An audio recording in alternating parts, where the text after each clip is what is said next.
The case of Alexandra Duxay. Alexandra Duxay, a talented and ambitious young woman, was once the pride of her family and friends with a promising career in the entertainment industry. With her radiant appearance, intelligence, and burning passion, Alexandra appeared in many television shows and relentlessly pursued her big dream.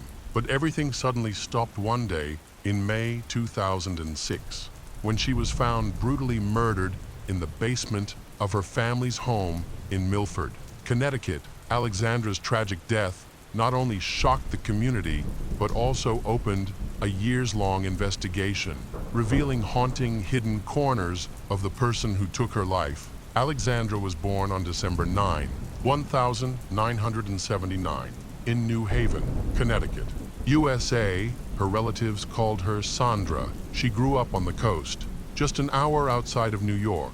In the Milford area, Alexandra's parents were named John and Linda. The girl's parents met in 1974 in Connecticut, and a few months later, they got married. Alexandra had two older brothers. Despite the age difference, they were very close. The brothers looked after their younger sister and helped their parents. They all played sports together and spent most of their time playing games. They lived in a big house, and Alexandra used the basement as her room.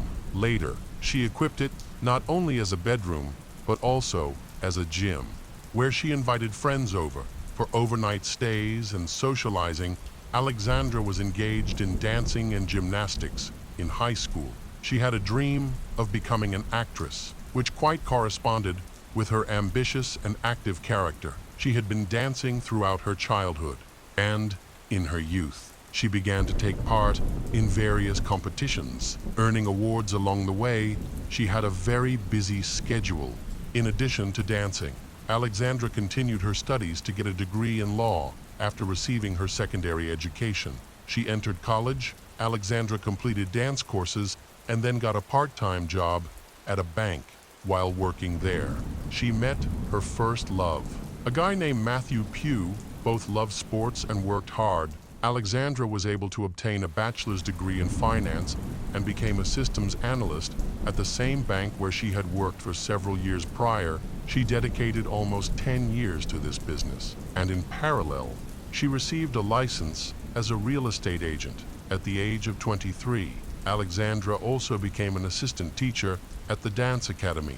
Career successes accompanied her, and later, Alexandra performed a lot in New York, dancing at events and even starring in music videos. At 26, she began working with a producer from Atlanta to create demo versions of videos for music albums. Her dreams began to materialize. An agent in New York who helped her pass auditions, and as a result, she landed supporting roles in a popular TV series for Alexandra. It was a significant milestone.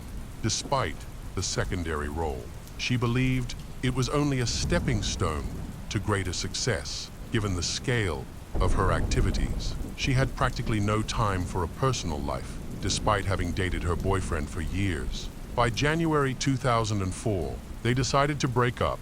Alexandra chose to fully concentrate on work and dancing. This decision coincided with a difficult time for her family. Her parents also decided to separate.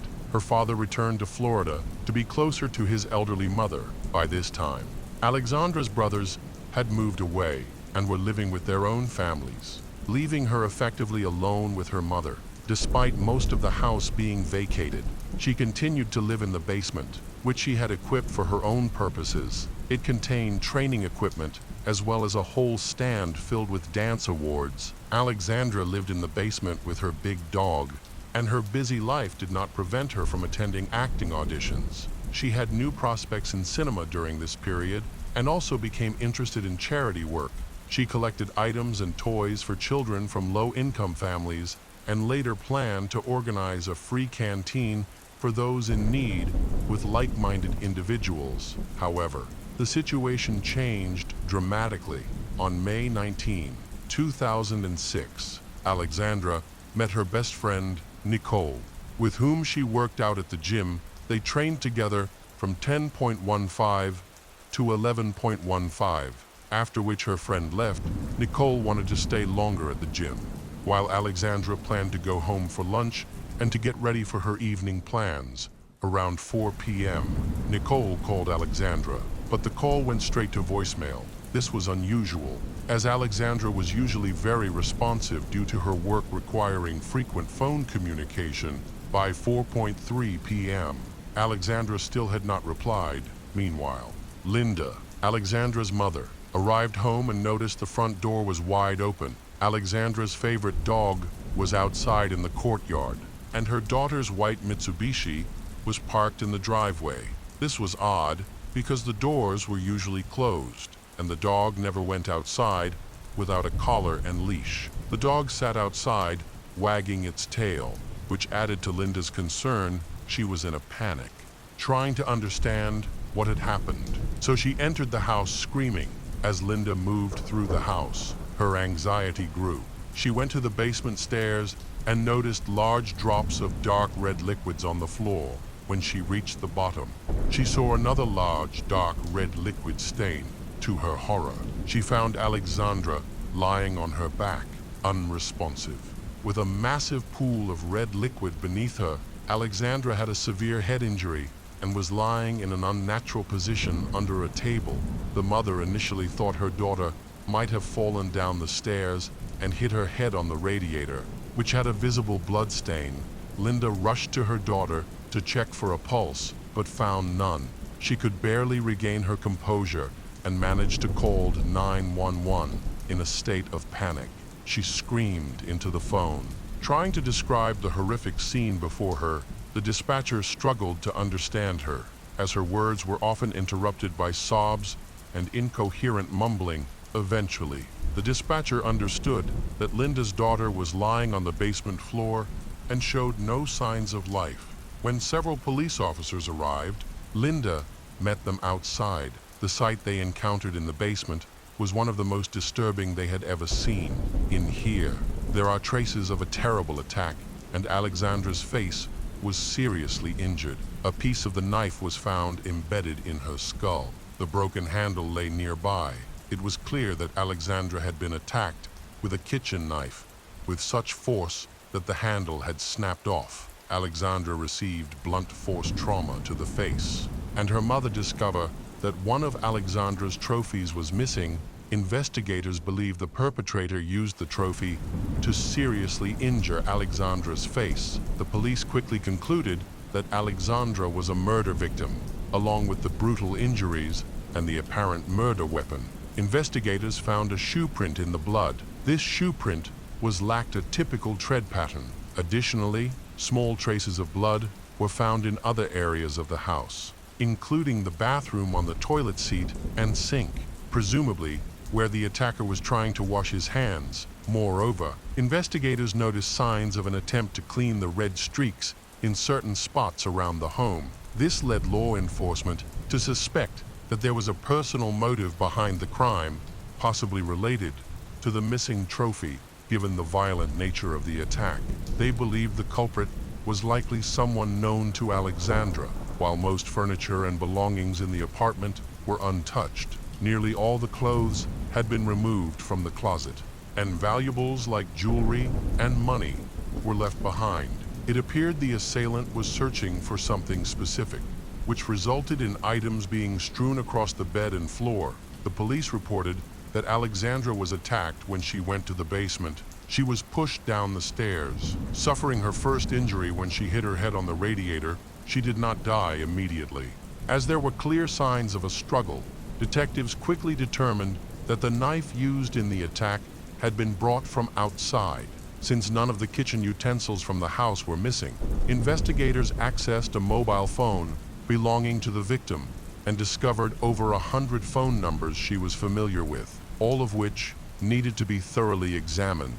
During the investigation of the crime scene, another notable detail emerged. A garbage bag had been removed from the trash can. This suggested that the attacker had disposed of it to avoid leaving crucial evidence for the investigators. They is believed that he might have changed his clothes, using the large garbage bag to dispose of blood-stained items around 5 p.m. Alexandra's brother and her friend Nicole arrived at the scene. Nicole was in a state of hysteria because, having seen Alexandra alive a few hours earlier, the quiet Milford area where Alexandra lives is filled with people close to her. Including Linda and Nicole, the local community was anxious to know what had happened, but the police refused to provide any comments until they clarified the circumstances of the crime. The house was cordoned off. A friend mentioned that after her workout, Alexandra had planned to get ready for a date with a new guy, whom she intended to meet at a restaurant. Nicole identified the guy as Jason Malone, but she did not know any other details, which, making him a person of interest for the police, detectives and family members of Alexandra were canvassing the area and interviewing residents in Milford, a place known for its low crime rate. This incident shocked the community. Alexandra was a celebrity known for her minor roles in the TV series Law and Order Now. She herself has become the face of crime reporting. The seriousness of the situation brought national media attention. The police reached out to the media to seek potential witnesses, prompting local journalists to actively search for information. However, neighbors provided conflicting accounts. One man reported seeing a red pickup truck near the scene around 12:03 p.m. that he believed did not belong to anyone in the area. Another neighbor claimed to have seen a black man walking past the victim's house around 4 p.m., who then got into a dark green Honda Accord. Unfortunately, none of the witnesses took photos or remembered the license plate numbers. Meanwhile, detectives were trying to learn more about Jason, who out to be Alexandra's new boyfriend, although they couldn't reach him directly. His sister answered the police's calls and provided information about him, allowing them to invite him to the police station for questioning. When Jason arrived, he appeared nervous, but firmly stated that he had no involvement in the murder. He confirmed that he was Alexandra's new boyfriend, explaining that they met when he visited the bank with a friend. He was shy and told his friend that he found her very attractive. Jason asked his friend to get Alexandra's phone number for him, which she agreed. That evening, she called Jason. They arranged to meet and chat, eventually planning their first date. Jason was a few years older than Alexandra at the time of their meeting. He lived with his mother, having moved out from his ex-girlfriend, with whom he had broken up. Jason was experiencing a tough time, as his relationship with his ex sometimes rekindled and then fell apart again. He worked for an energy company, where he checked electric meters in homes throughout the city. Meanwhile, Alexandra was in no hurry to announce them as a couple. After a 6-year relationship with her ex, she wanted to take a closer look at her new boyfriend and make no statements about him. At the station, Jason reported that he called Alexandra around noon. They had a calm conversation and made plans for the evening, intending to have dinner together. During their phone call, Alexandra suddenly asked him to hold on because she saw her ex-boyfriend outside her house. Jason then heard the door open, and Alexandra asked, "What are you doing here?" but received no response. After the door closed, she picked up her phone again and told Jason she couldn't talk at that moment. Jason suspected that she let someone into her house and then didn't call him back, which made him feel suspicious and a bit jealous. 15 minutes later, when she still hadn't called back, he started to worry. Fortunately, she answered his call at 12:35. They spoke for a few more minutes, but Alexandra didn't mention who had visited her or why. Jason's account helped narrow down the time frame of when Alexandra died, according to Jason. During this period, he was busy with work, driving around the city and checking equipment. After 3 p.m., he went to a clothing store to choose new pants for their date. Around 4:3, he tried calling her again, but she didn't answer. Later, when he went to her house, he noticed police cars nearby. The police talked to the victim's relatives and found out that Alexandra's only ex-boyfriend was Matthew. However, they had broken up 2 years, while detectives were working on obtaining a warrant to examine mobile phones. They spoke with Alexandra's relatives. They learned that her breakup with her ex-boyfriend was not smooth. Linda was aware that Matthew had a criminal record and had treated Alexandra poorly. Their relationship lasted until Matthew was first imprisoned in 1998 during his time in prison. Alexandra supported and visited him, but he ended up serving a long sentence despite Alexandra's love for him. Doubts about their relationship grew. By January 2004, they officially ended their relationship, partly due to Matthew's increasingly rude and threatening behavior. Although they still communicated, his aggression continued to rise. So was no chance of rekindling their relationship. At this time, Matthew was found living with his wife about 30 minutes from the home of Alexandra on the day the police arrived. He was working at a Papa John's restaurant. The conversation with the police took place right there on the 15th. He mentioned that he had two jobs, the second being with a company that manufactures aircraft parts. Located about an hour north of Milford, he claimed he was working from 6:30 a.m. to 3 p.m. on the day of the murder and left home only after learning that Alexandra had died. The police noticed he appeared somewhat confused during the conversation. Matthew appeared to distrust the police, but he did admit that he had spoken to Alexandra on the phone a few days before her death. Their last in-person meeting, however, had occurred at least 4 weeks prior to the tragic event. After this conversation, the detectives left the following day. Matthew returned to the police station and confessed that he had lied during their previous discussion. He clarified that he actually arrived at work at 6:30 a.m., but at 9:15 a.m. he requested time off and left. He spent most of the day at home and went into town to care for a sick relative. Matthew insisted that he was neither in Milford nor close to the suburbs that day. He agreed to take a DNA test and provided the police with the clothes he wore on the day of his ex-girlfriend's death. The investigation continued, and both he and Jason remained the main suspects in the murder. Forensic experts determined that Alexandra had died from multiple stab wounds, cuts, and blunt force trauma. Primarily to her face, the attack was so brutal that she had swallowed several of her own knocked-out teeth before dying. The expert discovered a crucial piece of evidence. A hair found stuck to the dried blood on Alexandra's body did not belong to her. Additional pieces of duct tape were found on her face. Apparently, it was used to tape her mouth during the massacre. Investigators looked into Jason's background and found that he had a criminal record.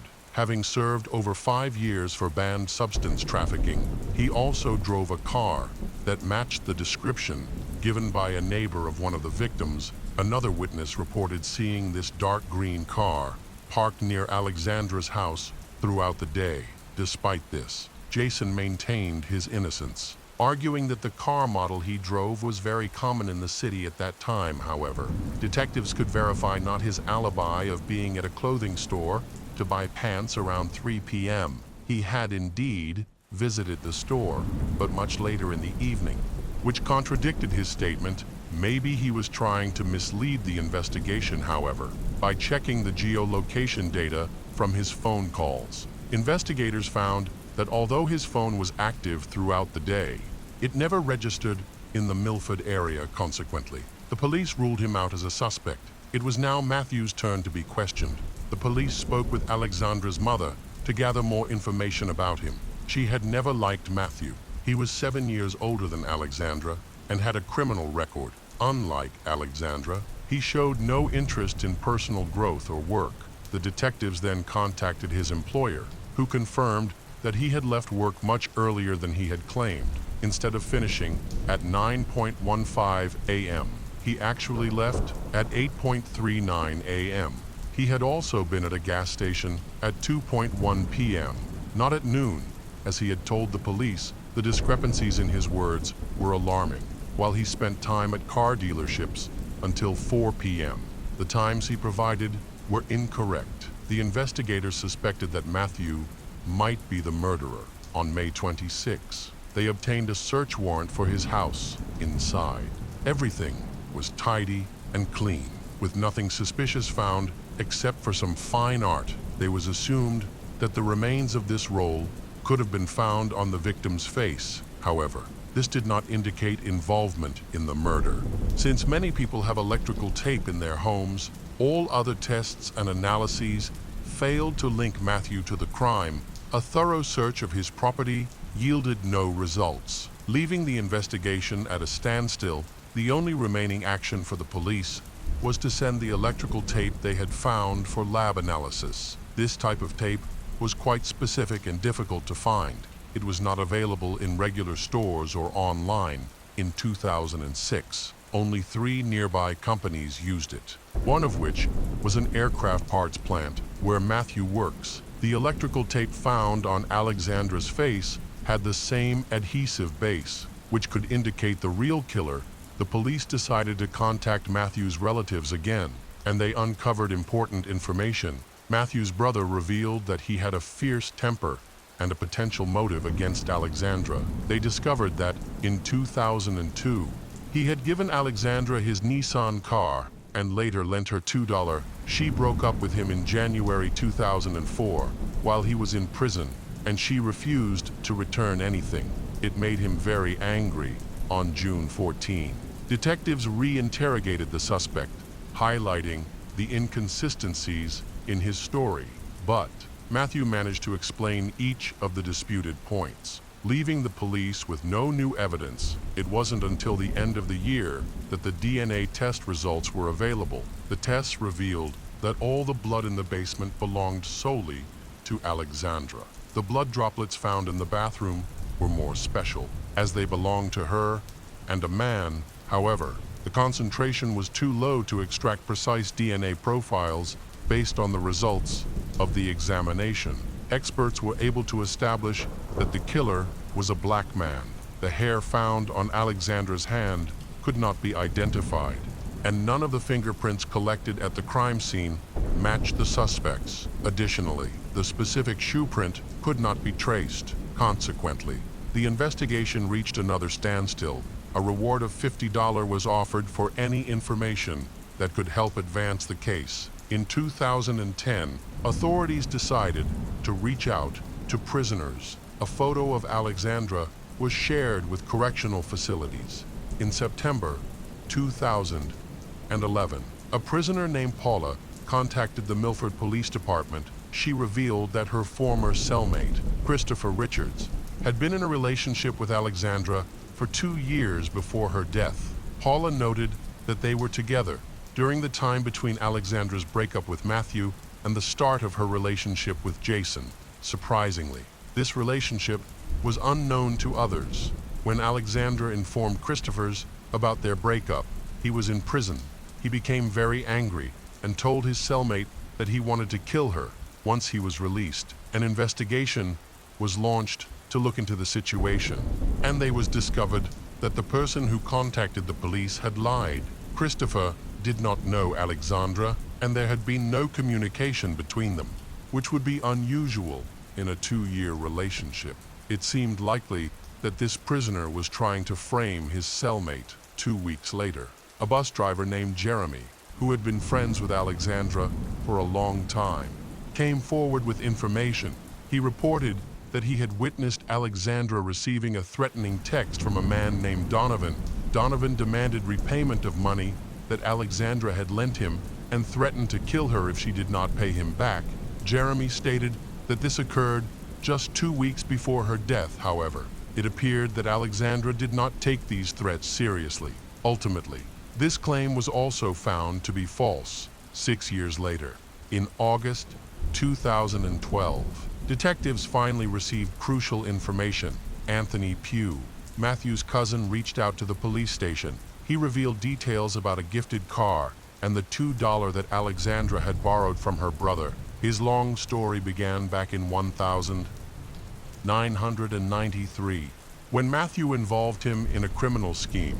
Both were later imprisoned for their actions, and after being released in 2005 and 2006, they found jobs at the same plant, although they maintained a good relationship.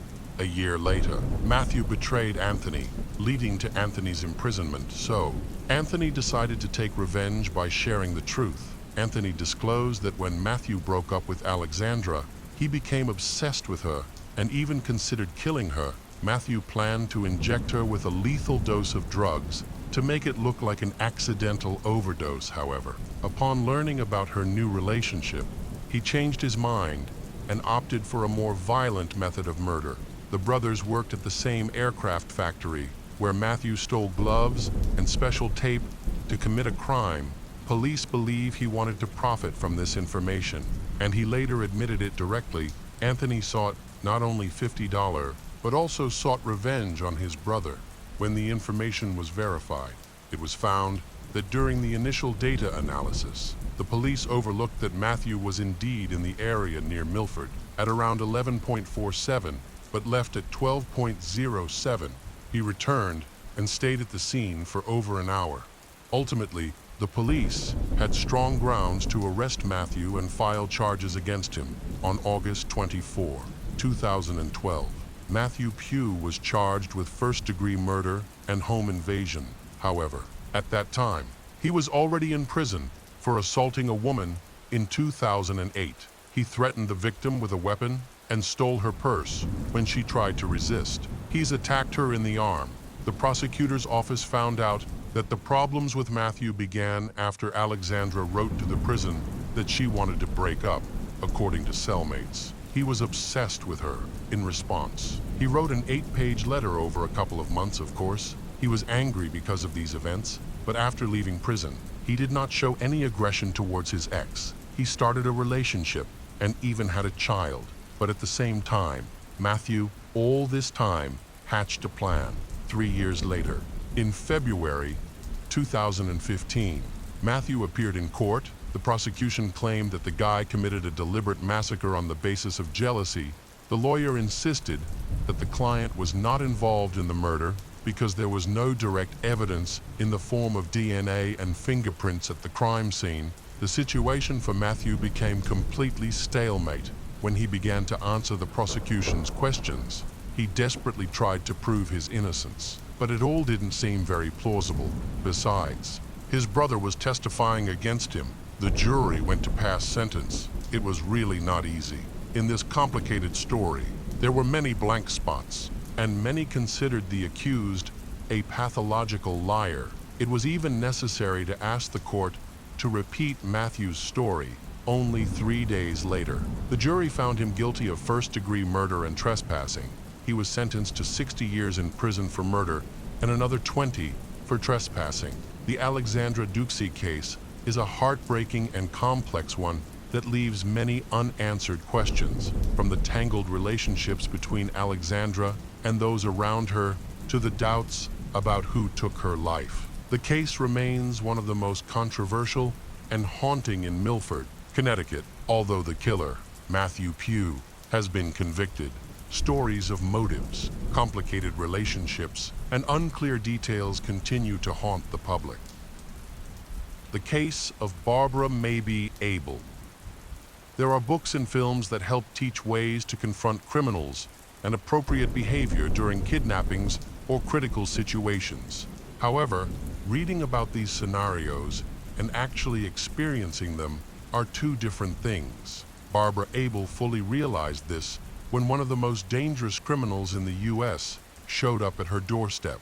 On November 14, 1974, a scared Dale ran to his neighbor's house and began knocking frantically on the door. When the neighbor opened it, he found the boy covered in blood with strange marks on his ankles. Dale explained that the marks were from ropes used by an unknown man who had tied him and his Aunt Beverly while his mother, Barbara, was kidnapped. The neighbor quickly called 911. When the police arrived at the Abel family's home, it looked like a crime scene.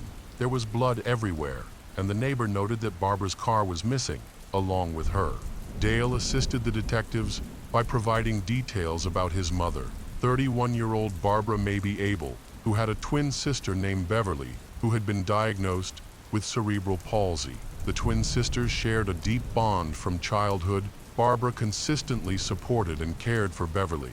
As they grew older, their relationship became stronger, with Barbara always striving to improve Beverly's quality of life and help her manage daily challenges. Barbara was smart, cheerful, and serious when necessary. After their father passed away, Young Barbara took on many household responsibilities to help her mother. Throughout her life, she maintained a positive outlook and supported her loved ones during tough times. In April 1968, she gave birth to her son, Dale, and felt immense joy as a new mother. However, she soon faced challenges, primarily due to her breakup with the baby's father. Their disagreements had begun about a year before Dale was born. Although they hoped Dale would help resolve their issues, things only got worse. Ultimately, Barbara chose to raise her son as a single mother, later reflecting that this was the right decision for both of them, as it allowed her to create a stable environment for herself and her child. Unfortunately, the family faced a series of challenges. In May 1974, their mother passed away from an illness, leaving they in shock. It felt as if their world had collapsed. Their family had always been very close, so their mother's death deeply affected both Barbara and Beverly. Despite their grief, they tried to maintain a normal environment for the younger generation. Barbara worked diligently, writing and taking a job at a radio station, while Beverly managed household chores. They lived in a modest home in Palm Beach, Florida, and surrounded 6-year-old Dale with love and care, gradually recovering from this tragedy.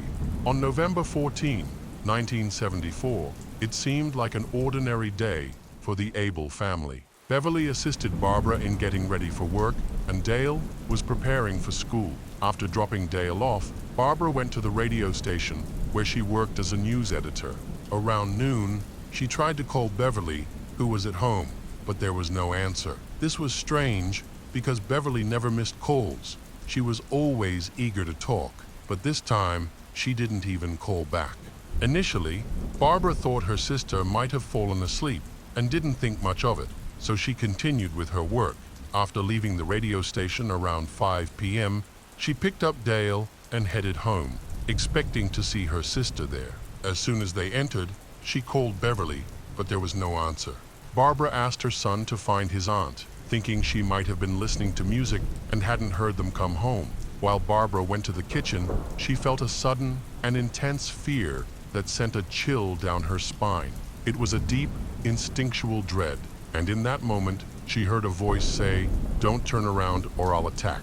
Just then, her son Dale rushed into the kitchen and said that his aunt was in the bedroom and bleeding.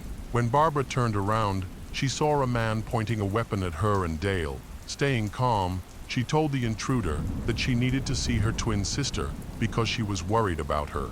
This was a risky move, but it seemed to impress the man, who agreed to let her see her sister.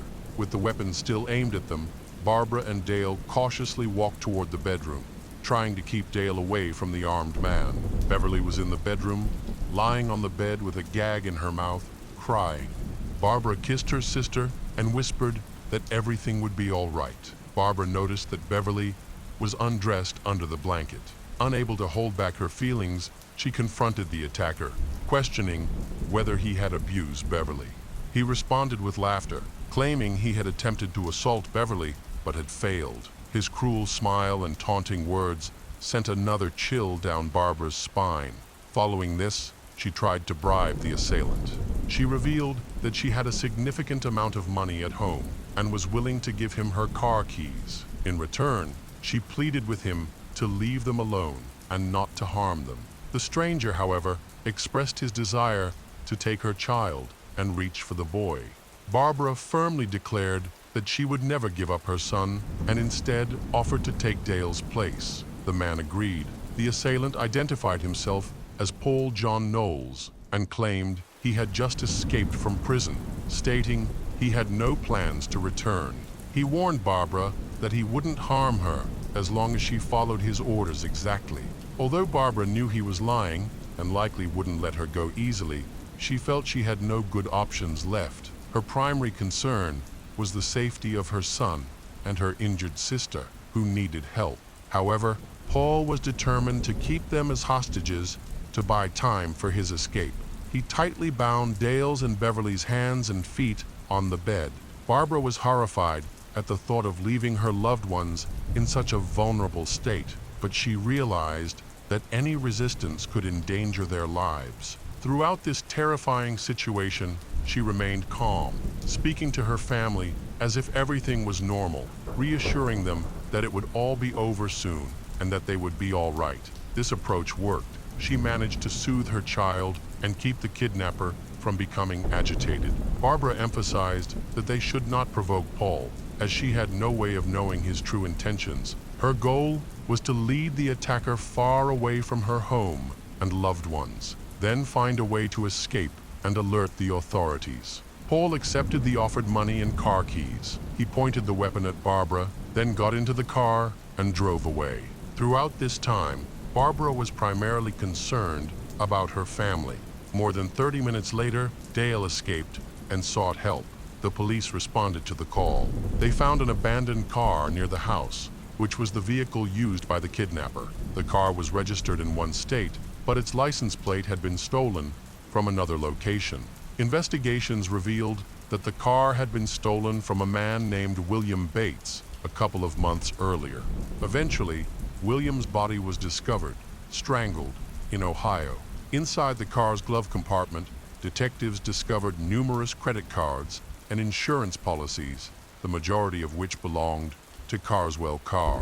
The man had become a victim of a double homicide along with his 15-year-old daughter, Amanda, just days before Barbara's kidnapping. The tragedy at the Carr home in Milledgeville, Georgia, was one of the most horrifying scenes the investigators had ever witnessed. A 15-year-old girl had been brutally strangled, and her father had suffered around 30 stab wounds. It was evident that the perpetrator was a dangerous individual, prepared to kill anyone who interfered. On November 6, 1974, the Carr home, located almost 7 kilometers from where Barbara lived, was found ransacked. Inside the car, discovered near the home of Barbara, a will belonging to a man named Paul John Knowles was also found.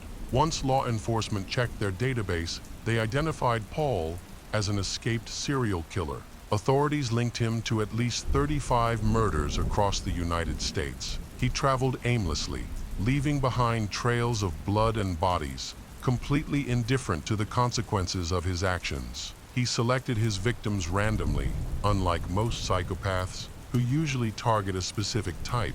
He took lives with the same pleasure, whether the victim was a child or an adult. He left behind a lot of evidence, but there were no hints about his next actions. Meanwhile, Barbara and Paul were driving Barbara's car when he discovered he was wanted by the police. He forced Barbara to change the radio station. She complied and noticed that he seemed to expect the news to be on all channels, while others remained quiet, which frustrated him. At that moment, she was still unaware of his true nature. Suddenly, he confessed to having killed several people. This made Barbara uncomfortable, so she tried to change the topic to distract him from his violent past by discussing the weather, movies, or anything unrelated. Despite her attempts, he continued to casually mention his killings. Barbara began to act flirtatiously, realizing that her femininity might be her only chance for escape. Barbara decided to try to win him over. She called him sweet and offered him a cigarette. When Paul asked why she was being so nice, Barbara replied that she didn't believe he was a bad person, and even said he reminded her of the famous actor Robert Redford. This seemed to work. After the comparison, Paul became much more responsive, calm, and easier to talk to. They continued their conversation as if nothing bad had happened, as if they were simply on a date. Paul asked Barbara what she did for a living. She replied that she was a news editor on the radio and dreamed of writing a book. This excited Paul, who seemed genuinely interested in her ambitions, especially the idea that she could write a book about him. He expressed a desire to become famous, mentioning that he wanted the book's proceeds to go to his mother, but he didn't specify how he planned to achieve that fame. He repeatedly claimed to have killed many times. Although she was terrified, Barbara tried to hide her fear and remain calm. At one point, she realized that her only chance to escape was to push Paul out of the moving car, but she couldn't summon the strength or courage to do it. Barbara understood that if the investigators discovered who she was with, they would likely conclude that she was already dead. Paul was a ruthless predator with an insatiable thirst for killing. He was unpredictable and armed, which made him extremely dangerous. The most frightening aspect was that they were in an unknown location, and she had no idea where Paul was taking her. The detectives discovered that he was traveling between different states, often switching cars, and that his attacks consistently resulted in death. Occasionally, he took hostages, all of whom ended up dead. The chances of Barbara surviving her abduction were deemed very slim, but her family and friends refused to give up hope. They believed she could still be found alive. Law enforcement officials realized they had to act quickly because with every minute that passed, the likelihood of rescuing Barbara decreased. A search perimeter was set up on the roads in West Palm Beach, along with checkpoints. Authorities announced plans to intercept the suspect, Paul, focusing on Barbara's distinctive golden vehicle. However, detectives were unaware that they were too late. Paul had already taken Barbara beyond the checkpoints. Paul arrived with Barbara at a motel in Fort Pierce, about 100 kilometers from the scene of the abduction. He intended to rest there for the night and had no plans to release Barbara. To avoid suspicion, they registered as Mr. and Mrs. Smith, pretending to be on their honeymoon. Barbara felt that the hotel receptionist was suspicious of them based on her gaze. Meanwhile, she knew that Paul was carrying a weapon at his waist. To allay the receptionist's suspicions, Barbara embraced Paul and acted like a loving wife. This successfully convinced the administrator, who then handed them the key to the room. As soon as they entered the room, Paul ordered Barbara to take off her clothes. Barbara felt scared and protested, saying she was too tired, but Paul ignored her and insisted she comply. While the criminal was trying to do his dirty deed, she thought of everything that came to mind about her son and sister in order to detach herself from what was happening, but at first, she couldn't manage it. Paul grew frustrated and angry, becoming aggressive toward her. Sensing his loss of control, Barbara calmly asked him what he was trying to accomplish, which helped ease his anger momentarily. However, he later abused her. At one point, he shared with her that he had two personalities, referring to them as Dr. Jekyll and Mr. Hyde, explaining his frequent mood changes. Barbara found it hard to predict his rapid shifts in temperament. After a brief period of calm, Paul suddenly ripped the bed sheets, tied Barbara up with them, and threw her onto the bed before turning on the television. Exhausted both mentally and physically, she eventually fell asleep. In her dreams, Barbara saw her deceased mother, who reassured her that everything would be fine. At that moment, Barbara understood it was a sign and resolved to do whatever it took to save herself. While she slept, she heard news reports and saw Paul intently watching a broadcast that displayed her photographs alongside those of Paul. His identity had already been established. They also reported on other crimes committed by Paul that were known at that time. Barbara was horrified. She understood that her chances of rescue were extremely low. Meanwhile, Paul reveled in the attention he was receiving from the media. Barbara recognized that he desperately wanted to become famous. Later, Paul went to sleep, tying his leg to Barbara's to prevent her from escaping. By November 15, the police still had no leads on her whereabouts. The search for Paul had escalated to a national scale. Headlines in all newspapers and on television shouted that the most dangerous criminal in the country was killing again. Barbara woke up in the morning next to Paul. She had barely slept the entire night, terrified to be tied to one of America's most wanted criminals. Paul took her to the nearest diner for breakfast. While he eagerly devoured scrambled eggs, toast, pancakes, and orange juice, Barbara couldn't eat anything. She glanced around nervously, hoping someone would recognize her, while also looking for ways to escape. However, she quickly noticed that Paul's weapon was aimed at her. He warned her not to make any sudden movements. To her dismay, she realized that no one seemed to recognize them, despite the extensive news coverage and radio alerts. Barbara understood that she couldn't rely on anyone for help. She was too scared to scream or ask for assistance, fearing it would only worsen her situation. She decided to keep playing her role, believing it would save her life.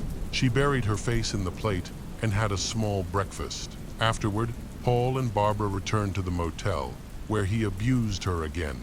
Initially, she fought back, which only fueled his anger. At one point, Barbara feared for her life, believing he might not stop in his rage. However, she managed to save herself once more by employing her understanding and psychological tactics. She stayed calm, engaged him in conversation, and successfully avoided a violent outcome for the second time.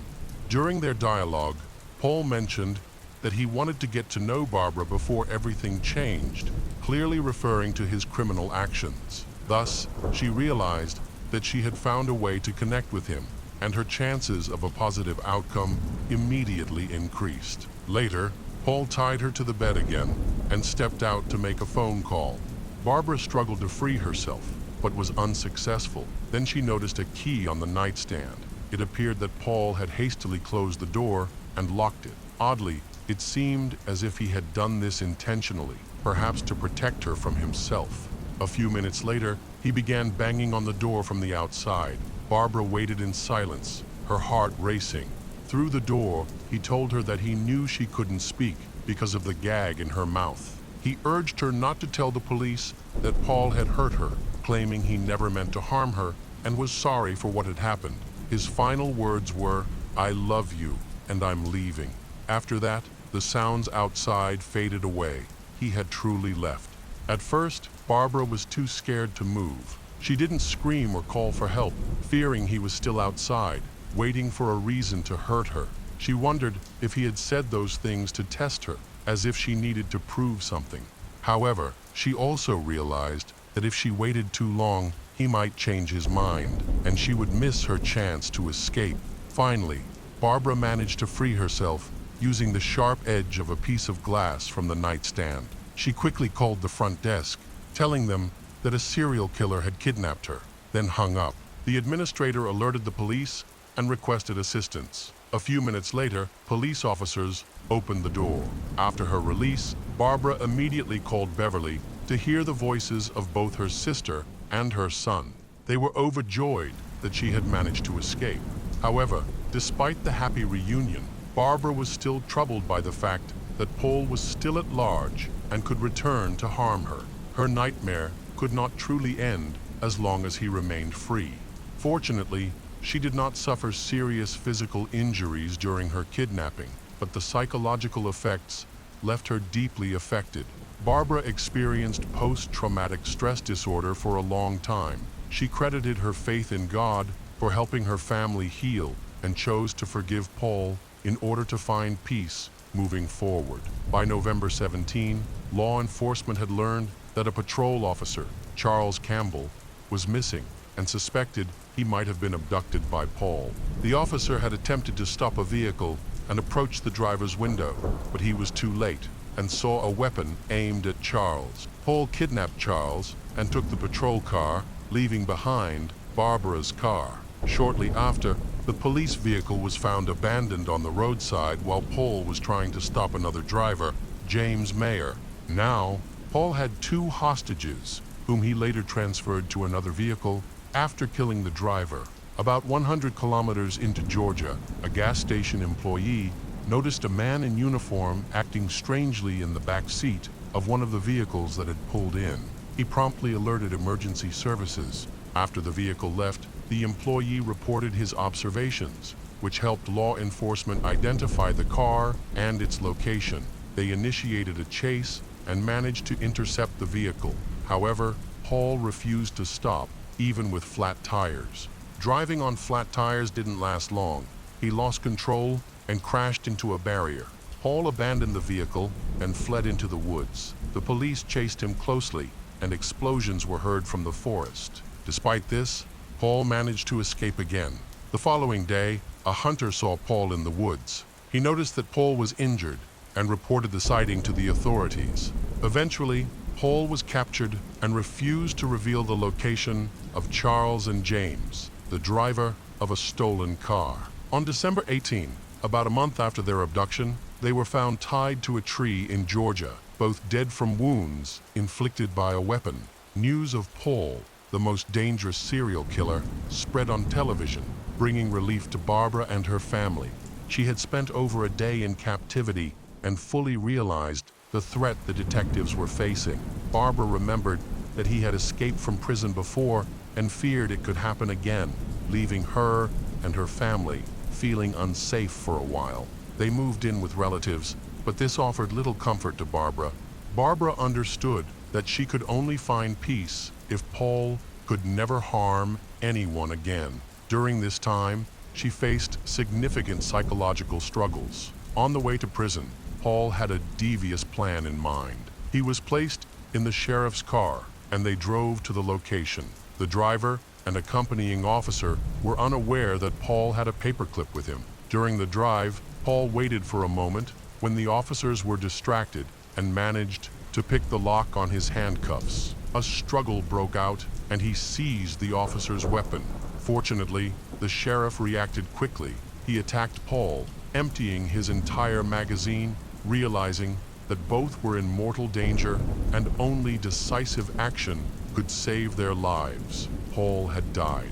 This news brought immense relief to Barbara, her family, and many others who had been anxiously following the villain's actions across the country. Finally, he could no longer pose a threat, allowing everyone to breathe a sigh of relief. After much contemplation, Barbara ultimately decided to stay in her home instead of moving. Although she was going through a difficult time, the house held memories of her mother and the joyful moments of her childhood. Among these memories was her miraculous escape from one of the most dangerous serial killers in the U.S. during the 1970s. As she worked to heal from her trauma, Barbara married Jim Abel. Despite the challenges she faced, including surviving cancer, she raised Dale. Motivated by her experiences and perhaps Paul's quest for notoriety, Barbara wrote a book detailing her abduction from her own perspective. She vividly described the horrors she faced with the killer and focused on the strategies she used to escape the fate that befell many of his victims. Sadly, her sister Beverly, who passed away from cancer in 2019, never had the chance to read Barbara's book, published in 2021, but Beverly was involved in the early stages of its creation and supported her sister throughout the process. As it turned out, besides Barbara, there was another survivor named Sandy Fox, who was also a writer. There is a theory that Paul intentionally left these two women alive so they could write books about him and make him famous. The case of Linda Curry, to avoid tragedy. Sometimes it is enough just to walk away, to leave someone who behaves strangely and potentially dangerously, but in some heartbreaking cases, the victim and the killer remain fated to be together. Leading to an irreversible outcome, Linda was once a charming woman with impeccable taste. She balanced her career during the week with dancing on weekend, which helped her relax and stay active even in her 40s. She looked stunning with her education. Linda achieved professional success, earned a good income, and maintained her perfect image. In 1989, she met Paul Curry at work. Paul quickly impressed Linda with his intelligence. Their relationship gradually developed into marriage, which took place on September 12, 1992, in Las Vegas. Compared to the accomplished Linda, Paul seemed rather ordinary, leaving many to wonder why such a successful woman was attracted to him. Although Linda spoke of him with admiration, their friends felt the couple lacked harmony. Paul was short and not particularly noticeable. Except for his intelligence, he lacked wealth and career success, which he often attributed to his age. Many found Linda's choice unusual. Her friends felt she was simply flattering herself by being with a younger man who was 13 years her junior, about a month after the wedding. Linda called her friend Mary Siebold to tell her that Paul wanted to buy her $1 million life insurance policy, and Paul is the beneficiary. Soon after, Linda began to experience strange and disturbing changes in her life. Previously full of life and energy, she was now tired all the time, and her appearance was affected. These symptoms caused Linda's relatives and Mary to begin to suspect that Paul might be the cause of Linda's declining health. Paul firmly denied these suspicions and even threatened to sue Mary for slander after she made some unfounded comments. However, this did not alleviate her suspicion that Paul might be behind Linda's difficulties. Mary continued to contact Linda and noticed that she was becoming increasingly weak, sensing that something was wrong. Mary advised Linda to leave Paul, believing that he could be a threat, however. Linda insisted that Paul was not the cause of her health problems. She often spoke highly of Paul, describing him as a loving and devoted husband who showed his affection through compliments and romantic gestures. Linda believed that her problems could stem from the stress of her job rather than her relationship.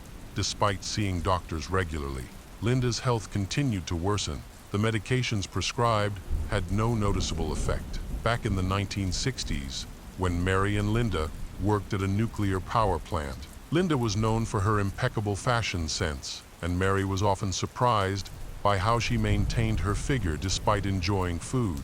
During their regular meetings at work and outings, the two women formed a strong bond. Sharing everything about their lives, Mary admired Linda's exceptional taste as she skillfully matched outfits, shoes, bags, and accessories. Mary and Linda shared a passion for fashion and beauty. They were also ambitious, career-focused individuals determined to succeed in their respective fields. Linda advanced quickly in her career. She started as a secretary and eventually became a manager with her own office. Linda had been married twice, but had ended both marriages. Afterward, she began a long-term relationship with an insurance agent named Bill Sandretto. They dated for over 8 years, but they never chose to get married. Primarily because Bill valued his independence, Linda and Bill went through multiple breakups during this time, but they always reconciled since the 1980s. Linda has become the head of the department and started earning a good income. Linda was enthusiastic about spending money, but she made an effort to avoid impulsive purchases. She managed her budget well and planned to make several major purchases. In addition to maintaining her fashionable appearance, she bought a car and a spacious house in San Clemente, California. This house was the dream home she had envisioned for many years. Finally, she was able to buy it for herself, marking a significant milestone that confirmed her success. This achievement filled Linda with pride. In early 1989, around the time of Linda's 45th birthday, her relationship with Bill came to an end. Paul, a consulting engineer hired at her company, frequently encountered her. He had a background in nuclear engineering and was a young professional with experience in power plant safety organization. However, he was seen as somewhat eccentric and quickly earned a reputation for being selfish and arrogant. His behavior was often deemed unacceptable, and he used his intelligence as an excuse for it. While Paul was indeed intellectually gifted and outperformed many of his colleagues based on his achievements, he also claimed to have won $26 in the lottery on his first try, which he attributed to careful calculation. Additionally, he belonged to an international community of high IQ individuals and often showcased his certificates. However, aside from that, he lacked any notable accomplishments. Paul was intelligent and charming, which impressed his boss, Linda, who quickly fell in love with him after 3 years of dating. They decided to marry. Fulfilling a long-held dream of Linda's, Linda often described their relationship as very loving, which seemed to justify her choice, even though she later confided to friends that there was no intimacy between them, as Paul showed little interest. Shortly after their marriage, Paul suggested they merge their finances. Linda contributed most of the income to their household, although they had plenty of money initially. Linda soon realized that her salary was not enough to cover their expenses. Despite her careful budgeting in the past, she found it increasingly difficult to save, and her funds were nearly depleted each month before her next paycheck. When she investigated the issue, she discovered that Paul had been using their joint finances to support 2 ex-wives and 3 children, whom Linda had not known about before their marriage. He dismissed this as a minor deception, and unfortunately, Linda believed him. This revelation surprised her friends, as she had always been financially responsible. As their marriage continued, Paul displayed increasingly suspicious behavior, leading to repeated concerning incidents, along with the story of the insurance contract. This raised red flags, since he entered the marriage without any assets. While Linda owned a large mansion, multiple cars, and had invested in designer renovations, she still dressed elegantly and had a taste for expensive items, none of which Paul possessed. Paul must have known that his wife already had several life insurance policies in place, but he was not listed as a beneficiary on any of them. Her sister, ex-boyfriend, and other close relatives were. Instead, there seems to be no good reason for a new insurance policy. Many suspect that his motives were driven by a desire to gain financially in the event of her death, and many began to seriously fear that he would not just wait for such events, but might somehow expedite the process. Just 6 months into their marriage, Linda began to doubt her husband's true intentions around this time. Her friend Frankie Thurber went through a divorce and found herself in a tough situation. In 1993, Linda offered Frankie a temporary place to stay in her mansion, influenced by Frankie's experiences. Linda started to question whether her husband genuinely loved her, thinking he was trying to exploit their relationship. As a result, she asked Frankie not only to stay with her, but also to keep an eye on Paul and report any suspicious behavior. Even Frankie noticed that Paul had strong feelings for Linda, which showed in his actions. Although Paul wasn't wealthy and couldn't shower her with gifts, he expressed his love by taking care of her. He would cook delicious meals and pamper her with treats when she came home from work, followed by running a hot, foamy bath for her. This daily ritual became Linda's favorite. Observing this, and after listening to Frankie, even Mary eventually agreed that Paul seemed to be a loving husband dedicated to making his wife happy. In June 1993, just before their first wedding anniversary, Linda's health began to decline. She experienced a mysterious illness, feeling persistently unwell without any typical symptoms of common ailments, like a cold. Instead, she suffered from ongoing stomach issues. Her condition worsened rapidly, and within a few days, she was hospitalized. By then, Linda was unable to get out of bed, shocking everyone around her, including her doctors, as she was once a healthy and vibrant 45-year-old woman. Despite extensive examinations, the cause of her illness remained undetermined. In early July 1993, Linda was admitted to a hospital in Samaritan due to gastrointestinal problems. She was given a private room and assigned a qualified nurse for her care. Paul, her husband, stayed by her side and did everything he could to support her. 2 days after the admission, the nurse connected Linda to an IV for hydration and briefly left to attend to another patient. When the nurse returned, she noticed something alarming. The saline bag appeared unusually dark. The fluid looked cloudy and slightly yellowish, suggesting that something might have been added to it. The nurse quickly disconnected Linda from the IV, took the bag for lab analysis, and reported her findings to the hospital management. On that day, Linda received a visit from her ex-boyfriend Bill, who was shocked by her frail appearance. Linda looked emaciated, as if she was struggling to survive. Within a week, she decided to go home, despite having difficulty walking, and was discharged from the hospital. However, her happiness was short-lived. Just 21 days later, she was readmitted due to a stroke. Linda nearly died, but was saved at the hospital. Subsequently, an analysis of her IV bag revealed a dangerously high dose of the painkiller lidocaine, which should not have been present for intravenous use. The medical center's management contacted the police, prompting an investigation that focused on one suspect, Paul, who was accused of attempting to poison his wife. Despite these alarming developments, Linda maintained that she loved Paul and had no plans to leave him. Did she realize that he might be the poisoner? It's possible that she simply pushed such thoughts away and didn't want to believe them. Meanwhile, her friends and family rallied against Paul, urging Linda to end the relationship for her safety. Nevertheless, she chose to stay with him. Linda eventually recovered from her mysterious illness, but the investigation into the poisoning stalled without any conclusions. Just 5 months later, in December 1993, Linda fell ill again with the same mysterious illness that doctors could not diagnose. Paul took her to a different hospital in Mission Viejo, where no one knew him, although he expressed distrust in the local specialists. The doctors there largely repeated the same diagnoses and conclusions as before. It appeared that Linda was being poisoned slowly. The medical staff also began to suspect her husband, who was always nearby. A nurse was assigned to monitor and care for Linda. She secretly communicated with Linda and warned her that her husband might have ulterior motives. A few days later, a similar incident occurred to one that had happened 5 months earlier.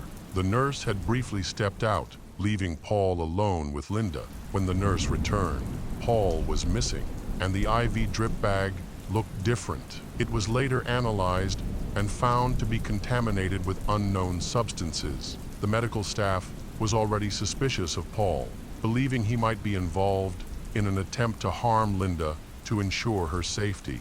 They even placed a warning sign at the entrance of her room, with the content prohibiting Paul Curry from entering without an escort. The police were called back to Linda's room, where she explained that Paul had significant credit card debts, yet she insisted he was a wonderful, devoted, and loving husband. She maintained that he was very kind and could never harm her. It was possible that both medical institutions had misjudged the situation. When investigators interviewed Paul, he insisted that he had no idea what was happening to his wife and was simply waiting for her recovery.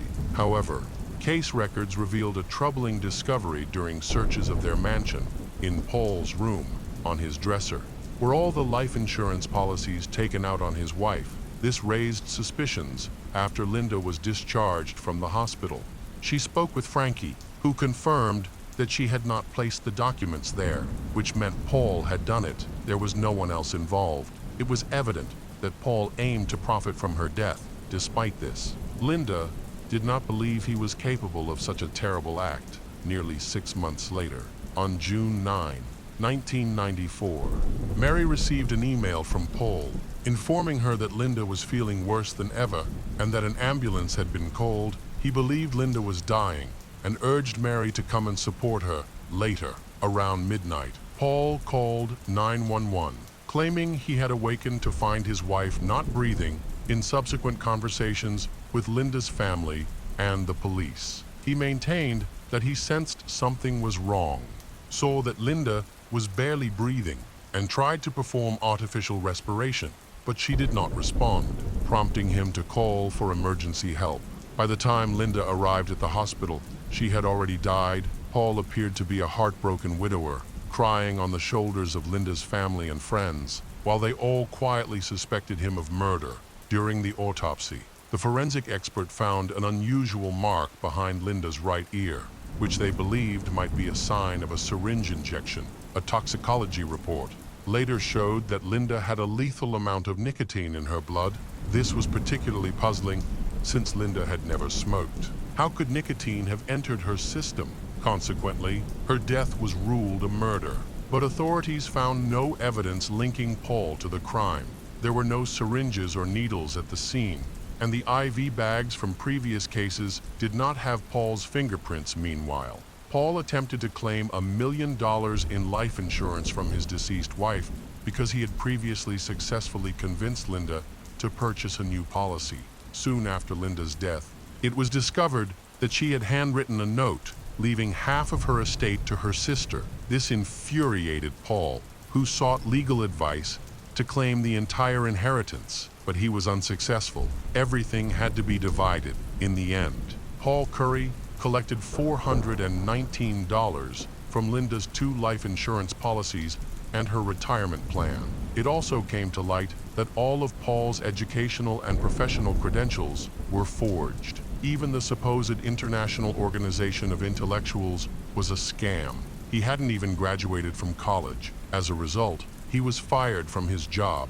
Now, these incidents were decided to be viewed in a new light. In 2002, the former state prosecutor retired, and a new one took over, showing immediate interest in Linda's case. At the time of Linda's death, he was still in law school, but he had since become the district attorney and was eager to make a name for himself. He was particularly intrigued by the media used to store evidence from the mid-90s, especially the extensive analysis of microcassette analysis. All conversations with suspects and witnesses had been recorded, including an interview with Linda conducted shortly before her death while she was in the hospital in August 1993. During the investigation, authorities believed Linda was a victim of poisoning and sought to identify any potentially dangerous individuals in her life who might want to harm her. Mary quickly named one suspect, Paul Curry. He had the most significant motive. He stood to gain $1 million from insurance and ownership of his wife's property. The new prosecutor investigated the background of Paul and found that his entire life was based on deception.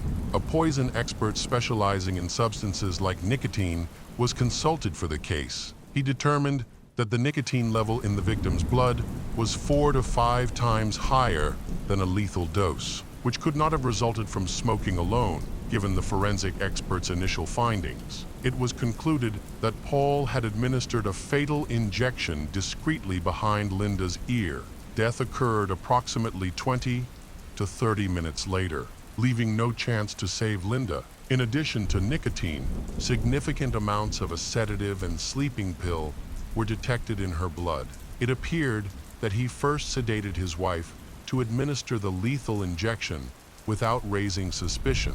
Adding the sleeping pill was easy for him since he often cooked for Linda and experimented with different sauces and spices. A neighbor testified that Paul went to the store for cigarettes that evening. However, it was clear that Linda could not have absorbed such a high dose of nicotine even if she had smoked 5 packs. The nicotine must have been injected.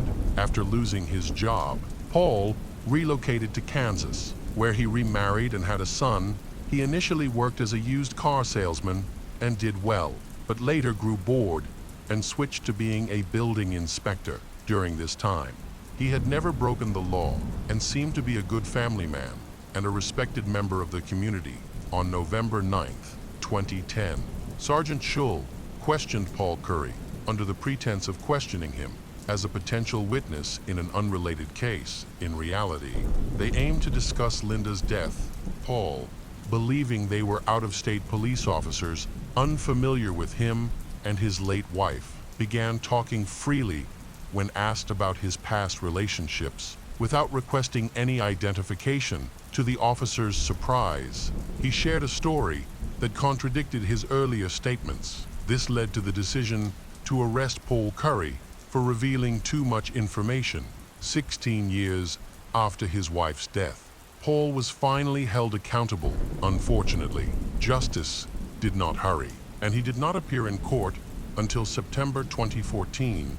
During this time, he had spent all that time in jail. Paul faced charges of premeditated murder, which, according to state law, could result in life imprisonment without the possibility of parole. The defense attorney employed a typical strategy of denial, arguing that the prosecution lacked direct evidence connecting Paul to Linda's murder. The defense claimed that Linda had given herself a nicotine enema, supposedly based on someone's suggestion of this unusual treatment for her stomach pain. Meanwhile, the prosecution stated that a sedative was found in her blood.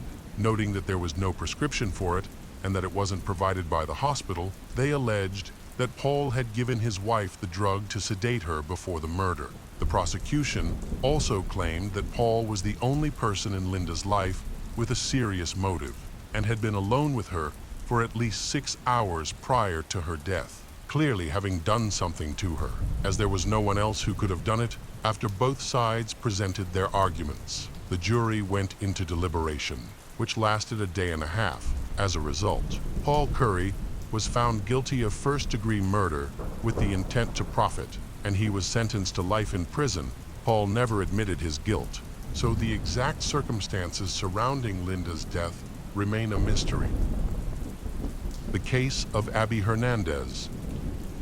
It was a normal fall day in the small town of Conway, New Hampshire. The trees were in full bloom, with bright reds and yellows, and a cool breeze filled the air. Life went on as usual, with students rushing to class and parents going about their daily business. For Abby Hernandez, it was just like any other day. She quickly woke up, packed her things, put on her new shoes, and headed to school. She was energetic, smart, and friendly. Her classmates often commented that everything was more fun when she was around. Abby loved nature and enjoyed hiking. No one could have guessed that these hikes would lead to a nightmare that would change her life forever. That night, Abby didn't come home, and the whole town was in chaos, wondering how such a cheerful and responsible girl could have disappeared. Abby's story illustrates the dangers of trusting someone who initially seems nice. Abby just wanted help getting home, but ended up in a dangerous situation. Born on October 12, 1998, Abby was the youngest of two daughters in her family. Xenia Hernandez, Abby's mother, worked as a nurse at a local hospital, while her father was a salesman. Overall, Abby's family was happy and well off. However, during Abby's high school years, her parents decided to divorce. Shortly after the divorce, her father remarried and started a new family, leaving Abby and her sister to live with their mother. Although Abby's father continued to provide financial support, his relationship with his daughters was limited to brief greetings. From a young age, Abby had many friends and frequently changed her interests. Eager to explore new ones, she participated in sports, enjoyed drawing and photography, read a lot, and learned foreign languages easily. At the age of 12, Abby joined a local outdoor club where she enjoyed hiking and climbing. She also learned outdoor survival skills that she applied in her adventures. In early October 2013, Abby was preparing for her school holidays and her birthday. She planned to go hiking with her outdoor club and had received a new pair of hiking boots. However, the shoes were a bit tight, so Abby decided to go to school to get used to it. On October 9, the girl went to school as usual and promised her mother that she wouldn't come home late. By 5 p.m., her mother, Xenia, was starting to worry because Abby still hadn't come home, and her phone was dead. After a few hours, without seeing Abby, Xenia decided to find out where she could be. Abby had left school immediately after classes, saying goodbye to her friends at the bus stop and choosing to walk home since no one had seen Abby after school. Xenia and her older daughter reported her missing to the police. A search began immediately. The police acted quickly, starting by interviewing anyone who might have seen Abby that day, including her friends, teachers, and neighbors. They confirmed that Abby had last been seen around 4 p.m. as she left the school grounds to walk home through the park, a route she took almost every day. The route was familiar to both her and her family. Police began searching the park that Abby had passed on her way home. Local volunteers and members of her club scoured the forested and scrubby trails, but found no signs or clues. Abby's phone was turned off, and no signal was recorded from it over the next few days. Police focused on tracing her possible route. They requested footage from the surveillance cameras at nearby intersections and in the park. One of the parking lot cameras captured Abby. She was wearing a school uniform and new shoes, walking calmly down the sidewalk without looking back. A few minutes after the recording, a dark-colored car entered the camera's view, seemingly headed toward her. This discovery became the first lead in the investigation. Police began checking for cars matching the description that had been in the park area that day. Unfortunately, they were unable to find any matches. Abby's story quickly became headline news on local television stations. The family recorded a distress call, and Xenia publicly urged the kidnapper to bring her daughter home. A week passed, and the chances of finding Abby alive decreased. Locals continued to search, but with no new leads. The investigation was put on hold. Despite this, the family remained hopeful. Abby's classmates and friends organized an event at school. They attached her photo to their backpacks and shared information about her disappearance on social media. Meanwhile, police noted that Abby's phone had been turned off shortly after she went missing, suggesting that the kidnapper may have intentionally turned off the tracking feature. Indicating that the abduction was premeditated, police also looked into Abby's family history. Although her parents had divorced years ago, they questioned all family members, including Abby's father. In cases like this, every possibility is considered, but her father had an alibi. He was in another city at the time of Abby's disappearance, so he was eliminated as a suspect on October 15. 6 days after Abby went missing, police received an unexpected call from a resident in the nearby area. He reported seeing a dark-colored car, similar to the one captured on security cameras, parked in an abandoned lot next to an old warehouse. The task force quickly went to investigate, but when they arrived, the car was gone, however. They did find a piece of plastic that may have fallen from the bumper in the tall grass. Along with tire tracks, this evidence prompted the police to continue searching for the car. Meanwhile, Abby is locked in a room. She is tied up. Her kidnapper, a man in his 30s with long, unkempt hair, introduces himself as Nathaniel. He says he won't hurt her as long as she obeys him, but his behavior becomes increasingly erratic. Abby soon realizes that her kidnapping is part of a carefully planned plot. Despite her fear, she focuses on staying calm and recalls her survival training. She pays close attention to her surroundings, the layout of the room, and how often her kidnapper appears. She takes note of anything that could help her escape or provide information to her rescuers. Abby quickly realizes that her kidnapper is mentally unstable. He can be friendly at times, even bringing her food, but he also threatens her. If she asks too many questions, Nathaniel does not explain why she was kidnapped, but makes it clear that she will be there for a long time. Abby tries to keep her composure to avoid provoking him. The basement is dark and nearly empty, creating a stuffy atmosphere.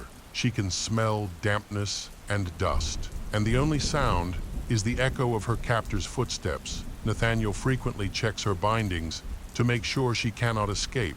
However, Abby notices that he has tied them too loosely when he leaves the room. She begins to shake the chair in an attempt to loosen the ropes. She almost succeeds, but Nathaniel returns just in time. He warns her not to try again, or she will suffer the consequences. After that, he begins to watch her more closely. Meanwhile, the police continue to search for the car. Analyzing the footage, they determined the make of the car by examining tire tracks and some plastic debris left in the parking lot. They identified the car they were looking for and began checking with owners of similar cars in the area, as well as anyone who might have been seen at the time of Abby's disappearance. Another witness provided vital information, reporting that they had seen a man near an old warehouse. The man appeared to be acting suspiciously, looking around and trying to avoid attracting attention. The police sent a team to investigate the warehouse. When they arrived, they found that the building appeared to be abandoned, but noticed a small light coming from one of the windows. After examining the premises from the outside, they discovered footprints leading to the back door. A task force was called in to conduct a thorough search of the building. The task force moved in with stun grenades to disorient the kidnapper. Nathaniel attempted to escape, but was quickly apprehended. He resisted, shouting threats and claiming that he was innocent. Abby was initially confused and frightened by the noise, but her fear turned to relief when the door opened and she saw the police. They freed her from her chains and wrapped her in a blanket to help her feel warm and safe. The rescuers reassured her that she was safe and that her mother was waiting for her. After several days of captivity, she was finally rescued and taken to the hospital for evaluation. Although she felt mentally exhausted, she was in relatively good physical health. Medical professionals, including doctors and psychologists, worked with her to help her recover from the traumatic experience. Nathaniel Kibbe was arrested and charged with kidnapping. The investigation revealed that he had been following Abby and paying attention to her habits. Nathaniel had no permanent home, moved frequently, and had a history of minor crimes. Evidence found in his car and in a shed linked him to the kidnapping, including Abby's personal belongings. After her rescue, Abby faced many challenges. While she returned to normal life, she became more withdrawn, and it took her a long time to feel safe again. With the support of loved ones and professionals, she began to heal and even shared her story to help warn others. Abby's experience was more than just the kidnapping. It showed her incredible strength, her ability to stay calm, observe her surroundings, and seek help was crucial to her survival in extremely harsh conditions. This story serves as a reminder of the importance of being cautious, trusting your instincts, and persevering even in the most desperate times. After her release, Abby faced a long and challenging recovery process. Although she was back with her family, her life was forever changed. Initially, she avoided walking alone, stayed away from crowds, and regularly checked her windows and doors before going to bed. Gradually, she began to feel safer and started to rebuild her life. Abby was determined not to let fear control her life. She chose to use her experiences to help others. She began speaking at school assemblies and community events, emphasizing the importance of always being mindful and prioritizing personal safety. Her story resonated with many, inspiring other trauma survivors. Her kidnapper, Nathaniel Kibbe, was sentenced to a lengthy prison term. During the trial, Abby took the stand and expressed her thoughts. Her words symbolized her resilience and marked her victory over the terrible fear he had tried to instill in her. Years later, Abby discovered her passion for working with organizations that support children and young people. She played a key role in creating safety programs to ensure that others would not have to face the same situation she endured. Her determination and strength helped her regain her joy in life, despite the traumatic experiences she faced. The case of Clara Harris. Betrayal is one of the most emotionally devastating experiences a person can face, especially when it comes from someone they love. It can shatter relationships, destroy families, and even lead to loss of life. David Lynn Harris worked tirelessly for many years to become a respected orthodontist. His wife, Clara, also found success in the dental field as a well-known dentist. Both of them dedicated themselves to their studies and careers, allowing them to achieve their dreams. Together, the Harris family enjoyed a prosperous life filled with luxury and beautiful, including children, something many people aspire to.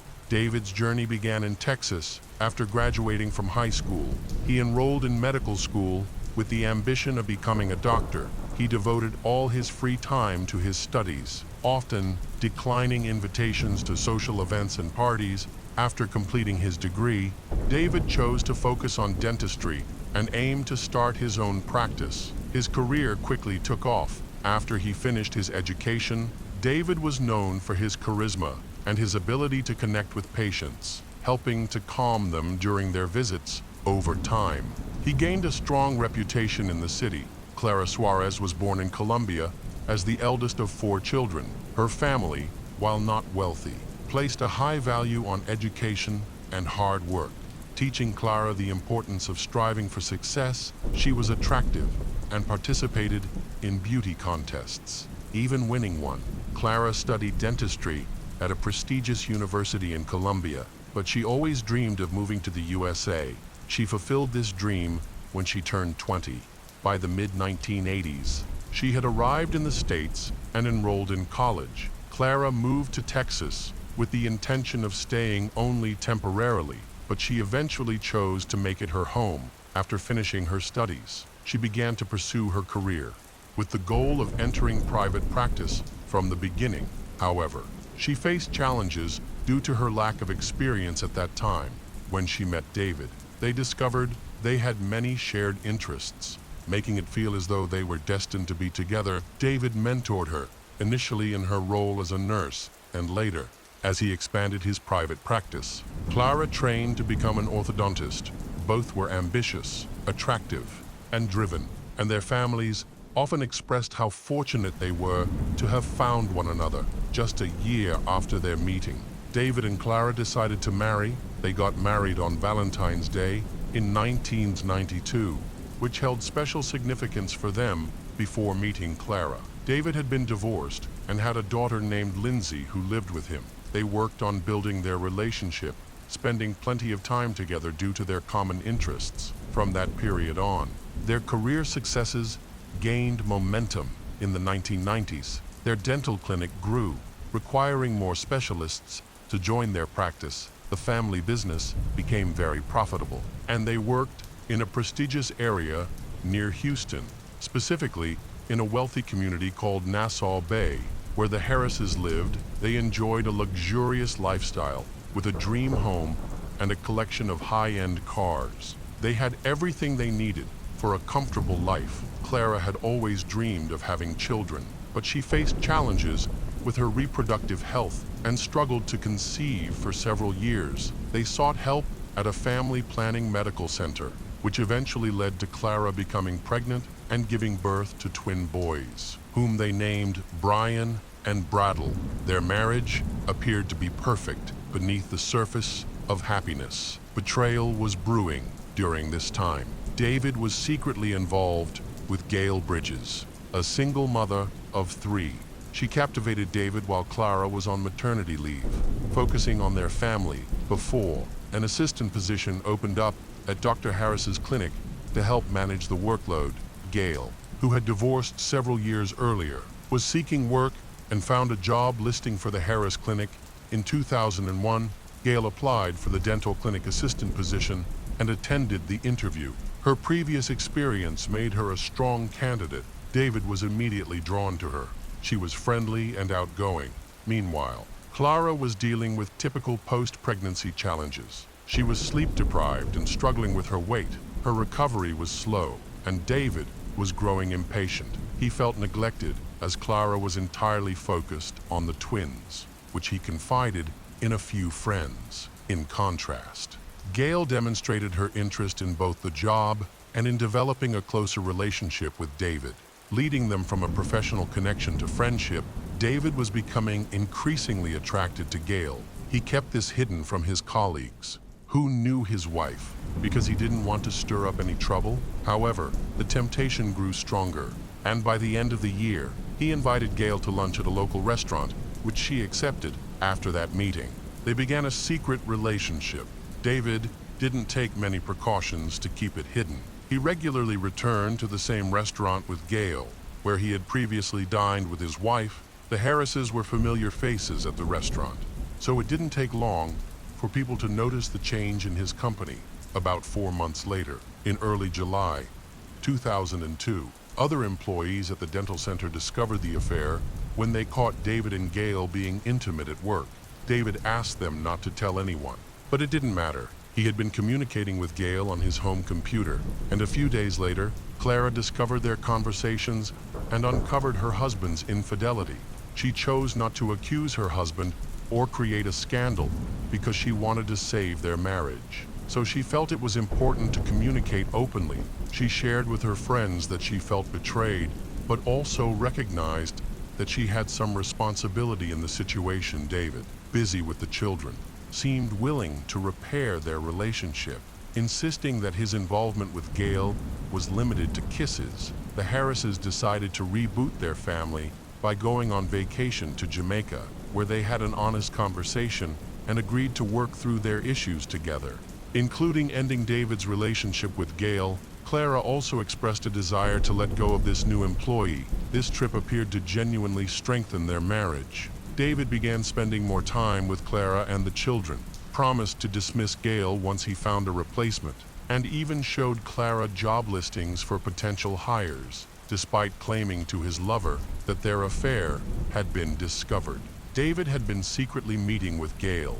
He expressed to a few close colleagues that he was struggling to choose between his family and Gail. David loved Gail, but didn't want to jeopardize his marriage. He still cared for his wife and didn't want to disrupt their lives or fight over assets and custody.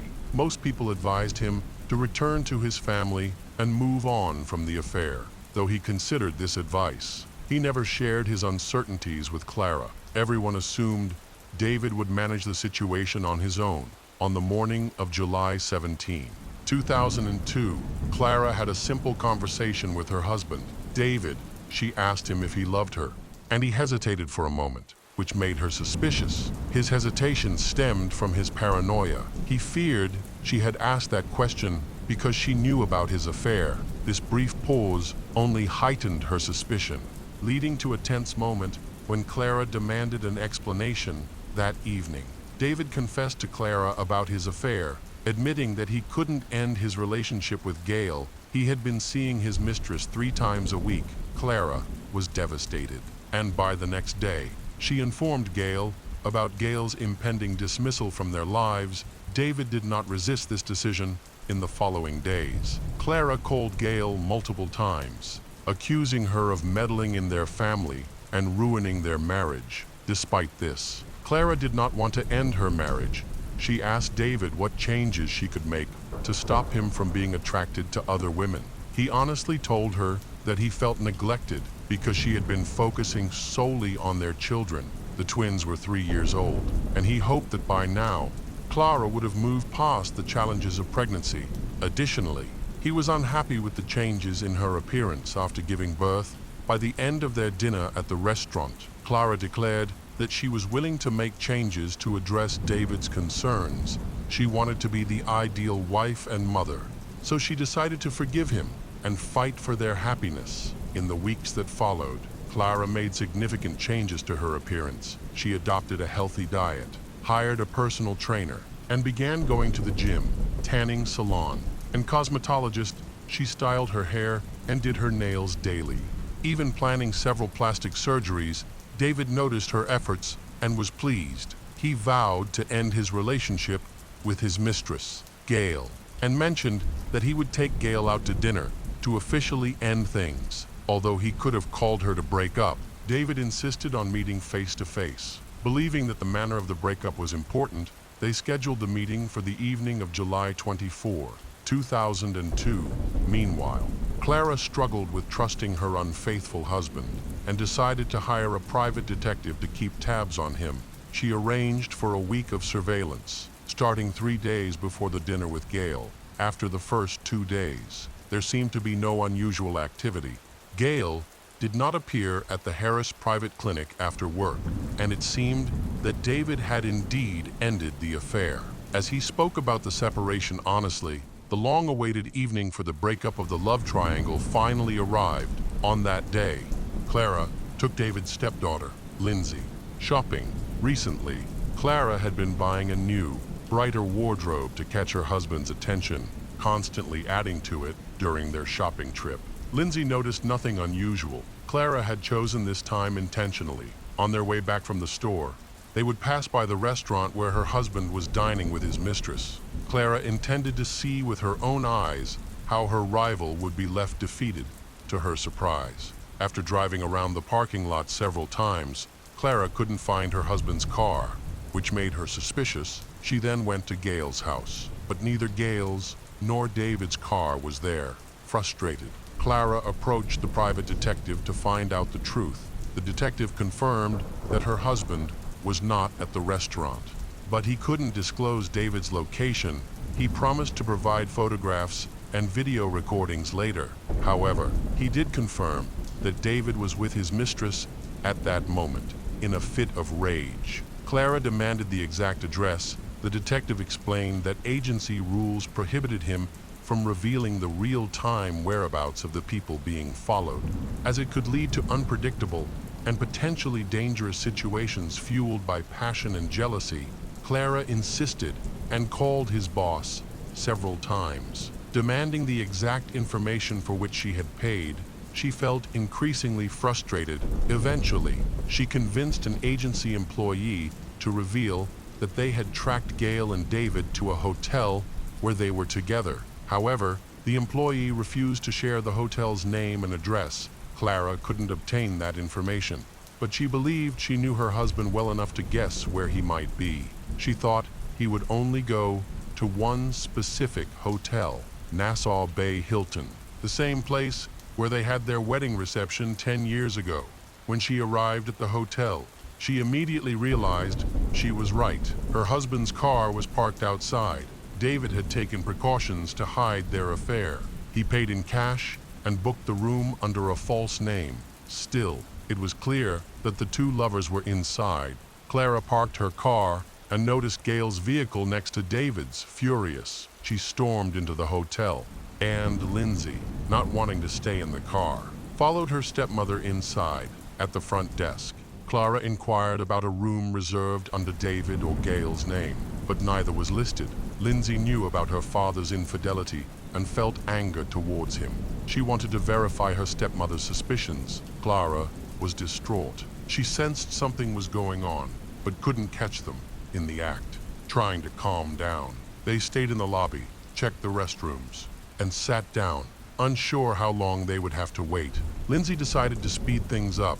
She called her father, telling him that Brian and Brattle had a high fever and asking him to return quickly. He assured her he would be back soon.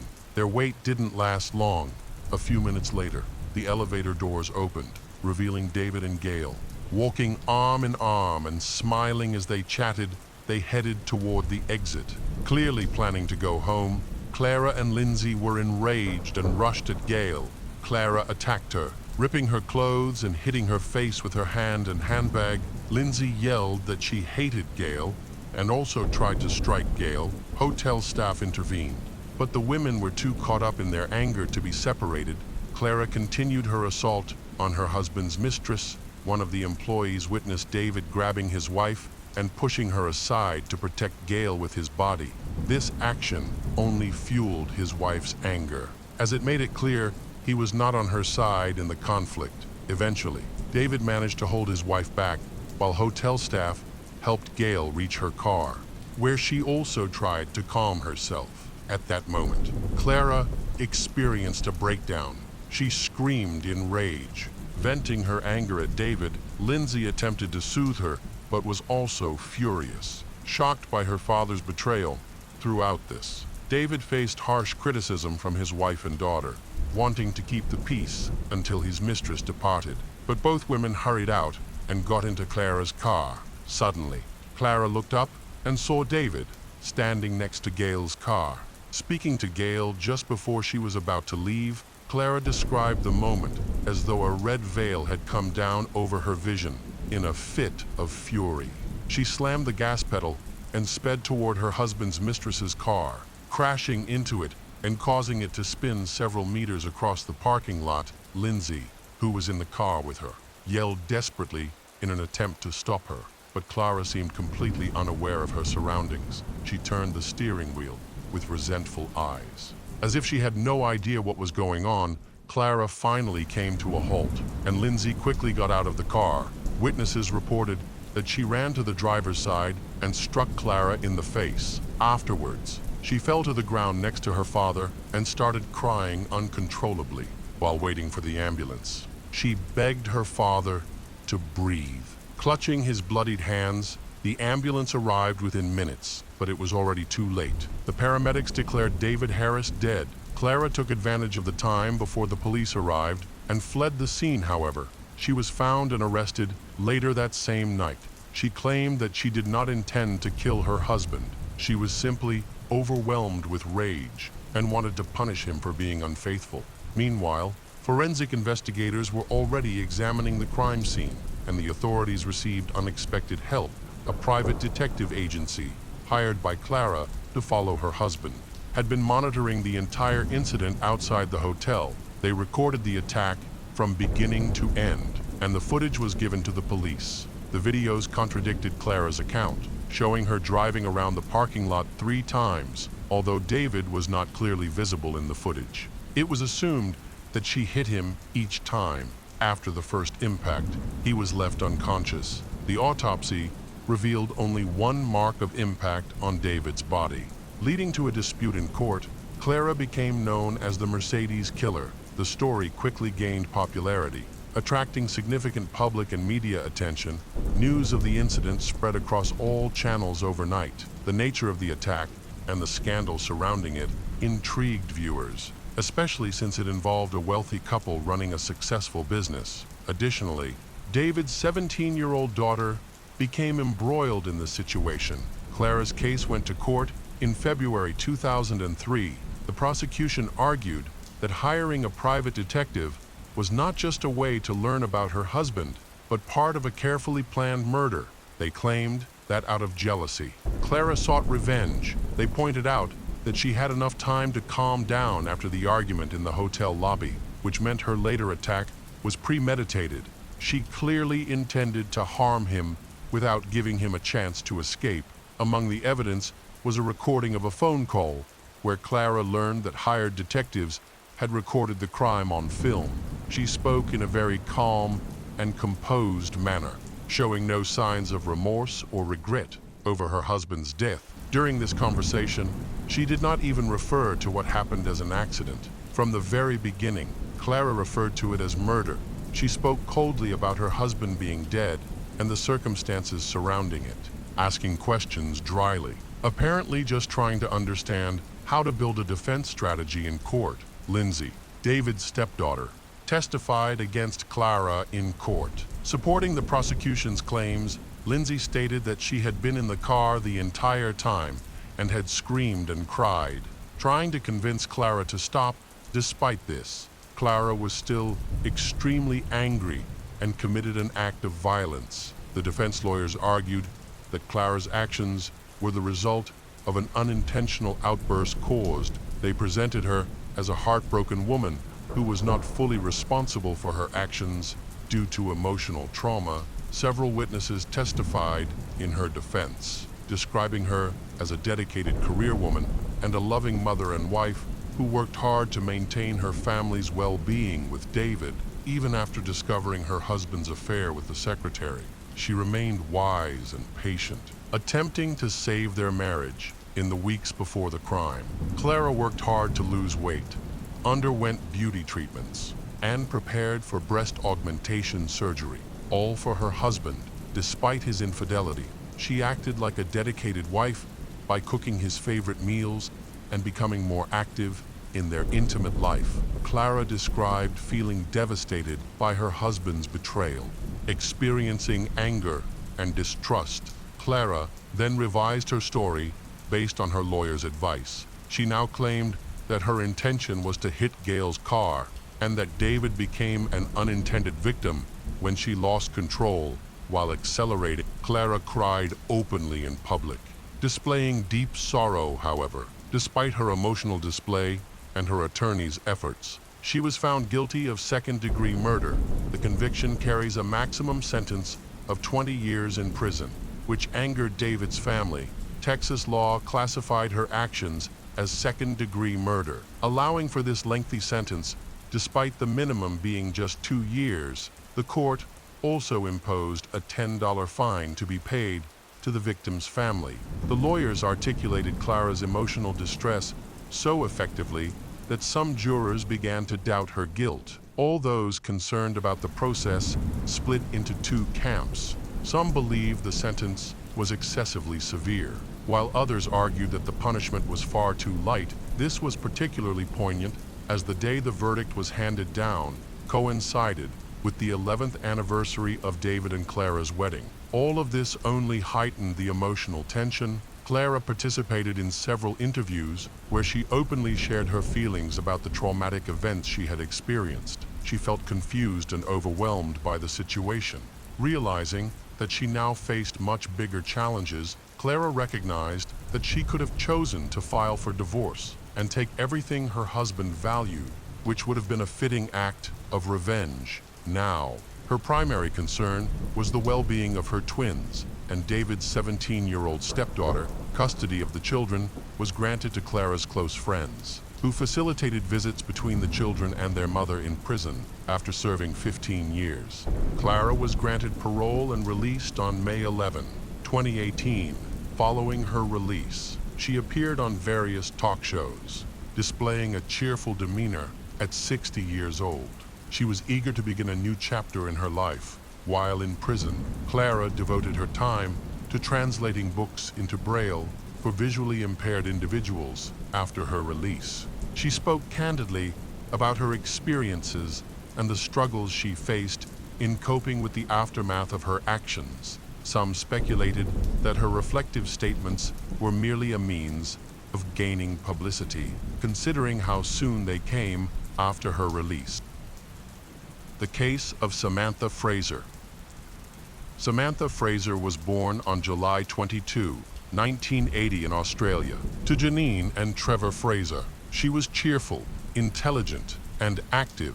She received an award for outstanding academic achievement in high school and later served as the captain of the cheerleading team at university, where she earned a degree in psychology.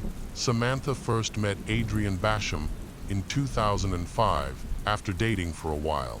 They got married in 2007. They moved to a coastal town east of Melbourne, where Samantha's parents lived. She worked as a psychologist at a local medical center. Adrian was employed for a mining project on Barrow Island, located off the coast of Western Australia. Each time he returned home from his work rotation, he insisted that the house be perfectly organized. His expectations were extreme. For instance, all the cans in the pantry had to be arranged so that their labels were facing outward.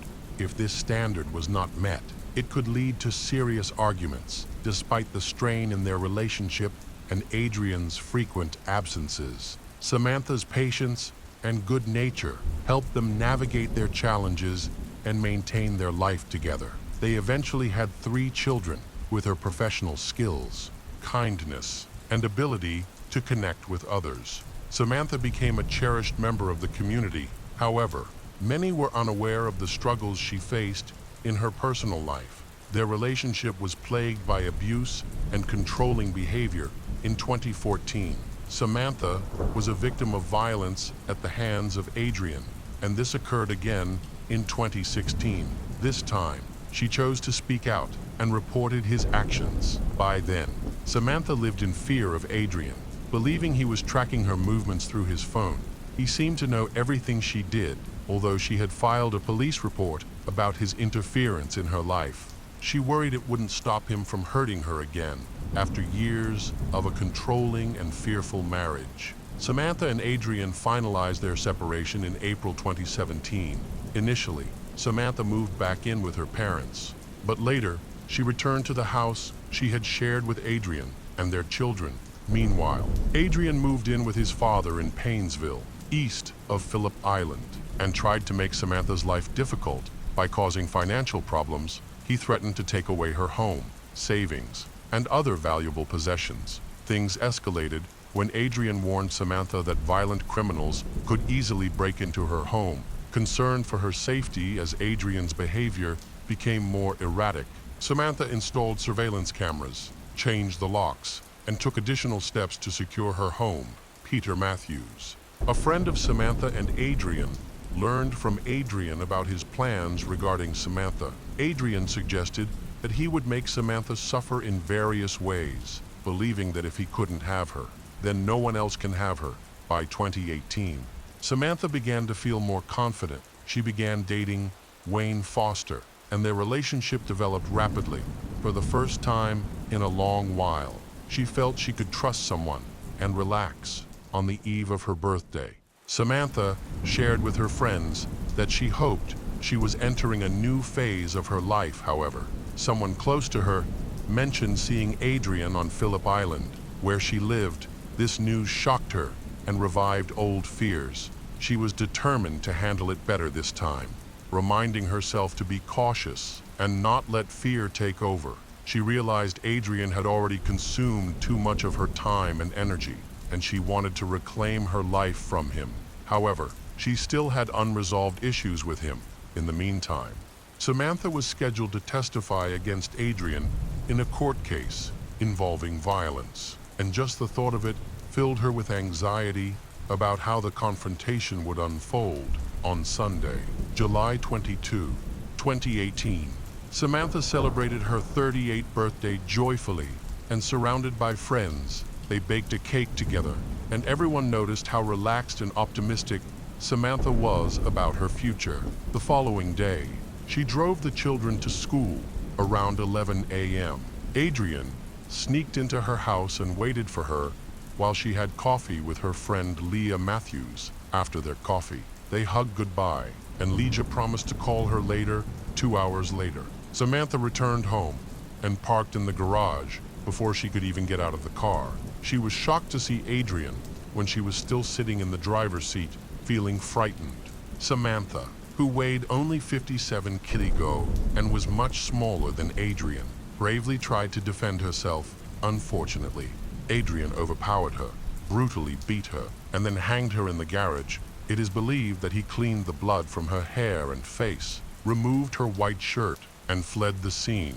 Surveillance cameras captured him running out of the house at 2 p.m. with the hood of his jacket pulled over part of his face. On that day, her children could not be picked up by her.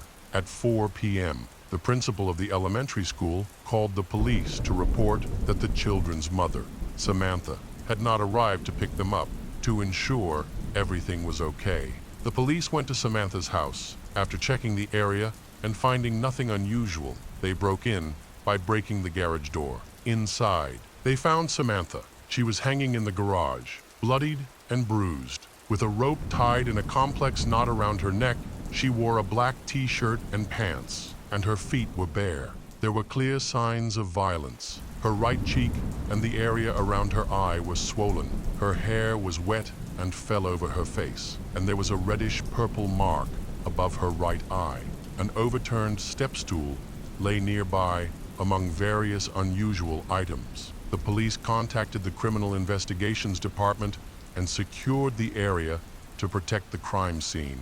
While they waited for the investigative team to arrive, the police noted blood above and below the knot on the rope, as well as blood beneath Samantha's feet, which were nearly touching the ground. No suicide note was found, given these details. The arriving investigators classified the case as a homicide. After examining the scene, detectives searched Samantha's Land Cruiser and discovered her wallet, diary, and mobile phone inside. Notably, her purse contained $9.5 in cash, which had no clear explanation.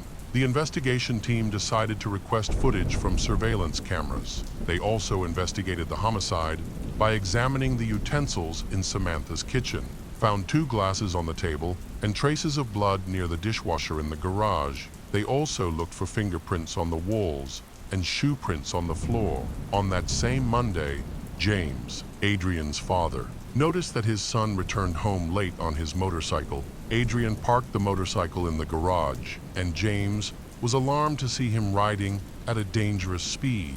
He also noticed a scar or scratch on Adrian's nose. When James asked about it, Adrian explained that he must have gotten it from a tree branch during his ride. Adrian looked tired, making James think it was from the long journey. Adrian mentioned that he had been in a bad mood all day. Later, Adrian used baby wipes to wipe off what he described as just insects that had clung to the motorcycle during the ride. Samantha's relatives, still reeling from her tragic death, expressed deep confusion to the authorities about the apparent motive. They emphasized how dedicated Samantha was to her children, insisting that it was unimaginable for her to have abandoned them or taken her own life. The local community mourned the tragedy, displaying white ribbons on mailboxes and shop windows throughout the town. On the morning of Tuesday, July 24, after assembling a board of images featuring potential suspects, a tactical intelligence officer presented evidence linking 12 items to Adrian. Soon after, James received an unexpected call from the police inquiring about his son. A few hours later, when James heard the news about Samantha, he urged Adrian to cooperate with the authorities. When the police came to their home, Adrian followed his father's advice and listened in silence. However, a fresh scratch on his nose hinted at something more. Lacking sufficient evidence against him, the officers left, hoping the investigation would progress. On July 26, 2018, the police arrived at James's home with a search warrant for a motorcycle. During the forensic examination, they found several bloodstains, including one on the fuel tank. Forensic experts also discovered DNA samples on the handle and under Samantha's nails. They determined that the severe head injuries Samantha sustained resulted in a traumatic brain injury. The incident received national media attention, and a Facebook fundraising page created to support Samantha's children. At the time, the three children were being cared for by Samantha's parents, who were on vacation in the United States upon hearing about the tragedy. The grandparents returned to care for their grandchildren. Meanwhile, the investigation continued, and the examination supported claims that Samantha could not have taken her own life, as she would not have left her children alone. The DNA analysis results provided undeniable evidence that led to Adrian's arrest and charge for Samantha's murder on Friday, August 10, 2018. Family and friends gathered to honor Samantha, along with the close-knit community of Phillip Island, who came to say goodbye to their beloved local psychologist. Around 400 people filled the hall, with some guests carrying bouquets of flowers.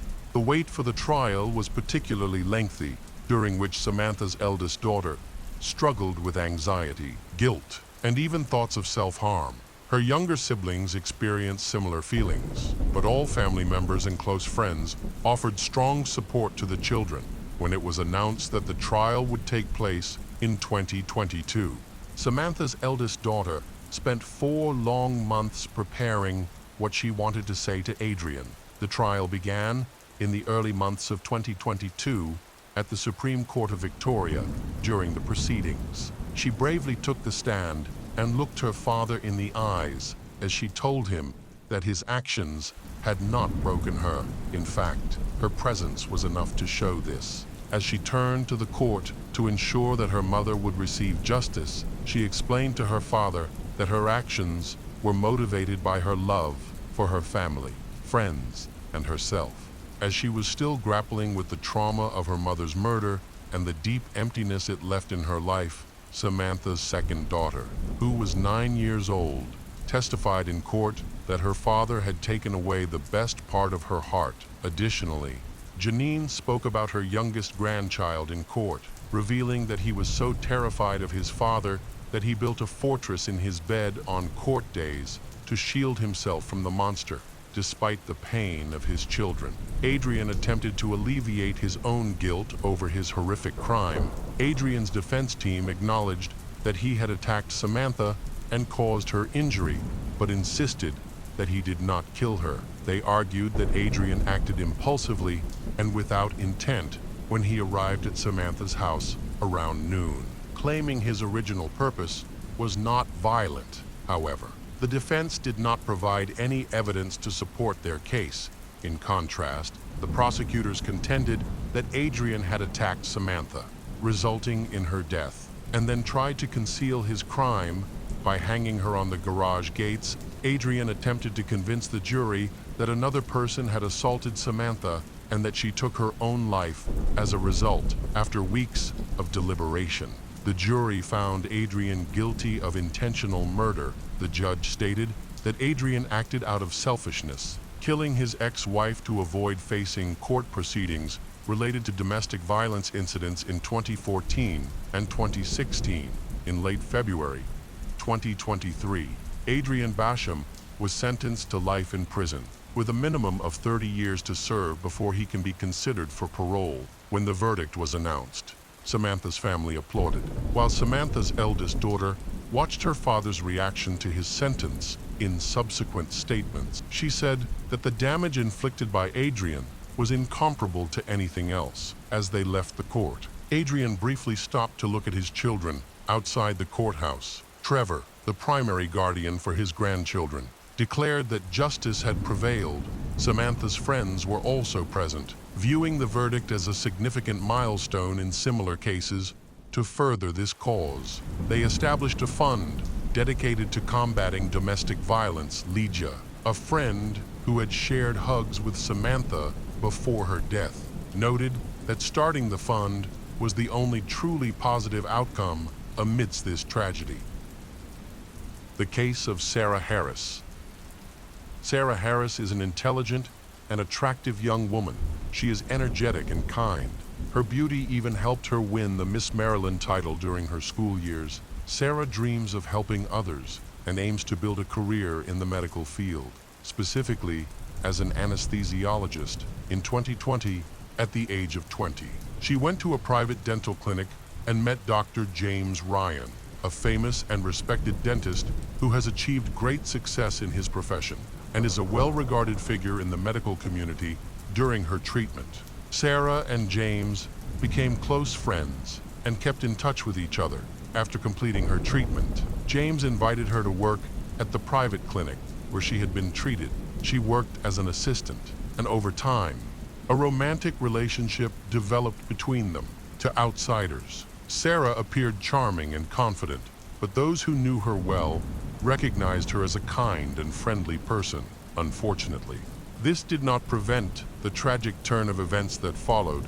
On the morning of January 26, 2022, James called 911, reporting that his girlfriend had overdosed. During the call, he sounded panicked. He said that he had performed CPR, but Sarah's chest was not rising. When the police arrived, they found James crying and trying his best to resuscitate Sarah, who was lying on the floor and not breathing. There were no visible wounds or injuries on her body, and she was dead. Before the paramedics arrived, James assumed it was an overdose, but it was unclear whether it was accidental or intentional. The police began to piece together a timeline of events based on James's account on the evening of January 25, 2022. Sarah fell asleep on the living room sofa, which was not unusual for her that night while they were watching TV. Sarah reminded James that she had to work the next day and that it was time to go to bed. She lay down on the sofa while James went into the bedroom. When James woke up, he got up and went to check on Sarah. When he reached the living room, he found her lying on the floor and was horrified to realize that she was not breathing. He called emergency services and attempted to resuscitate her, but it was too late. Despite his best efforts, he was unable to save her. James admitted that he had put her on an IV to help her detox and had sought professionals to assist her in dealing with her addiction. He also revealed that he had caught her injecting herself on several occasions. James stated that Sarah suffered from bipolar disorder, which may have affected how she managed her mental health challenges. Sarah experienced frequent mood swings. She could feel very happy one moment and then suddenly start crying or become very angry and aggressive the next. On the morning of Sarah's death, James informed her family and shared the news with her mother. He relayed the details to the police, but her mother found it hard to believe what he said. She believed her daughter would not be addicted to illegal substances. During a search of the couple's home, police found several empty syringes, ligatures, and saline solution bags in the kitchen near the sink. Similar items were also found next to Sarah's body and in her room, along with several vials of medication that James had mentioned. Additionally, some of these items were discovered in her purse and closet. It appears that Sarah was a regular user of narcotics, however. Sarah's mother, Tina Harris, claimed that James had orchestrated the incident to make it appear as if it were an accidental overdose. At this point, Sarah and James had been dating for a year and a half.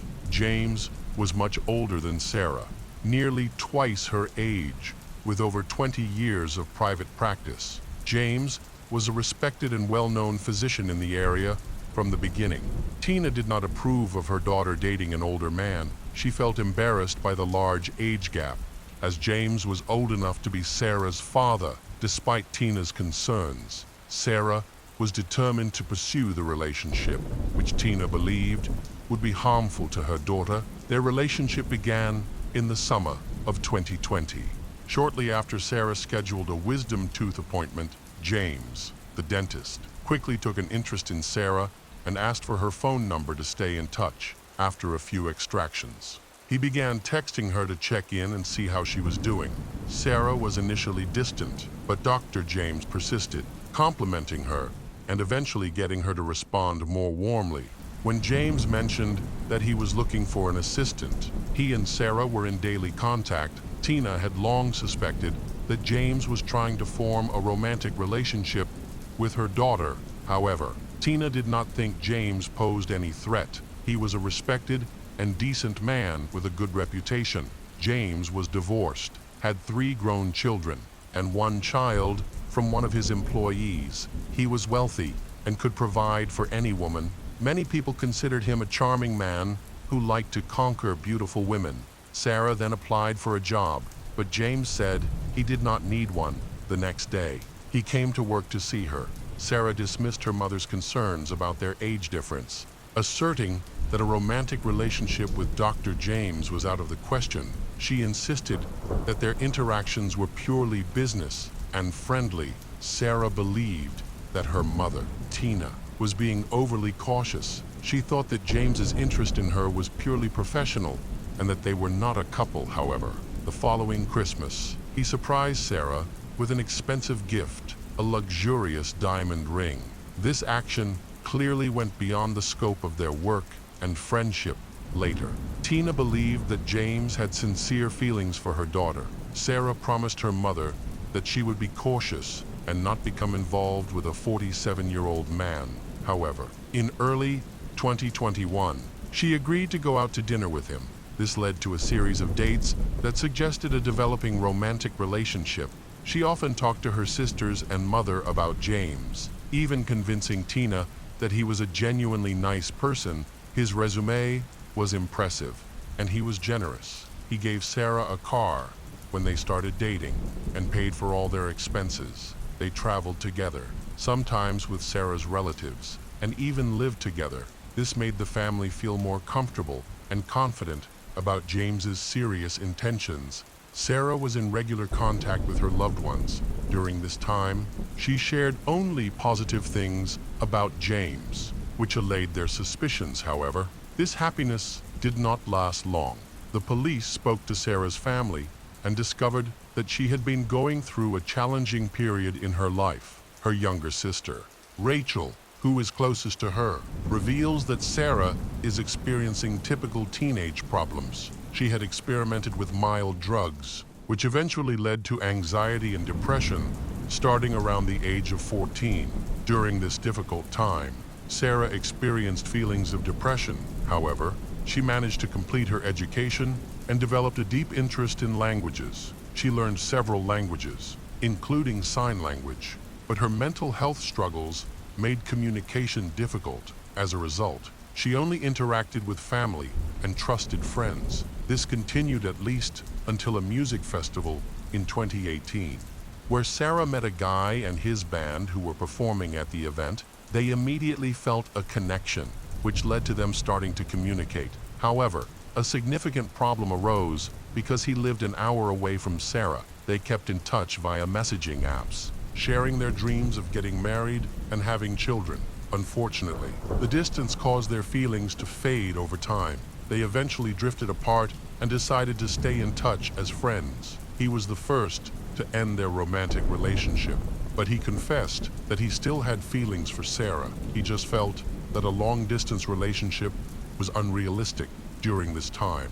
Sarah was actively involved in the modeling industry and participated in beauty pageants, eventually winning the title of Miss Maryland 2020 a year later. She met James in late summer 2021. Tina noticed that James had a huge influence on her daughter. He was her boss at work, her boyfriend at home, and Sarah even moved in with him. As a result, Sarah's behavior changed dramatically. Instead of growing, she seemed increasingly depressed. She eventually saw a psychiatrist who diagnosed her with bipolar disorder. During this time, she began to lose weight and her skin looked unhealthy. To help ease the situation, in September 2021, James, Sarah, and her mother planned a family trip to relax. During the trip, James, while drunk, shared a disturbing story with Tina. He revealed that he had seen Sarah when she was 14 years old. At that time, she was walking in the park with her friends and was noticed for her beauty. He knew where she worked at a toy store and often visited her with his children to admire her. Sarah often dressed up as different cartoon characters, but the time that impressed James the most was when she dressed up as Elsa. He later learned that Sarah had changed jobs and was now working part-time at a restaurant.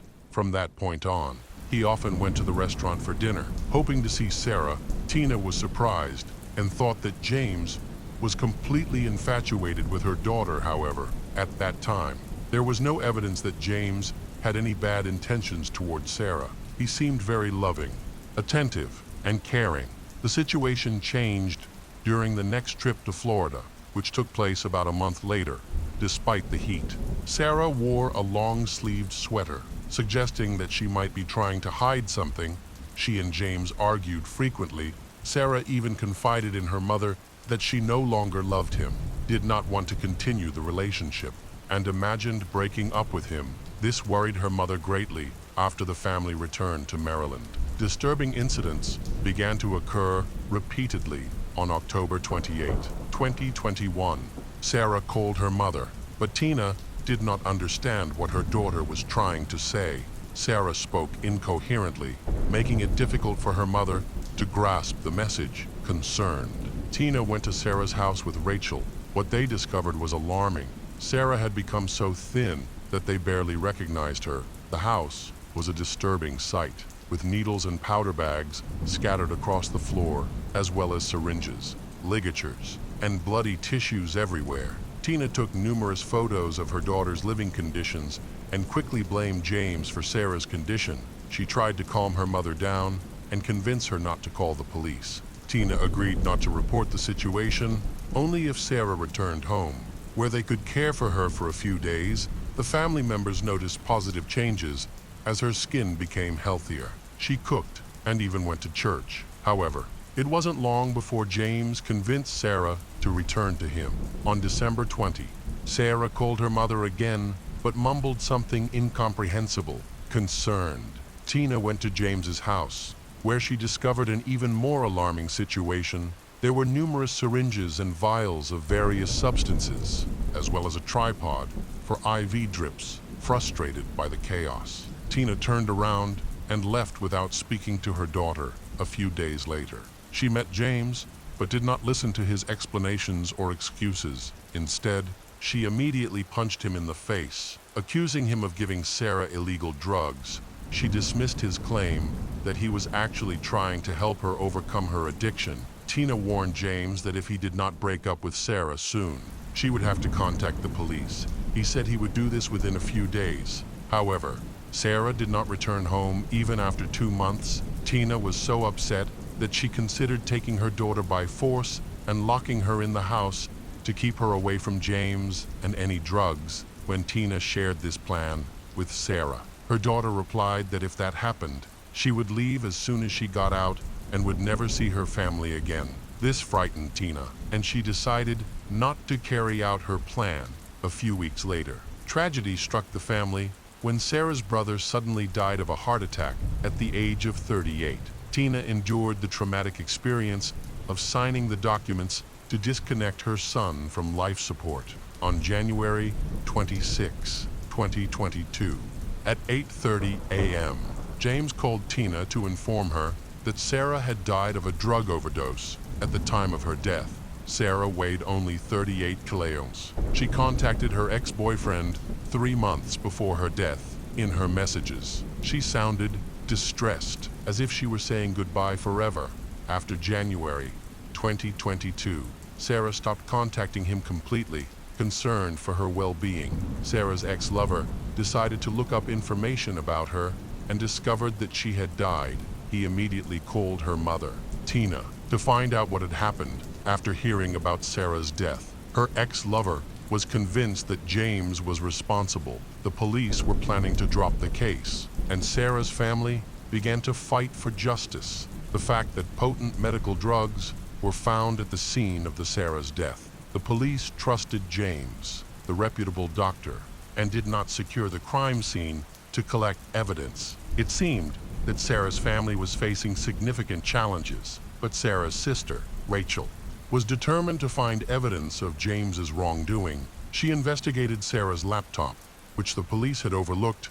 Rachel was unsure of the exact password, but after a few days, she successfully remembered it because she was familiar with her sister's habits. Rachel discovered numerous text messages exchanged between James and Sarah, some of which referred to drugs, including sedatives and 2 fast-acting surgical anesthetics. There was also information about less potent substances that Sarah appeared to have used. Rachel took numerous photographs of the house where her sister lived with James, along with documents that their mother had previously collected. In total, the correspondence amounted to approximately 200 pages of printed evidence. All of the drugs were listed in the coroner's autopsy report. It was known that these substances were addictive, caused difficulty in breathing in, and that their combined use could be fatal without medical supervision.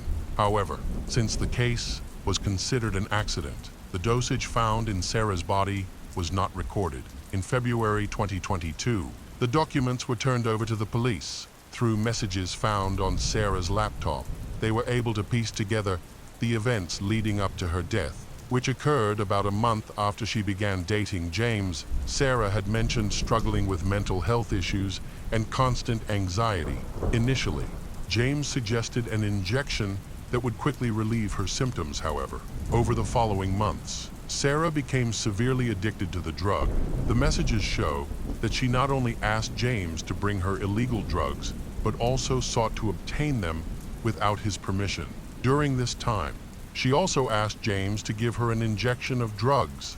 They discussed painkillers in October 2021, syringes in November, and by December, she was simply asking for something to help her sleep, which required a strong anesthetic injection. It seemed all she had to do was call James, and he would bring home the necessary medical supplies. Sarah began regular painkiller injections in December 2021, and the last text message mentioning the drug was sent just a day before her death, according to the police handling Sarah's case. The initial investigation was ineffective because officers were not equipped to address the medical aspects of the situation in James's home. There were multiple ampules of medication and liquids that the police considered non-lethal, especially since they were handled by medically trained individuals who knew what they were doing. This caused confusion on March 22, 2022, nearly 2 months after Sarah's death. James was arrested for murder from the start. The case posed challenges for the prosecution due to the lack of direct evidence. Relying instead on circumstantial evidence and text messages exchanged between the couple, James's defense argued that he was trying to save Sarah's life, not end it. With this background, they could have proven that he had committed manslaughter. However, the case faced significant obstacles, making the chances of success slim. As a result, prosecutors decided to charge James with second-degree murder, aiming to prove that he was aware of the potential danger his actions posed. Rather than proving that he intended to kill, this approach seemed more reasonable because James would have been aware of the risks involved in administering these substances to Sarah. Additionally, James faced charges in 2 cases involving the distribution and possession of illegal drugs with intent to distribute. The prosecution aimed to portray James as a domineering husband who tried to control Sarah through drugs. A significant portion of the prosecution's evidence was based on text messages exchanged between James and Sarah, which were found by Rachel. Lawyers argued that Sarah had mental health issues that may have played a role in her death. Shortly before her death, she wrote to her ex-boyfriend, expressing that she had lost all interest in life. There were signs that she not only sought out drugs, but also began stealing them, which left James unable to effectively manage her addiction. James was unable to monitor her constantly, and she eventually took advantage of his absence at night to use drugs, which created a dangerous combination. James claimed that he was trying to protect her and manage her addiction while also seeking a solution to the problem. Unfortunately, he ran out of time before she overdosed. James's lawyer highlighted several errors made during the initial investigation. The police failed to collect all of the medical supplies and items for fingerprint testing. The defense argued that Sarah had long struggled with addiction and that several witnesses had seen her injecting herself with suspicious drugs. However, correspondence showed that James had introduced her to drugs and had regularly injected her. Ultimately, on August 25, 2023, the jury deliberated and found James Ryan guilty of second-degree murder and other charges. At the subsequent hearing, where the final verdict was announced, James's attorney presented testimony from patients, co-workers, and acquaintances who believed James was innocent. Despite this support, the court sentenced James to 45 years in prison. The case of Mark Angelucci. In modern life, delivery services have become an indispensable part. Bringing convenience by everything is delivered to the door. However, along with this convenience, malicious individuals can easily impersonate delivery staff to commit harmful acts, including murder. On July 11, 2020, at a house in Cedar Pines Park, California, a courier knocked on the door of Mark Angelucci, a 52-year-old successful lawyer. Mark wasn't expecting any deliveries that day, so the courier's visit felt unusual. He thought the delivery man might be carrying work-related documents. When Mark opened the door, the courier handed him a package and asked him to sign for it. As Mark reached to take the package and sign, the courier unexpectedly pulled out a weapon and attacked him multiple times. Mark was hit and fell to the ground. The attacker quickly fled the scene, leaving Mark bleeding on his doorstep. Tragically, he died of blood loss just minutes before the ambulance arrived. The only evidence left behind by the attacker was the bullets lodged in Mark's body. It was clear that the attack was not a robbery, as nothing was taken from the house. The killer's actions indicated a deep-seated hatred for the victim. The assailant attacked him at point-blank range, clearly targeting vital organs to ensure he would not survive. Detectives began their investigation by looking into the victim's close acquaintances to identify anyone who might have harbored animosity toward him or if there had been any recent disputes. Detectives also interviewed a friend of the victim, Cassie J. Mark played a significant role in Cassie's life.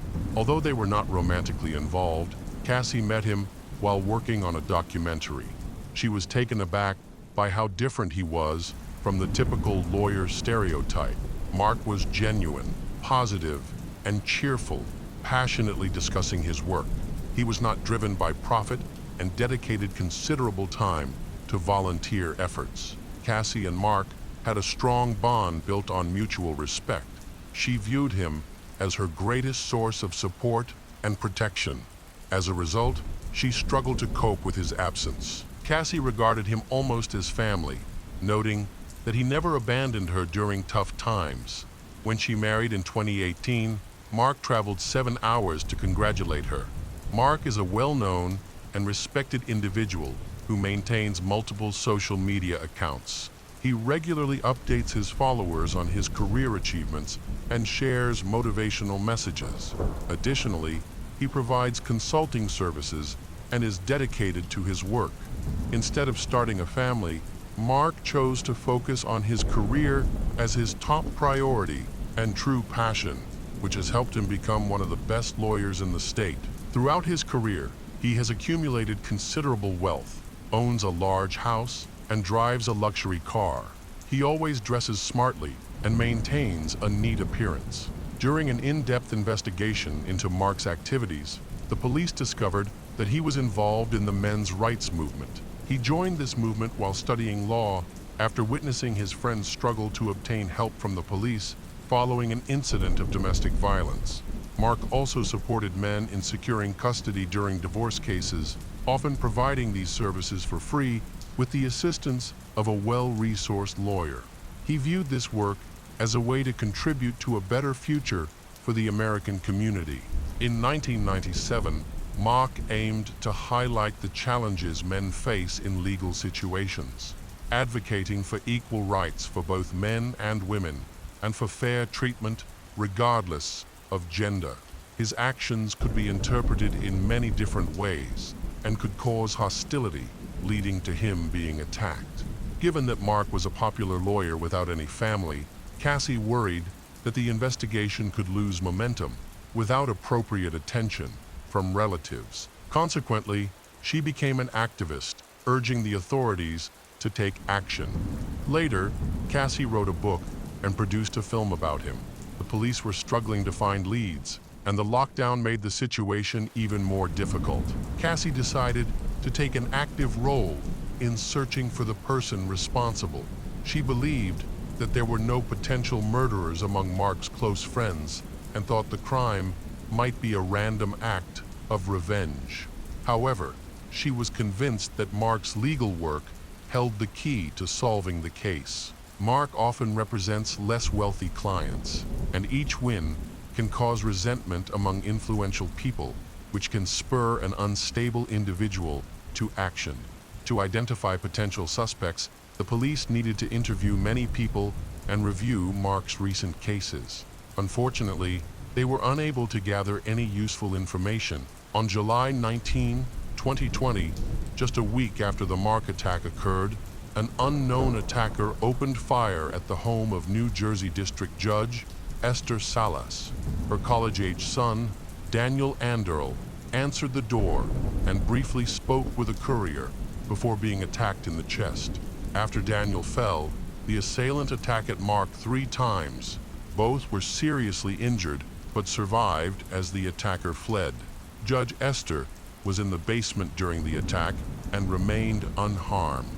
Given the severity of the attack, the FBI was brought in to assist local law enforcement in identifying the person who fired attacks at the judge's home. Authorities believed there was a connection between the two attacks, even though they occurred in different states and at different times. After conducting ballistics tests, investigators confirmed that the same .380 caliber pistol was used in both attacks, reinforcing their theory of a single attacker. Additionally, several neighbors reported seeing a light-colored car leaving the area. The attacker wore a mask, making it difficult for witnesses to provide a description. With the motive still unclear, law enforcement officials were concerned that the killer might strike again, potentially targeting others connected to the judicial system. It appears that Judge Esther Salas was the target of the second attack. Esther had an impressive career, even running for the Senate in 2011. She lived with her husband, Mark, who worked in the justice system as a prosecutor and later as an attorney. Esther worked hard to achieve success, starting as a public defender and consistently studying hard, believing that education would be the key to realizing her dreams. She ultimately rose to become one of the leaders in her field. Daniel's parents were both dedicated and hard-working individuals.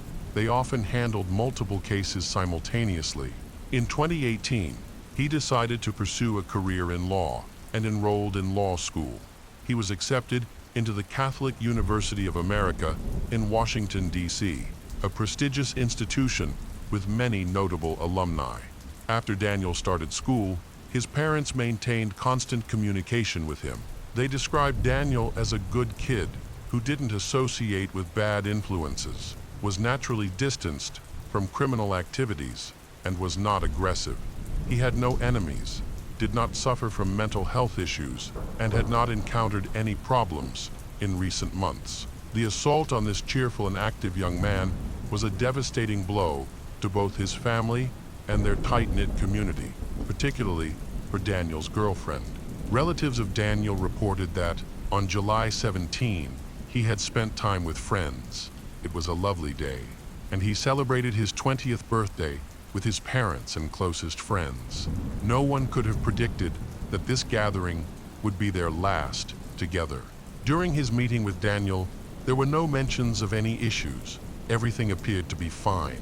Daniel was not an aggressive person, making it difficult to believe he had any dangerous enemies. 2 days later, there was a knock at the door. Mark looked over the railing from the second floor and saw a man in a courier uniform standing outside with a large package. He was surprised that a courier would come on a Sunday, a day when delivery services usually do not operate. No one was expecting any deliveries, especially during the lockdown, which made the situation even more unusual. Before anyone could react, Daniel cheerfully went to the door and opened it. According to Daniel's father, the courier asked Daniel to call for Judge Esther Salas to sign for a delivery envelope. While Daniel hesitated, trying to remember where his mother might be, his father started to go down the stairs to the door. Suddenly, explosions rang out. Mark likely startled the attacker, who then opened fire, hitting him as he instinctively tried to shield himself. By the time Esther emerged from the basement, her son had been attacked in the chest, and her husband had been struck by 3 bullets. The attacker had already escaped. Immediately, she called 911. Daniel and Mark were quickly taken to the hospital, where doctors worked hard to stabilize them. Daniel was Mark and Esther's only son. Before his birth, Esther endured 3 heartbreaking miscarriages, which were very difficult for her to handle. She and her husband had longed for a child, but faced repeated disappointments. When Daniel was born, it felt like a miracle and the realization of their dream for their family. They had high expectations for him. Despite serious injuries, Daniel remained conscious and became an important witness for the police. Detectives came to interview him in his hospital room. Daniel could only catch a brief glimpse of the attacker and was unable to provide a detailed description, as the attacker was wearing a mask. Sadly, his condition worsened and he passed away, leaving his family devastated. Many loved ones gathered to support them during this tragic time. News of the attack on the courier quickly spread, causing widespread panic. With the attacker still at large, no one felt safe. Police have faced pressure to speed up their investigation, but the 2020 lockdown has severely hampered their efforts to solve the 2 murders. Law enforcement continued to sift through the limited information available. While multiple federal and state agencies were investigating Andrel's murder, another case was unfolding 150 miles away in the Catskill Mountains of New York State. Police discovered an abandoned vehicle and a body on a dead-end road. An identification card found at the scene revealed that the deceased was Roy Den Hollander, a 72-year-old lawyer from New York. The small community was shocked by this crime, as violent incidents were extremely rare in the area, with the crime rate nearly at 0. It is unusual, considering that Roy is a seasoned attorney with considerable experience. Could this be another murder mystery linked to a series of attacks on individuals within the justice system? However, unlike typical crime scenes, a gun was found next to Roy's body, raising suspicions that he may have taken his own life. Police have determined that the gun used in the case was a .380, and ballistics tests have confirmed that it matches the bullet that killed Mark and Daniel, as well as Roy himself. Detectives speculated that Roy might have attacked the judge's family before traveling to upstate New York, where he eventually took his own life. As investigators continued to search Roy's crime scene, they found a FedEx envelope addressed to Judge Esther Salas and a home address in San Bernardino County, California, in his car. Investigators also learned that Roy took a cross-country train ride to California in early July. He is seen here at the San Bernardino train station on July 7, 2020, wearing a medical mask and holding a cup of coffee, and was later seen on other security cameras as he approached Mark's home. These evidences suggested his involvement in both murders, although his motive remained unclear. Detectives began investigating Roy's background and uncovered several troubling details. They examined his computer and phone, revealing that he had written a memoir filled with questionable content, almost 2,000 pages long. After reviewing his diaries, the police concluded that he was an unstable individual with mental health issues. The dedication in his book stated, "To my mother, may she burn in hell." In it, Roy expressed his hatred toward his mother, blaming her for his lack of maternal love and care during his childhood. He also attributed his brother's death, which occurred under mysterious circumstances before Roy's birth, to her neglect. After she passed away, he scattered her ashes in the grass as a tribute to his late brother. Roy was an impressive and articulate lawyer who joined a local human rights organization. By 1999, he had built a strong resume, but he had one major flaw: his obsession with women. He frequented clubs and bars, often seeking out girls aged 16 to 18. During this time, he became infatuated with a model and eventually married a 20-year-old named Angelina. After moving to the United States together, their relationship quickly became troubled. They soon filed for divorce, each accusing the other of abuse. Roy's memoir included many sexist and racist comments, revealing his misogynistic views, which suggests that his wife's claims of abuse may have had some basis in reality. In his journal, Roy expressed deep anger toward women, especially his ex-wife, whom he labeled a stripper with questionable morals. He felt used by her, believing she had taken advantage of him to obtain her green card before leaving him after a challenging divorce. This contributed to Roy developing a hatred for all women and becoming a strong advocate for men's rights. He initiated multiple lawsuits to protect men's interests, targeting places like bars and clubs that allowed women free entry. He also sued Columbia University, his former school, accusing it of being sexist. Although he lost these legal battles, he continued to passionately advocate for men's rights. Thus, it was surprising that his first murder victim was Mark, a fellow men's rights activist and anti-feminist lawyer who seemingly shared Roy's views. To understand the motive behind the murder, police interviewed Roy's former colleagues. They revealed that Roy believed Mark was infringing on his legal territory, as both were part of the same community fighting for men's rights.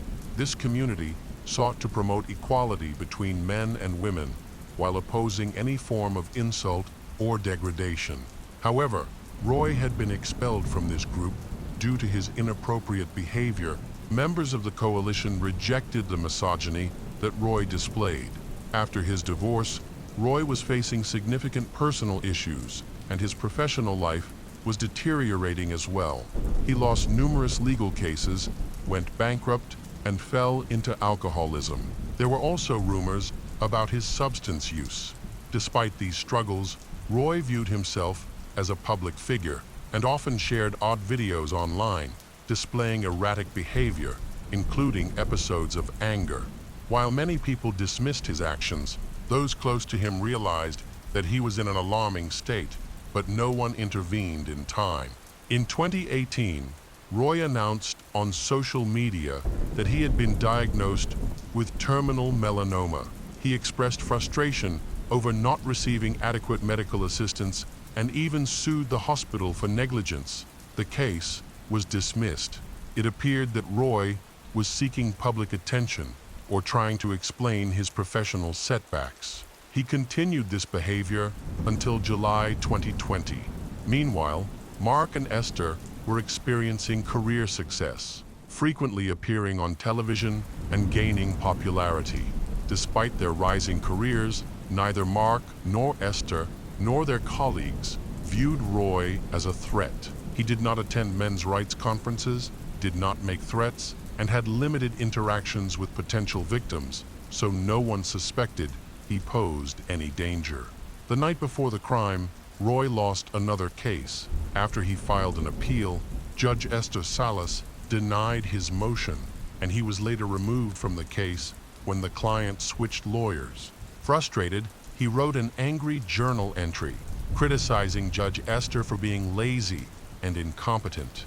Possibly this became the turning point for the murder, but primarily, he decided to eliminate his competitor, Mark. Now, the motives for the crime became clear. The next victims of this tragedy were Daniel and his father, Mark. Daniel's father thought that Roy's first bullet was meant for him, but Daniel bravely defended his father and lost his life in the process. In reality, Mark suffered 3 serious injuries and spent a long time in the hospital. Thankfully, none were life-threatening. He pleaded with the police to find the person responsible for his son's death. Fortunately, the criminal did not harm anyone else and eventually took his own life with the same weapon he used to kill his 2 victims. On the last day of his life, Roy went to the Catskill Mountains that later became his burial site. This location is famous for trout fishing and is surrounded by luxurious homes. The FBI discovered that Roy had spent his childhood at a nearby refugee camp, suggesting that this place held significant meaning for him, possibly representing the happiest times of his life. As the police examined Roy's troubling notes, they found a list of names that included lawyers, prominent doctors, and other medical professionals who appeared to be next on his list. Detectives noted that none of the individuals on the list had been harmed by Roy except for 2 previous victims. It seemed he may have intended to target them, but changed his mind, possibly due to a decline in his health, which ultimately led him to take his own life. Investigators were still uncertain if he acted alone or had accomplices. They alerted everyone on the list about the potential danger in case Roy's associates became active. The individuals were scared and requested protection. Meanwhile, detectives needed time to sort through a large volume of information, including 2,000 pages of Roy's memoirs. After a lengthy examination of the potential victims list, the police were still unable to determine what motivated Roy to harm them. It seemed that all of this was unfounded. This ultimately managed to calm all the people on the list, as the FBI agents established that Roy acted alone and had no accomplices. Forensic psychiatrists determined that his actions were indicative of psychosis, stemming from personal disorders and significant life struggles. 6 months after the attack, Judge Esther Salas's husband, Mark, is still recovering, though progress has been slow. Meanwhile, Esther has begun advocating for changes in state law to strengthen protections for judges.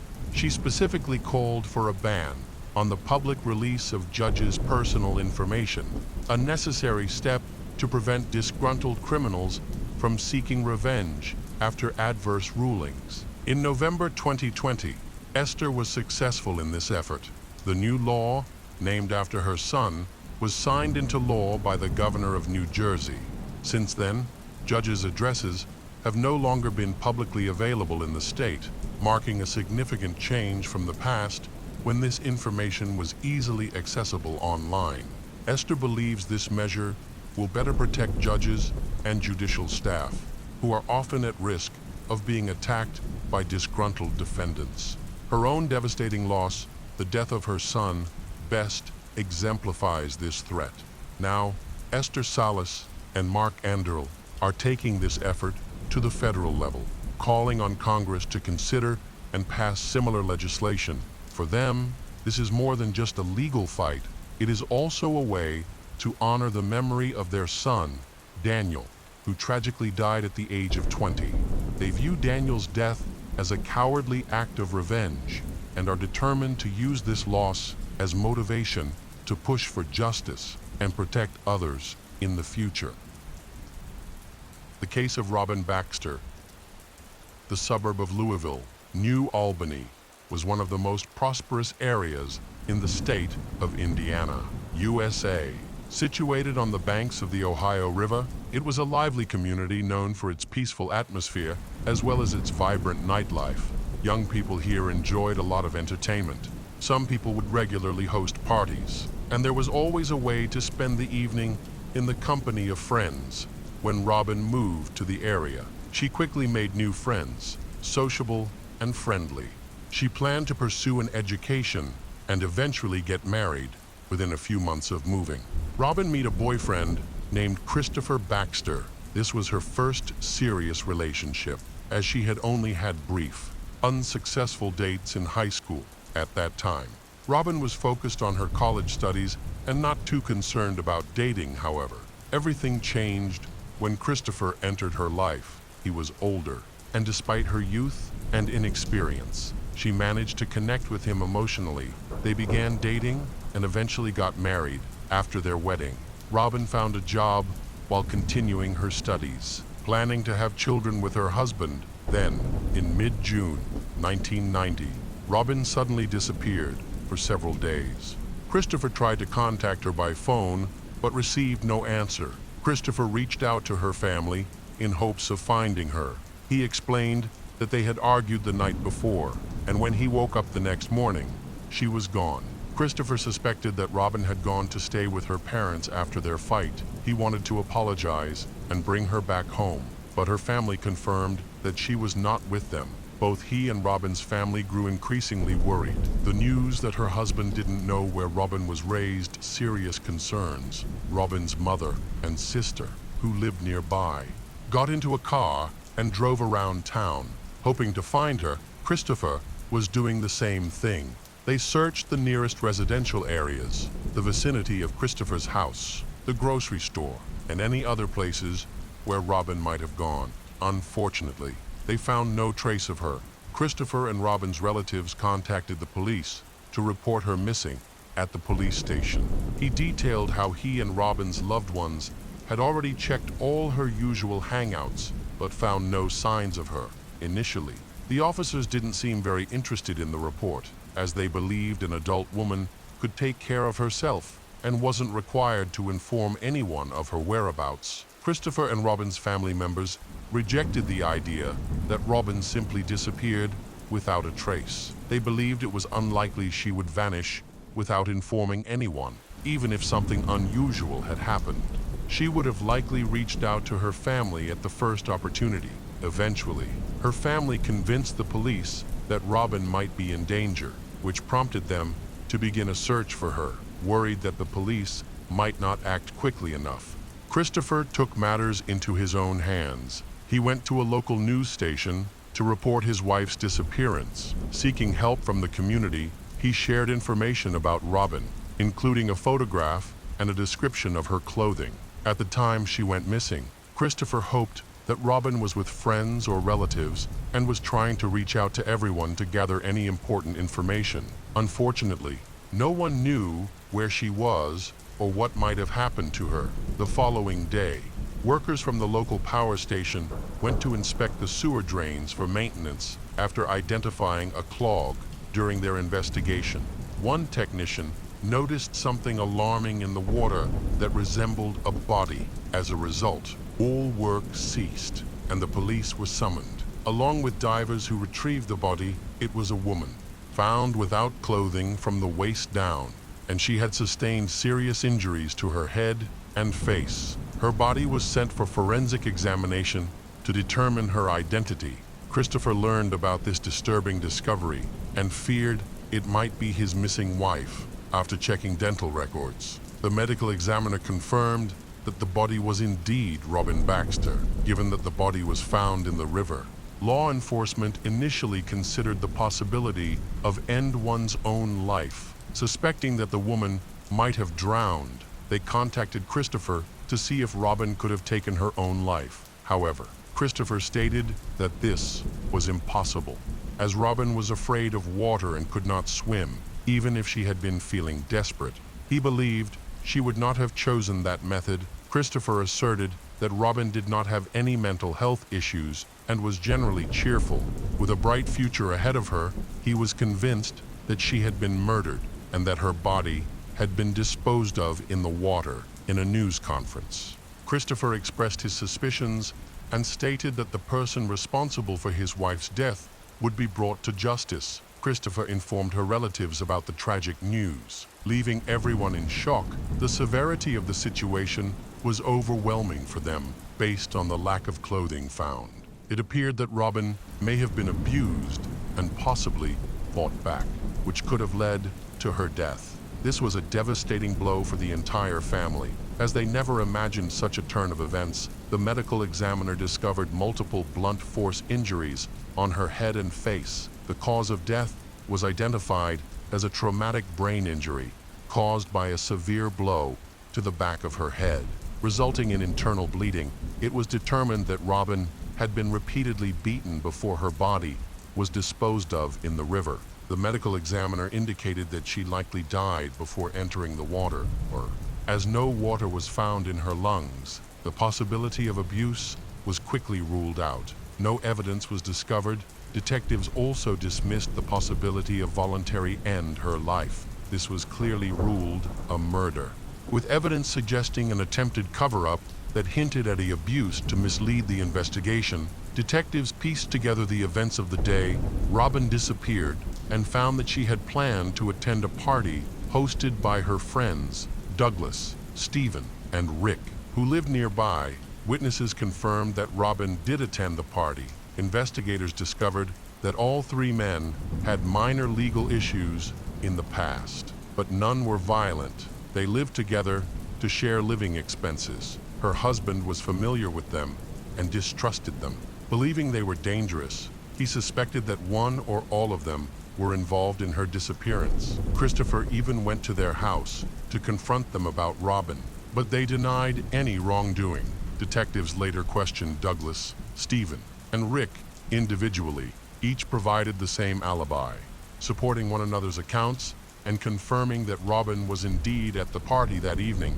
They stated there were no conflicts and that she was socializing with others. After 8 p.m., they claimed she simply left, and no one knew what happened to her afterward. The men spoke in a way that seemed consistent, repeating each other's statements without contradicting themselves. Even when faced with the detectives' tactics, however, it was possible that they had conspired to protect one another. At that time, law enforcement had no evidence against them, so they were released but remained on the list of suspects. Their statements led detectives to a new lead. That evening, the victim had spent significant time with one of the men. Eventually, she left the gathering with a person named Eugene, a friend and former friend from school. The police interviewed him, and he claimed he had walked Robin home because it was late. But could there be something more concerning behind this? Following this, a lengthy investigation phase began, during which detectives collected and analyzed information.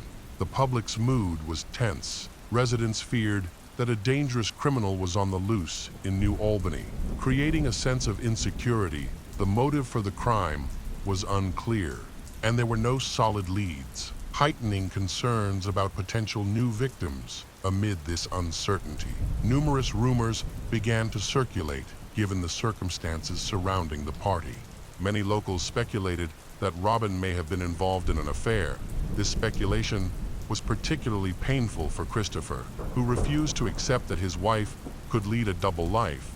He insisted he was unaware of any affairs and believed his wife was respectable and not promiscuous. When rumors of infidelity circulated, several witnesses informed the police that Robin might have had an affair with Eugene, the man she left the party with. Eugene had been her friend before she started dating Christopher, leading to speculation that she may have kept in touch with him and met secretly without her husband's knowledge. However, when the police questioned Eugene again, he denied having a serious relationship with Robin.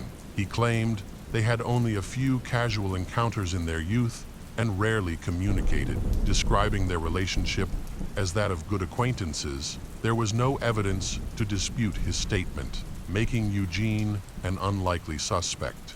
As he had no motive to harm her, detectives also received a tip from an anonymous source stating that on the night of Robin's disappearance, she was in a car with 3 men, including Rick, Stephen, and another man. The witness reported seeing the men making unwanted advances toward her, but Robin rejected them and appeared to be trying to escape. However, the witness did not see how the situation concluded when questioned again at the police station. The men confirmed they had been in the car with Robin until Eugene arrived, insisting that there was no harassment involved. The men claimed they lived together in a partnership that was more serious than friendship. Their living arrangement was peculiar, especially since rumors about unconventional relationships were circulating. The police later confirmed that there was insufficient evidence to charge any of the suspects. In the end, the detectives failed to uncover the murder weapon or any other crucial evidence. Robin had not been abused, and no foreign DNA was found on her body, although it was possible that it had been washed away. The case went cold. There were attempts to reopen the investigation and analyze the collected information with new technology, but no progress was made until 2011. That year, a new officer transferred from the patrol division to the criminal investigations department, where his father had worked for 35 years and had become somewhat of a legend. For him, getting this role was a great privilege, so he was committed to investigating the case diligently and seeking justice. He had heard about Robin Baxter, who had gone missing in 1990 the investigator reviewed all the collected information again. From the start, the investigator was puzzled as to why the case remained unresolved. Many suspects had alibis and were released without further questioning upon reviewing their backgrounds. The detective noted that they did not fit the profile of criminals. He first considered a crucial question. Why would anyone want to harm Robin? Described as a respectable woman, Robin was married, not involved in crime, and had no legal troubles. Her disappearance and brutal murder were baffling. As they seemed utterly disconnected from her life, the archive documents included many names of witnesses, and it was important to speak with all of them again while reviewing the documents. The detective discovered a crucial note. Several individuals on the list had not been contacted by the police in 1990. One of them was Christopher's neighbor, Charles, who was thought to have valuable information during the initial investigation. Attempts to reach him were unsuccessful, therefore. It was decided to meet with him and to follow up with all the suspects from the original investigation. 3 men, Douglas, Rick, and Stephen, were the primary suspects, but the investigator was disappointed to find that all of them had died from AIDS. Despite this, further investigation showed that none of them had a motive for the attack. They are gay, which made them unlikely suspects in Robin's murder. Although she had interacted with them often, their relationship was strictly platonic. Eugene, Robin's ex-friend, remained a suspect in the case. As the police examined the evidence, they began to focus more on Robin's husband, Christopher. The brutality of the attack suggested that the killer was likely familiar with the victim. It appeared that there was a personal motive behind the murder, possibly stemming from jealousy or revenge. The detective suspected that both Christopher and Eugene might have been involved in a love triangle, giving them both reasons for a violent confrontation. There were also rumors that Robin had been having an affair, prompting the investigator to look for connections between the suspects and the crime. Meanwhile, the new detective interviewed Charles, who lived next door to the Christopher's house in 1990. Charles mentioned that he had never been questioned about the case, but that he had valuable information. He reported hearing screams and signs of a struggle coming from Christopher's house after midnight. On the night Robin disappeared, he saw Robin outside, wearing a black t-shirt, denim shorts, and flip-flops. She looked visibly shaken and had what appeared to be blood on her face. Despite his offer of help, she refused. Charles noted that he was an experienced builder and frequently handled renovations. The day after their argument, Christopher came to him with a question about how to replace the drywall in a room. This was surprising because Christopher had recently completed renovations and had previously sought advice on similar topics. This raised questions about why he needed to replace new materials. A troubling discovery was made in the Baxter family archive, a photograph showing Christopher with a metal rod. Robin's relatives claimed he referred to it as his equalizer, which he kept by his bed for self-defense against potential attacks. This equalizer mysteriously vanished and has never been located.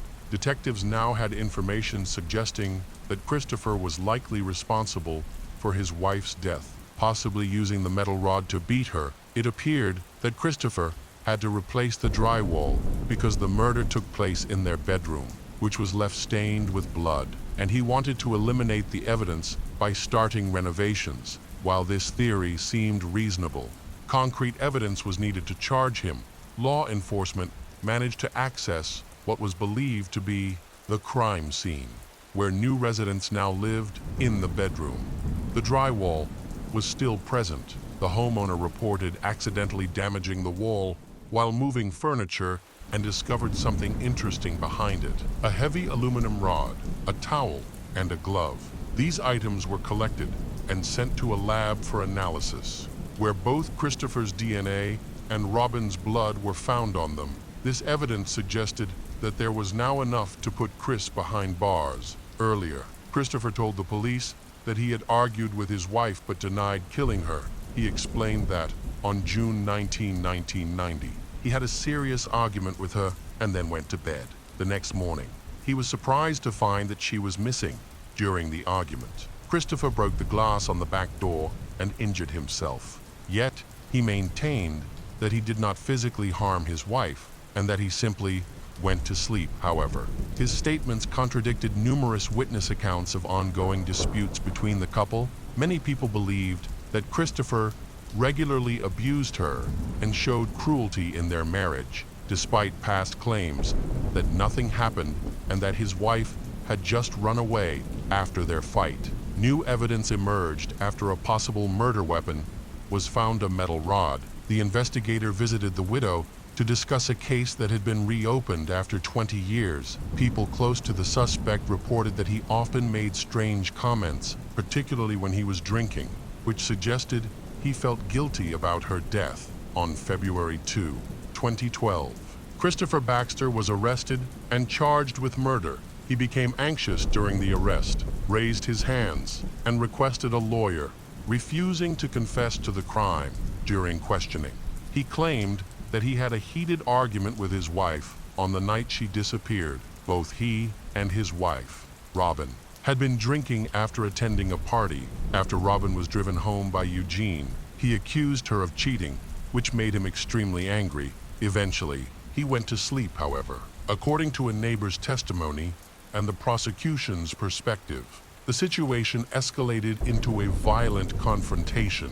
He allegedly picked up a metal rod from near the wall and struck his wife multiple times in the head and face. Robin ran out into the street, where a neighbor noticed her distress. However, her husband was unable to calm down and pursued her, eventually picking her up in his car instead of taking her home. They drove to the Ohio River, where their argument continued. Tragically, Robin received a severe blow to the back of her head, which caused her to lose consciousness and die shortly after. To cover up his actions, Christopher disposed of her body by throwing it into the river from a bridge, removing her pants and underwear to make it look like the abuse had occurred. This case has finally come to light. The trial began as a challenging case, facing numerous delays for various reasons. There were also issues with some pieces of evidence. Despite this, the trial proceeded, and throughout the process, Christopher never admitted to any wrongdoing. The prosecution presented testimony from several witnesses who reported hearing frequent screaming coming from the Baxter home, leading them to believe that Christopher frequently assaulted Robin. In contrast, Christopher's lawyer argued that these accusations were fabricated and that the authorities were simply trying to resolve the case by any means. The prosecution argued that the number and severity of Robin's injuries suggested premeditated murder, pointing out that only Christopher had a motive against her. The jury ultimately sided with the prosecution, resulting in Christopher Baxter being sentenced to 55 years in prison. The defense continued to fight and submitted multiple appeals. After 22 years of freedom, the killer was finally sentenced to a long prison term. The reason the police could not prove his guilt from the start may be because Christopher portrayed himself as a grieving widower, making people not suspect him of involvement in the crime. Christopher appealed various aspects of the 1990 sentencing law. Ultimately, his sentence was reduced to 40 years, however. He was released early in August 2020 and has been keen to keep his life out of the spotlight ever since. The case of Lois Heather Mack. Lois Heather Mack was born in 1995 to the famous musician and composer James Mack and his wife, Sheila Von Weiss, as their only child. She received all the attention from her parents, coming from a wealthy family. Heather enjoyed a comfortable lifestyle and had access to everything she wanted.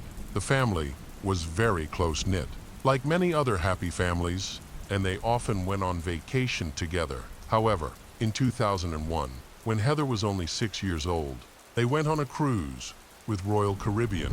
During the trip, James injured his leg. Unfortunately, the doctor on board was not very specialized, and when James finally received adequate medical care, he was left partially paralyzed. He later filed a lawsuit against the company, which was only settled after more than 10 years in the last years of his life. James bravely fought colon cancer despite these hardships. Family vacations remained a cherished tradition for them in 2006. James died at the age of 77 from a pulmonary embolism in his hotel room while on vacation in Athens after his death. His wife, Sheila, took his body to a Greek morgue and then continued their vacation in Santorini with their daughter, Heather. During this time, Heather, who was then 10 years old, began to develop negative feelings toward her mother. It is possible that the emotional turmoil stemmed from the death of her father just 5 days before his death. James's will named Heather as the sole heir to his multi-million-dollar fortune. However, in 2011, a lawsuit that James had filed against a cruise line for the incident that left him paralyzed was settled, resulting in a $5 million payout to Heather according to the will. Despite this, the judge awarded $500 of that money to Sheila over time. The relationship between mother and daughter became increasingly strained. Heather began skipping school and hanging out with a bad group of friends. She started stealing and rebelling against her mother over petty issues, even running away from home at night. While some might consider this behavior typical teenage rebellion, Heather's actions escalated. She stole money from her mother during arguments and spent large sums of money on a room in a luxury hotel. Heather's mother, Sheila, confided to friends that Heather frequently attacked her and became increasingly aggressive over the years. She was extremely defiant and cruel to Sheila. After each instance of stealing money or a credit card, the two would get into violent fights. During these arguments, Heather would bite and hit her mother, forcing Sheila to call the police each time. As her daughter's rebellious behavior escalated, Sheila felt increasingly unable to protect herself from the selfish and spoiled teenager. In her senior year, 15-year-old Heather fell in love with Tommy Schaefer, an unemployed young man who claimed to be a rapper. Tommy was raised by his mother alone after his father abandoned the family, according to Tommy's friends. He often lied or exaggerated his story to gain attention. Sheila saw him as a negative influence on her already troubled daughter and openly disapproved of their relationship. Despite Sheila's disapproval, Tommy and Heather bonded over their shared experiences of loss. Tommy had been abandoned by his father as a child, and Heather's father had died when she was 10. Together, they fantasized about spending Heather's inheritance, but Sheila was determined to prevent it. One day, after another argument, Heather and her boyfriend checked into a hotel. Sheila, realizing that her credit card was missing, reported the incident to the police. This further soured the relationship between Sheila and her daughter. In February 2011, during a heated argument, Heather pushed her mother into the bathroom, causing Sheila to fall and break her arm. After the incident, Heather refused to let her mother call for help and hung up the phone. These actions clearly showed that Heather did not love her mother. She often broke household items, and Sheila's friends knew how difficult it was to control Heather's behavior. In January 2012, after a heated argument, Heather ran away again, breaking plates and picture frames in their home. It was evident that Heather had been arguing with her mother frequently before leaving the house. Despite the constant verbal abuse and attacks, Sheila never chose to press charges against Heather. Even though friends and the police suggested that she do so, Sheila did not want her daughter to get into legal trouble and believed that, over time, Heather would mature and their relationship would gradually improve. Concerned about her daughter, Sheila decided to move from their high-rise apartment in Oak River to Chicago, hoping that a change of scenery would help Heather feel better. However, shortly after the move, Heather became pregnant with Tommy's child and dropped out of high school. Heather claimed that she had 2 abortions due to pressure from her mother in the last 3 years before the tragedy. Sheila suffered physical and mental abuse. Sheila then decided to take her daughter on a vacation to Bali, Indonesia. She wanted to spend time with her daughter to mend their strained relationship. After arriving in Bali, they checked into the luxurious St. Regis Hotel, choosing a beautiful room. They took happy photos together. Sadly, Sheila had no idea that a terrible plan was about to unfold. A few months earlier, Tommy had confided in his cousin, Robert Bibbs, about an unpleasant request from his girlfriend, Heather. She believed that the only way to escape her mother's control was to kill her, which she thought would also prevent an unwanted abortion.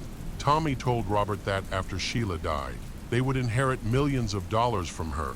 He also said that Heather was planning to hire a hitman to kill Sheila. Although Robert was shocked to hear this, he suggested that Tommy should commit the crime himself instead of hiring someone. The two cousins discussed their murder plan via Facebook and SMS. Robert and Tommy had been considering it for a long time, but made the mistake of communicating online, leaving them with a lot of evidence against themselves. Their final plan was for Heather to steal her mother's credit card again, to book Tommy's flight and a hotel room where Sheila would stay before leaving for Bali. Sheila wrote a letter to her friend, expressing her concerns about the trip and her daughter's behavior, feeling unsafe. Sheila's friend tried to convince her not to go, emphasizing that the trip would hardly heal their broken relationship. On August 11, 2014, Sheila and Heather arrived on the island after midnight when Sheila checked into their resort. She was surprised to find 2 rooms booked under her name. She approached the receptionist, who showed her a copy of Tommy's passport. This caused Sheila to confront her daughter, leading to a heated argument in the hotel lobby. Heather insisted that Tommy had come to study, but Sheila was skeptical. She felt that a high school dropout would be unlikely to come to Bali for educational purposes. Tommy arrived at the resort just hours after Heather and her mother. Heather texted Tommy to say that Sheila was still angry, but had eventually fallen asleep. Heather quietly left the room and went to Tommy's room. They walked together down the hotel hallway. Heather then returned to her room, and they exchanged text messages discussing how to deal with Sheila between 4 and 8 a.m. Heather and Tommy exchanged numerous text messages, in which it is believed that Heather had drugged her mother. In the messages, they mentioned that the drugs had not worked, causing Sheila to wake up. Tommy advised waiting at least 20 minutes to ensure Sheila would fall back asleep. The messages revealed that Heather was looking forward to the moment when she could kill her mother. Initially, Heather was supposed to carry out the murder, but she became frightened and asked Tommy for help. In the disturbing messages, Heather urged Tommy to stay strong.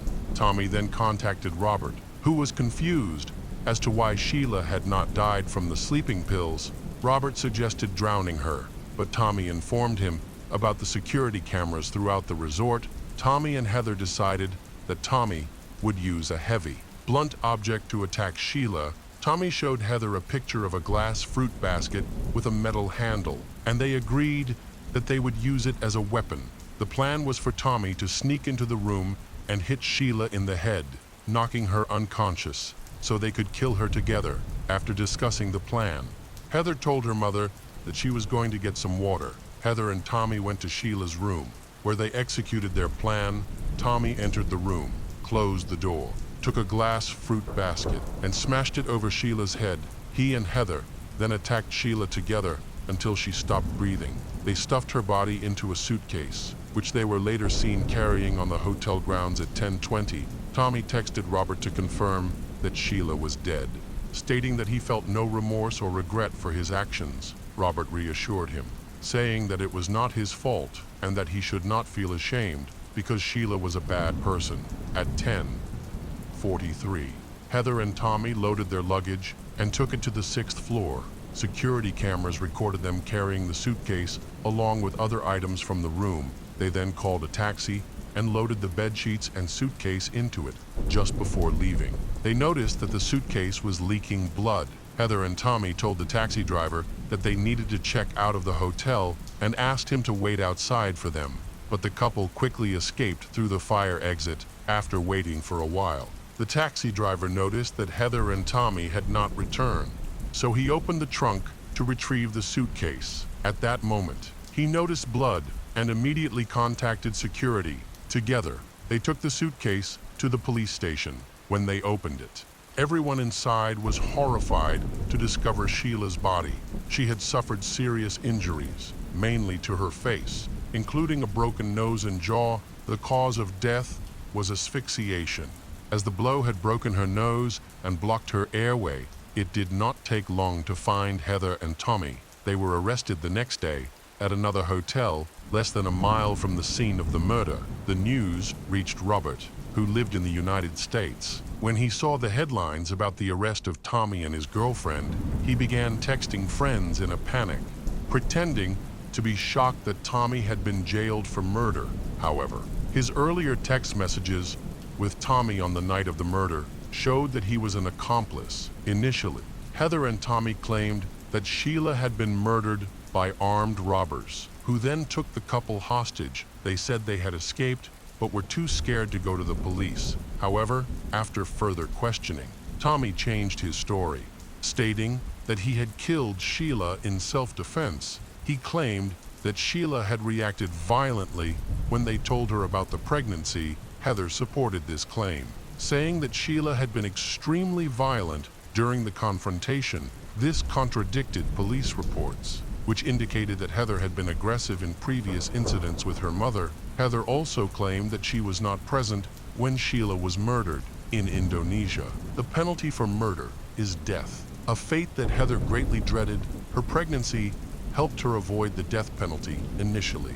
The police were skeptical about her pregnancy, but after confirmation, she received some prison privileges. In April 2015, Lois Heather Mack was sentenced to 10 years in prison, while Tommy Schaefer received 18 years.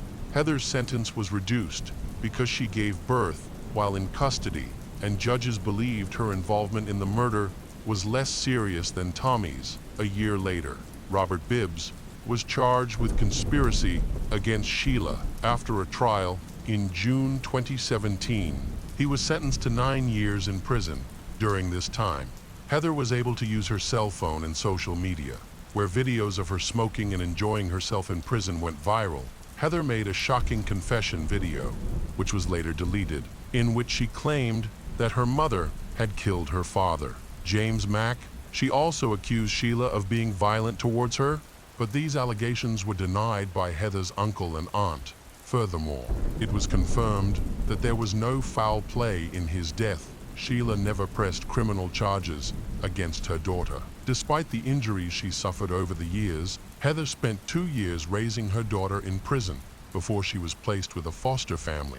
Heather only served 8 out of her 10 years in prison after being released. Heather did not want to return to Chicago due to safety concerns and planned to stay in Indonesia. However, she was extradited to the United States because neither she nor her daughter had a visa. Heather was arrested by U.S. authorities in November 2021 and held in federal prison. Her trial was scheduled for July 2023, but in June, she unexpectedly pleaded guilty to all charges. On January 17, 2024, Lois Heather Mack was sentenced to 26 years in prison. The case of Jennifer Logsdon. Tommy Smith was a third-year student at a local college. His girlfriend, Jennifer Logsdon, had just finished her first year at the same school before they met. Jennifer had been living in the dorms, but was bored with the constant partying. She wanted a quieter place to study when her longtime friend, Casey Johnson, decided to attend the same college. They saw a great opportunity to rent a house together. They all agreed on a small rental home in Peoria, Illinois, and pooled their money to make it work. Everything seemed fine until a hot summer day. On July 19, 1991, at that time, 20 years old, Tommy and his 19-year-old fiancée, Jennifer, were busy preparing for their wedding. They planned to start a family after finishing their education and securing jobs. They are enjoying the weekend. With Casey, the three of them had been living together for a while, getting along well and supporting each other. Tommy and Jennifer even intended to continue living in the house after their wedding. On the evening of July 19, 1991, Tommy, Jennifer, and Casey gathered to watch a movie together. They chose a horror film by Stephen King. They set up a mattress taken from the bedroom, prepared some snacks, and made themselves comfortable. It seemed like a typical evening, and no one could predict the nightmare that was about to unfold. After a while, Jennifer fell asleep, followed by Tommy, while Casey went to a different room to sleep. In the middle of the night, Jennifer woke up to a terrifying scream coming from nearby. Feeling confused and bewildered in the darkness, she noticed Tommy fighting with a stranger. The attacker was a large black man with bloodshot eyes and a knife in his hand. Despite looking very intimidating, Tommy fought fiercely with the attacker, who struck him with many powerful blows. Obviously, this tall man was stronger and more aggressive than Tommy, but Tommy still fought back with all his might. Jennifer felt confused and helpless. She noticed something strange. The attacker had socks on his hands while his feet were bare. She realized that Tommy was losing strength, but she herself was unable to move due to shock and fear. Tommy was attacked in the chest and neck when Tommy collapsed. Jennifer knew that the attacker was going to continue. He aimed at her and attacked with the knife, desperately. Jennifer fought back with all her strength. At one point, she managed to overpower the attacker and take the knife from him, but she had already sustained serious injuries and could no longer fight. The knife slipped from her hand and fell to the floor. The attacker picked up the knife again and attacked her, quickly knocking her unconscious at that moment. A conversation could be heard coming from the room where Casey was sleeping. Realizing the danger, Casey called 911 for help. Unfortunately, the connection was poor, or the operator was distracted. As they repeatedly asked for information, the attacker, hearing the commotion, became enraged. He seemed to want to kill her. He broke the lock and rushed into the room. Casey barely had time to finish her sentence and hung up on emergency services because he attacked her. Casey pleaded for her life, begging him not to hurt her. However, the assailant lunged at Casey, striking her in the face and chest. Despite her efforts to defend herself, she was overpowered by the attacker during the struggle.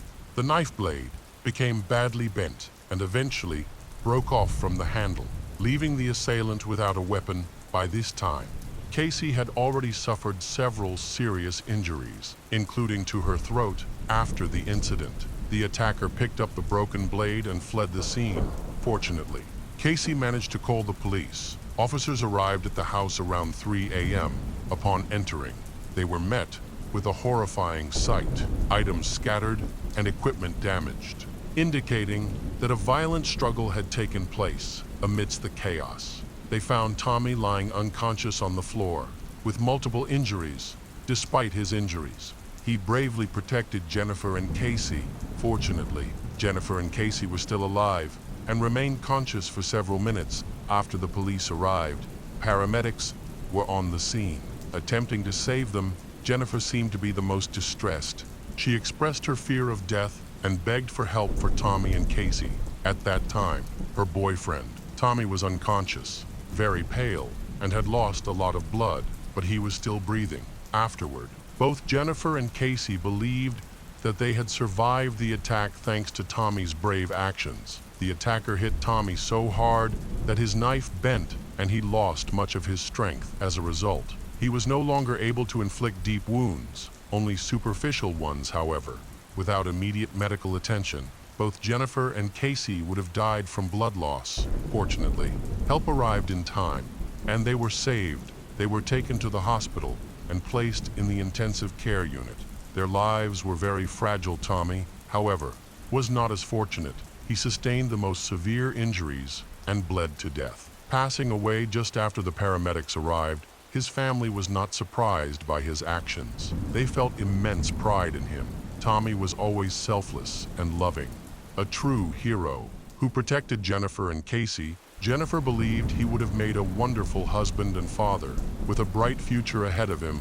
Sadly, she never had the chance to experience that future. Investigators aimed to gather information about the attacker to begin their search. This individual was clearly dangerous and posed a threat to society, potentially targeting more victims at that very moment. Although the attacker was not masked, the darkness made it impossible for Casey and Jennifer to provide a detailed description.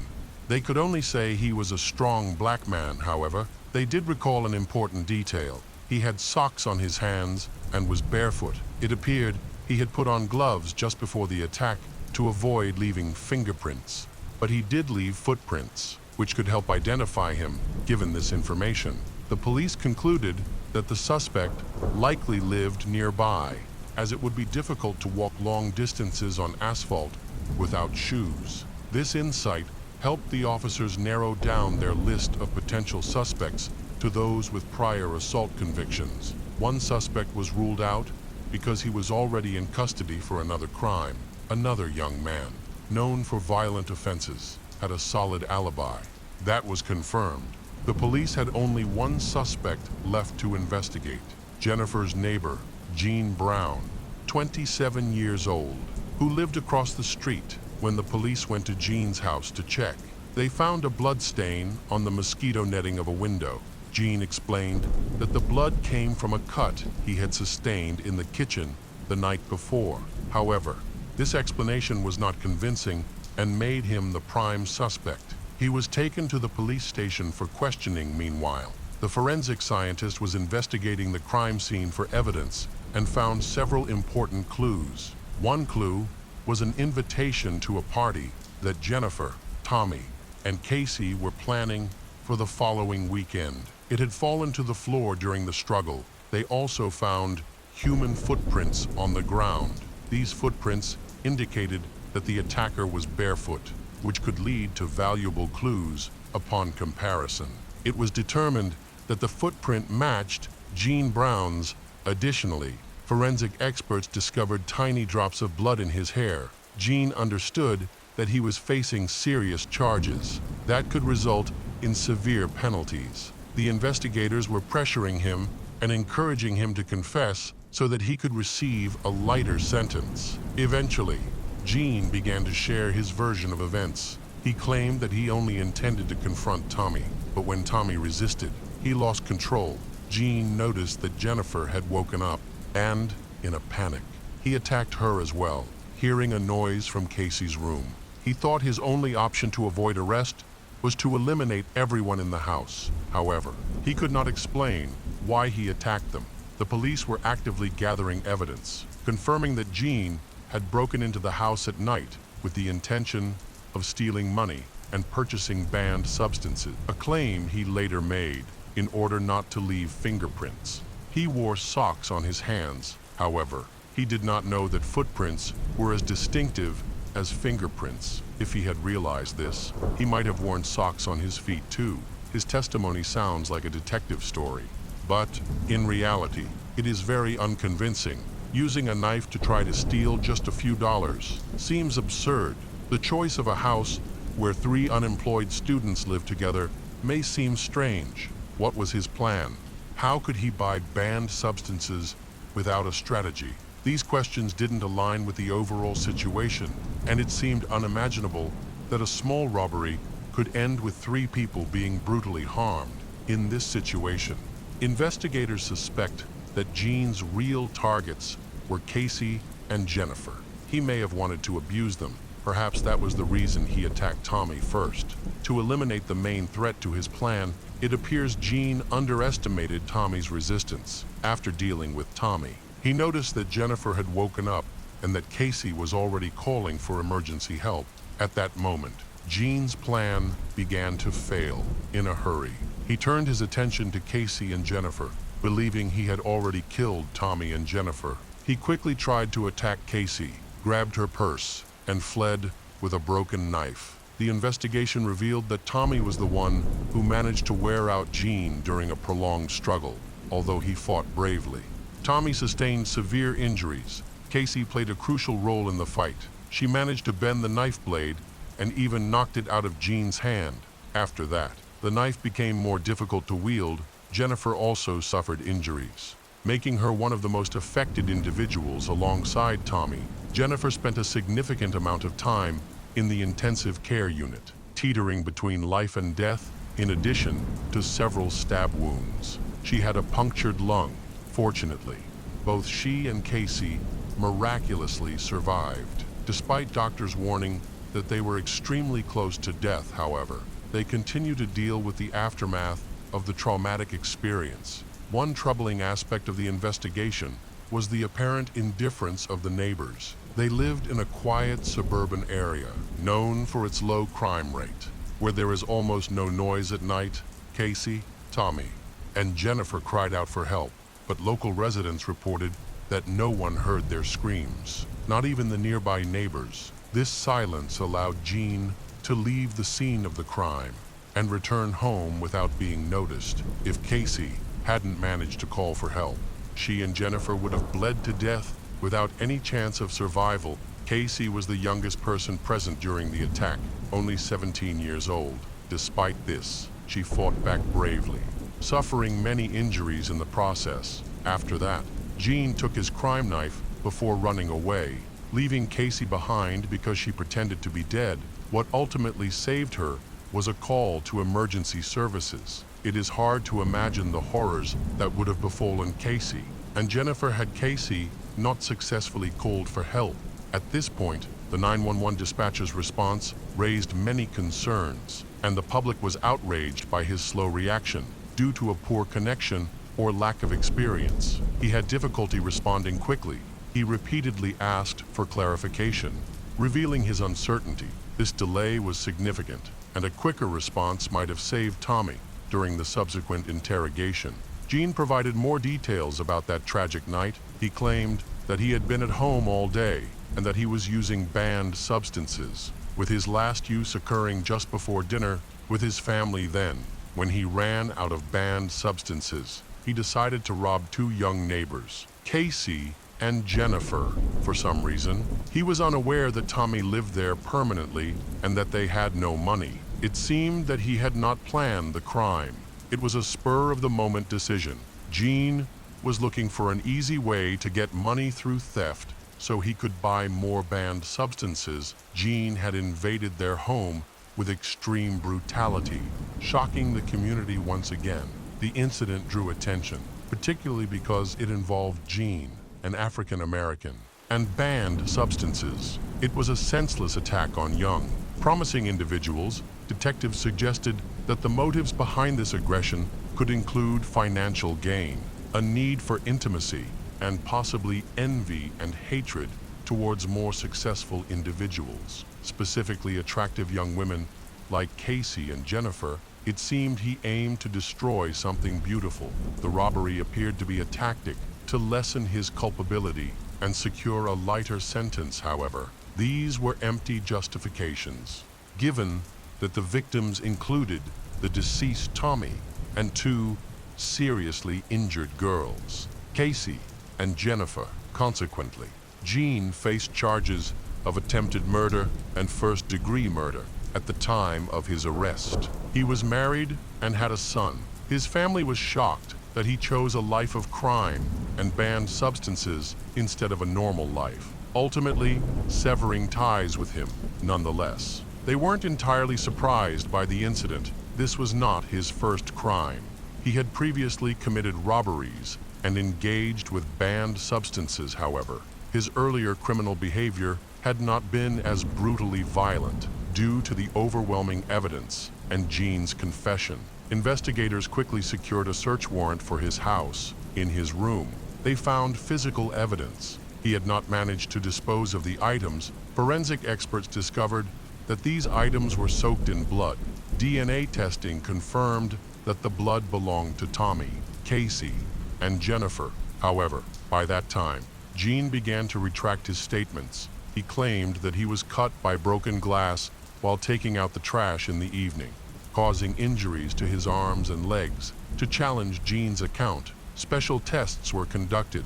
It is common for criminals to injure themselves during knife attacks, particularly when the knife strikes a hard surface like a bone. This can cause the hand to slip onto the blade. Jean had cuts that matched the typical injuries seen in such cases. His hands and the knife were covered in blood, and he often displayed aggressive behavior. But at that moment, he was so enraged that he did not feel pain, given that Jean was a suspect from the beginning of the investigation and that sufficient evidence was found against him. Resisting was futile. In addition to the items found in his room, they also discovered a deformed knife blade from a pen that he had taken with him. The strongest evidence against Jean was microscopic blood droplets from Tommy found in his hair.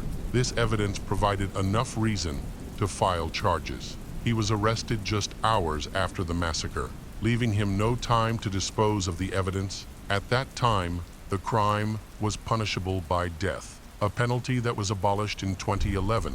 The defense attorney began to build a case, claiming that Jean was insane, arguing that he was unaware of his actions. They pointed to the fact that he did not attempt to destroy any evidence, as the murder knife was discovered in his home, along with other incriminating documents. Additionally, the attorney noted that Jean did not wash off the blood or change his clothes, which could indicate that he was not in a sober state. They also highlighted the numerous cuts on his hands as further evidence of his mental state. The attorney even considered arguing that Jean had attempted to end his life throughout the process. The defense aimed to portray Jean in a more sympathetic light to lessen his punishment. Jean supported this narrative by claiming that he could not remember parts of the attack and attributing his actions to intoxication and the use of a banned substance. The prosecutor's office stated that this violent attack was carried out with extreme cruelty. Jean's actions showed no signs of emotional distress or insanity. He broke into a house and attacked 3 young people, Tommy, Casey, and Jennifer, who posed no threat to him. His actions were completely unjustified. The prosecutor's office also noted that robbery was a factor in the attack, which is indirectly supported by the small amount of stolen items. Jean could have taken more valuable possessions, but only grabbed Casey's purse, which had little money in it, as he fled. Furthermore, they believe Jean targeted the house primarily because he had malicious intentions toward Casey and Jennifer, with Tommy being the main obstacle, however. Jean's testimony changed several times. Leading up to the trial, he eventually claimed that he did not attack Tommy with a knife. Unexpectedly, he stated that Tommy was the one who grabbed the knife and used it against him. Jean insisted that he overpowered Tommy and took the knife during their struggle. He later fell into a state of emotional distress. Furthermore, Jean denied any intention to rob, claiming he had no idea how he ended up in their house. He attributed his confusion to his unstable mental state during the altercation. A knife handle was discovered at the scene. It seems Jean lost it during the struggle, and since he was fleeing in the dark, he didn't have time to retrieve it, leaving his fingerprints on it. At that moment, Tommy was not involved with the knife. Jean's actions suggested that his intentions were more malicious than he claimed. He didn't wear a mask and appeared unconcerned about being recognized, likely because he didn't expect anyone else to be in the house. If his goal was merely to steal money, there would have been no reason for him to attack them. Jean confronted Tommy while he was asleep, and there was no indication that Tommy had noticed him or attempted to fight him off. During the trial, a statement from one of the detectives sparked controversy. He praised Tommy for his bravery in confronting Jean, which he claimed saved the lives of Casey and Jennifer. However, this account contradicted the widely accepted version of the incident. According to the detective, Tommy had tried to detain Jean, engaged in a struggle, and attempted to hold him down until the police arrived. Yet, there was no evidence to support this claim. Moreover, even if Tommy had tried, it clearly failed, as Jean managed to injure Casey and Jennifer and escape. Eventually, this version of the incident was dismissed. Surprisingly, Tommy's mother chose not to pursue the death penalty for Jean. Despite having lost her only son, she found the idea of Jean's mother grieving over her child's coffin because of her decision unbearable. Although Jean attempted to show remorse, the jury did not believe him. To avoid the death penalty, he struck a deal with the prosecution. He expressed regret for killing Tommy Smith and stated that he would rather end his life than have caused this pain. He mentioned that if he had known that the banned substance would lead to this, he would never have used it. By pleading guilty to murder and attempted double murder, Jean avoided execution. He was sentenced to life in prison for Tommy's murder, along with an additional 30 years for each of the attacks on Casey and Jennifer, and 15 years for burglary. Jean was incarcerated on January 16, 1992. After the verdict, the lawyer submitted several appeals, suggesting there might be a change in the case, however. These claims were quickly dismissed due to the overwhelming evidence against Gene. He is currently serving his sentence at the Illinois Correctional Center. Casey and Jennifer are still recovering from the incident. They will always carry scars from the injuries inflicted by Gene. The emotional trauma was even more severe. Jennifer struggled for a long time to cope with Tommy's death, but eventually, she found a way to move forward, despite Gene's apologies. Casey and Jennifer could never accept them. They believed that the only appropriate punishment for Gene was execution, as he could not make amends for the harm he caused by killing Tommy, Casey, and Jennifer, who miraculously survived this senseless act of violence. Vowed to prevent any attempts by Gene to gain release from prison, given the seriousness of his crimes. It is unlikely that he will ever leave prison after the incident. His wife distanced herself from him, significantly limiting his contact with their child. The case of Melanie Wallner. On June 9, 2009, a woman who owned a house where a couple had previously lived was cleaning and preparing the place for new tenants after the former residents had moved out. She attempted to give the large wheelie bins to the garbage men, but they refused to empty them because they were too heavy and smelled bad. The bins were overflowing, and she had no idea what was inside. She and her husband struggled to lift the bins as the garbage men requested, so they took some of the contents out themselves to make it easier for disposal during the next collection. Inside the bins, they discovered a pile of trash along with several tightly sealed black plastic bags. When they cleared away some of the debris, they found what looked like human legs infested with insects. The homeowner panicked and immediately called the police to report the incident.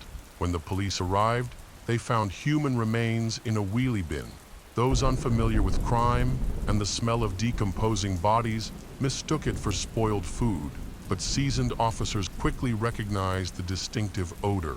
The situation was made worse by the hot weather. The remains were in poor condition and were found inside a sleeping bag before forensic experts arrived to examine the scene and collect evidence. The bin was examined both inside and outside, resulting in the collection of several fingerprints. The police focused closely on the area around and inside the house. Despite hours of searching, they found no suspicious signs, no evidence of violence, no struggle, no robbery, and no traces that could indicate an assault or murder. The police needed to quickly identify the deceased, as this could provide new clues. They were unsure whether the victim had any connection to the house. The dumpster was located next to the house on Hamilton Avenue, raising the possibility that the body had been placed there on purpose to throw the investigation off track. The police investigated the previous occupants of the house. The last occupant was a man named Peter Wallner, who had lived alone since his wife died 3 years earlier. His wife, Melanie Wallner, was 30 when she passed away. After examining dental records, it was confirmed that the body found by the medical examiner was indeed Melanie. It is unclear how her body came to be there, as Melanie had disappeared in 2006. When asked about it, Peter burst into tears and explained that his wife had died suddenly in late summer from a brain aneurysm. This raised a puzzling question. How did her body end up in the dumpster 3 years later? The owner of the house was sure that Melanie's body was buried or cremated at the time of her death. Melanie was 30 years old.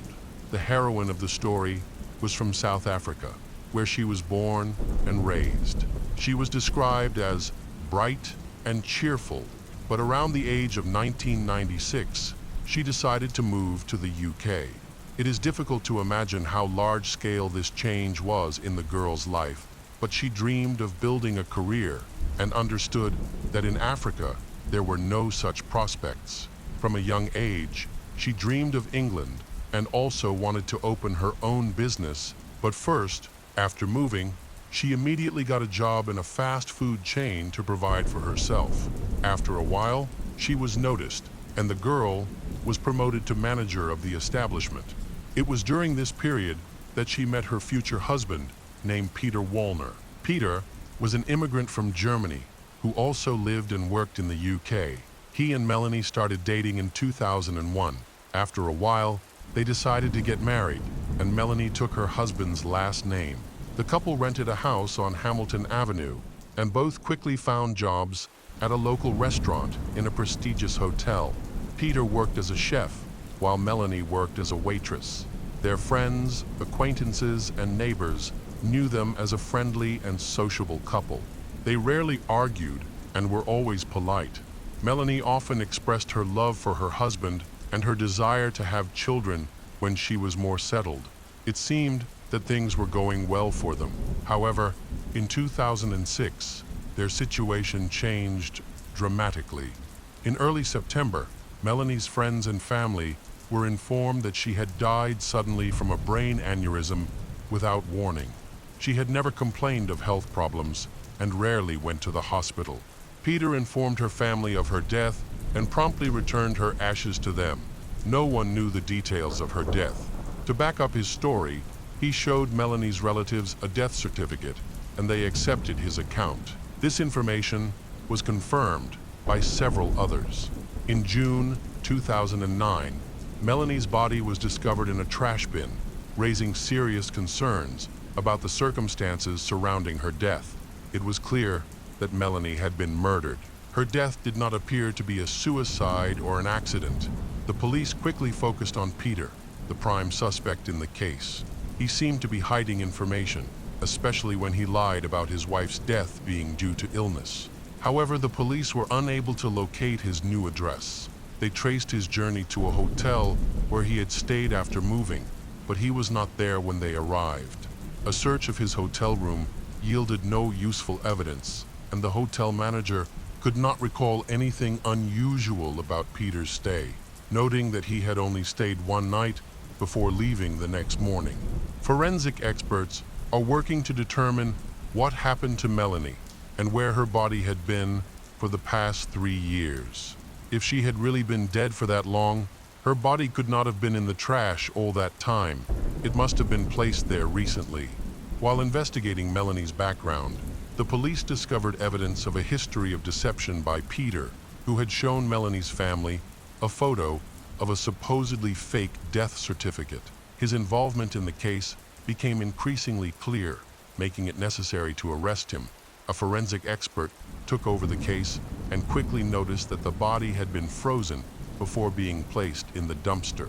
Another important question arose for the medical examiner when he took a closer look at Melanie's skull.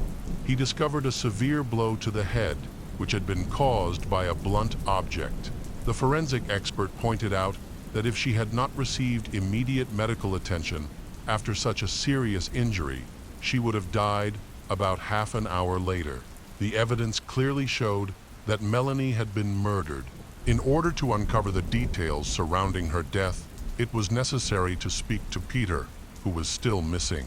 During the investigation, the police focused on the addresses where the couple had lived during their marriage and after Melanie's death. They sought information from neighbors and acquaintances who could provide insight into recent events in their lives. During the investigation, officers met with a local shop owner who said he knew Peter well, as Peter used to shop there almost every day. However, Peter had stopped coming to the shop a few weeks prior. The shop owner had heard rumors that Peter might be going abroad, possibly to visit family in Germany, but he had no specific details. The shop owner shared that, before moving out of his house on Hamilton Avenue, Peter had offered to sell him his old freezer. Peter mentioned that he no longer needed it, and the shop owner agreed to buy it for $20. The low price was due to the fact that the freezer had a very strong smell, which the shop owner could not figure out how to fix, and he subsequently gave it to his brother. This led the police to believe they were on the right track, as it was likely that the freezer had kept Melanie's body frozen for so many years. Police also spoke to the store owner's brother, who had stopped using the freezer because of the smell. Unsure of the source of the odor, he set the freezer aside without further investigation. While forensic experts did not find anything suspicious inside the house, police did discover a mattress that was almost completely covered in blue paint. The mattress was removed for analysis, and, as expected, a large amount of blood was found underneath the paint. DNA testing confirmed that the blood matched the profile of the murdered Melanie Wallner, indicating that this was where she had been killed. Pieces of plastic were found in the shed, and testing confirmed that they originated from a freezer that had been sold. Additionally, old red stains on the pieces were identified as Melanie's blood. This evidence indicated that her body had been kept in a freezer for 3 years before being discarded in the trash. Despite the information gathered, the investigation was unable to determine when the murder occurred, the motive behind the attack, or the specifics of the incident. Police contacted Melanie's family in South Africa. After her death, they received her belongings, including her diary. Upon examining them, police discovered that the couple's marriage had been deteriorating in the days leading up to her death. Melanie found out that Peter was having an affair with a woman who worked at the same hotel where they both were employed. After discovering this, she confronted Peter and told him that she knew about the affair. Peter was upset and assured her that it would never happen again. She chose to forgive him and give their marriage another chance. In her diary, she expressed her deep love for her husband and her determination to save their family and their relationship. Melanie even considered quitting her job. She believed that Peter's infidelity might have stemmed from their deep attachment to each other, as they spent every moment together without any privacy. However, Peter remained unchanged. One of the last entries in Melanie's diary revealed that she had once again caught her husband being unfaithful. The police believe this may have led to an escalation of conflict, prompting Peter to kill her. The police contacted Melanie's family for more information. They learned that the last time anyone had spoken to Melanie was on August 27, 2006. Several friends confirmed that they had had dinner with her that evening. This encounter provided important evidence, as Melanie had used her bank card to pay at a Chinese restaurant. This information helped clarify the timeline. No one saw her again after that evening, and in early September, her husband Peter announced that she had died of a brain aneurysm. A forensic pathologist examined Melanie's stomach and found undigested food from the Chinese restaurant where she had last dined with friends. This suggested that she had died just hours after their encounter, on the night of August 28, 2006. Neighbors from the house on Hamilton Avenue revealed that Peter had rented a truck to move various belongings. They quickly obtained the license plate number by contacting the moving company, allowing the police to track the truck's movements. The police began monitoring city surveillance cameras in an attempt to find the fugitive. They tracked the truck's last payment, which showed that Peter had used it about 2 weeks before the investigation began, with a stop at the port of Dover. Unfortunately, this is where the trail went cold, prompting the police to seek the public's help. They hoped that someone might recognize Peter from a photo alert. Surprisingly, it was Peter who contacted the police, expressing shock at the unusual circumstances surrounding his wife's body. He insisted he had nothing to do with it and claimed he was on holiday in Malta with his new girlfriend. The police invited him back to discuss the events surrounding his wife's death to determine whether he could be cleared of the charges. He agreed to return. Upon arriving in the UK, Peter, 30, was arrested and taken to a police station. His questioning began on June 11, 2009. Peter soon admitted that he was responsible for his wife's death, but claimed that he had acted in self-defense. According to Peter, on August 27, 2006, he had an argument with his wife, Melanie, about the state of their home. The argument escalated when Melanie became emotional and punched him in the face. She then grabbed a rolling pin from the kitchen and lunged at him, causing Peter to punch her to the ground. Peter then tried to leave, but suddenly, Melanie stabbed him 3 times in the leg. To prove his story, He showed everyone the scar on his leg. Peter felt scared, shocked, and in pain. Fearing for his life, he picked up a large frying pan and hit Melanie in the face several times with the edge of the pan. She collapsed and lost consciousness. Peter insisted that it was all an accident. Panicked, Peter decided not to call the police. Instead, he bought a large freezer and placed it in the shed, where he hid Melanie's body. Over the next few days, he cleaned out the house to erase any evidence of the fight. He then contacted Melanie's family in South Africa and lied that his young wife had suddenly died. Melanie's mother came to England to support Peter and to collect her belongings and ashes. Peter burned a large amount of old wooden boards to create ashes, which he then hid in an urn along with an engraved wedding ring. He subsequently gave the urn to Melanie's mother. Melanie's family held a memorial service, and Peter was present, appearing distraught as he delivered an emotional speech about the loss of his wife. Melanie's mother and family were shocked when they learned the truth about how she had died. Peter claimed that his actions were in self-defense and admitted to manslaughter. Meanwhile, the police reopened the case and re-evaluated the circumstances surrounding Melanie's death. They suspected that she had been beaten to death while she slept. Furthermore, a forensic expert found inconsistencies in Peter's testimony. In addition to the wound on Melanie's face, which appeared to have been inflicted with a frying pan, there was also a knife wound that Peter failed to mention. Peter could not explain how the scar on his leg had occurred, and no medical records were found to clarify this. It is possible that he inflicted the wounds on himself to cover something up. Peter later changed his story, claiming that Melanie had just woken up and left the room with a mask on, which she pulled up to her forehead before the argument began. Peter chose not to remove the mask and pulled it down to cover her face. Despite the evidence against him, Peter maintained that the crime was committed in self-defense. However, as the police presented more evidence, his demeanor changed. He became increasingly anxious and aggressive, attempting to create new justifications for the findings. The motive for the crime remains unclear, but it is suspected to be related to Peter's infidelity and a love triangle. Over time, more evidence has emerged to support this theory. Some police officers traveled to Malta to collect new clues, as Peter had been living there for several weeks. They hoped to find evidence relevant to the investigation.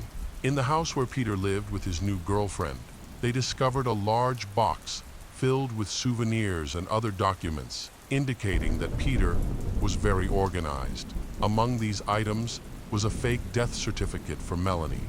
The police then examined phone records, letters, and other digital information.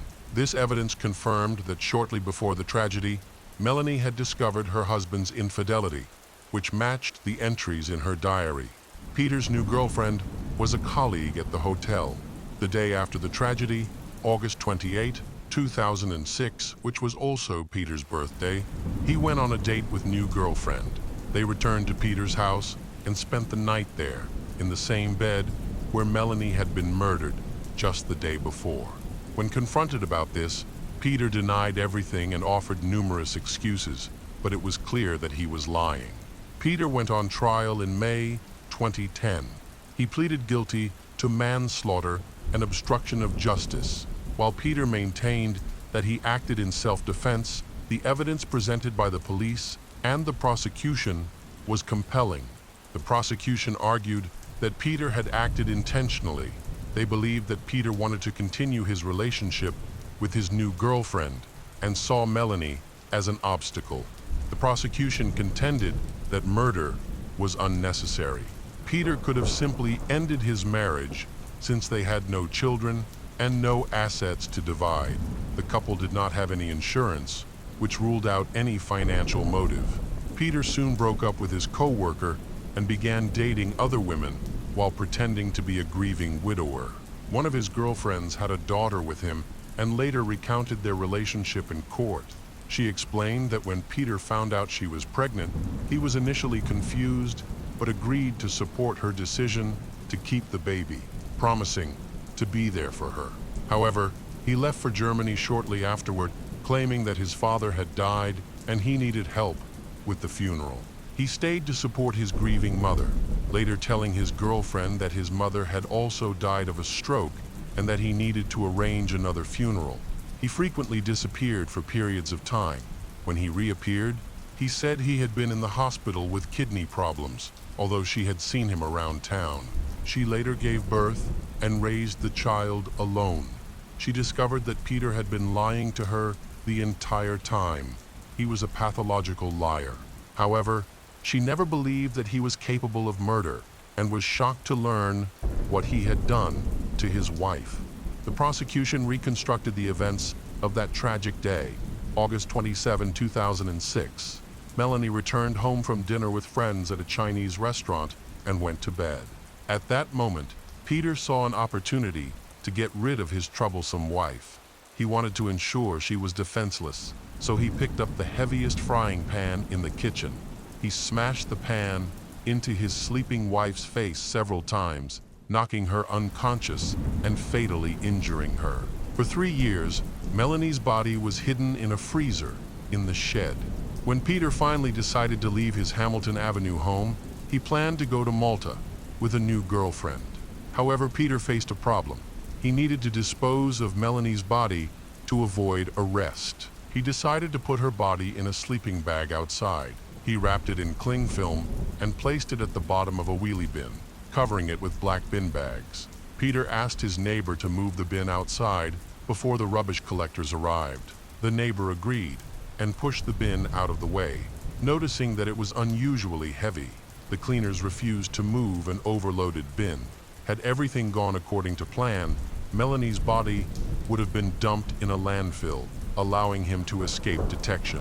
Fortunately, her body was discovered. He even sold the freezer in which Melanie's body had been stored for 3 years. This decision was a serious mistake, as it gave the police access to vital evidence. The defense made several attempts to substantiate Peter's claim of self-defense, but his account appeared implausible. Following the trial, Peter Wallner was convicted of murdering Melanie Wallner and was sentenced to life in prison with the possibility of parole after 20 years. The case of Zachary Davis. Zachary Everett Davis was 15 years old when he committed a particularly cold, blooded, and senseless murder just a couple of years later. He gained notoriety on the internet after a chilling interview with Dr. Phil McGraw. In that interview, he details the murder, what he felt, and what was going on in his mind. The Davis family lived in Hendersonville, Tennessee. The family included Chris, the father, Melanie, the mother, and their 2 sons, Josh and Zachary, who were just a year apart in age. This close age made them more like best friends than typical brothers, as they spent a lot of time together playing and hanging out. Overall, the Davis family appeared to be happy and normal, except for Zachary, the younger son, who was a challenging child. He was quiet, shy, and emotionally distant, often displaying obsessive behaviors due to his sadness. Then, as Zachary grew a bit older, some strange symptoms began to manifest, and it became clear that he was suffering from a mental illness. This situation was a significant challenge for both Zachary and his family, but they persevered and sought help from various specialists. In 2009, Chris Davis, the father of the family, passed away from motor neurone disease, also known as ALS. This degenerative condition affects muscle control, leading to a gradual loss of movement over time. Individuals with ALS often become unable to walk and may need a wheelchair. The disease also impacts speech, making it slurred and difficult to understand, and in some cases, it can completely rob patients of their ability to speak. Witnessing a loved one endure this painful decline is incredibly challenging. Unfortunately, the Davis family underwent this firsthand as they watched Chris decline until his death. This experience deeply affected the entire family, especially Zachary, who was very close to his father. After his father's passing, Zachary's behavior changed significantly. He became withdrawn and fell into depression. his mental health worsened, making daily life a struggle. He was hospitalized multiple times. He was diagnosed with early-onset schizophrenia and depression stemming from his loss. A psychotherapist was assigned to him, and Zachary attended 4 therapy sessions before he stopped going, since he was only 12 at the time. His mother, Melanie, took him to the appointments for reasons unknown. She eventually decided to discontinue the therapy sessions and instead began taking him to a doctor. Whether Zachary resisted therapy or his mother was too busy, he ultimately received no support for his mental health issues despite his challenges. Zachary made an effort to lead a normal life. He attended school, but he rarely interacted with anyone there. While he went to class, his classmates found him odd because he never initiated conversations. For instance, if someone smiled at him, he wouldn't smile back. He would simply look away.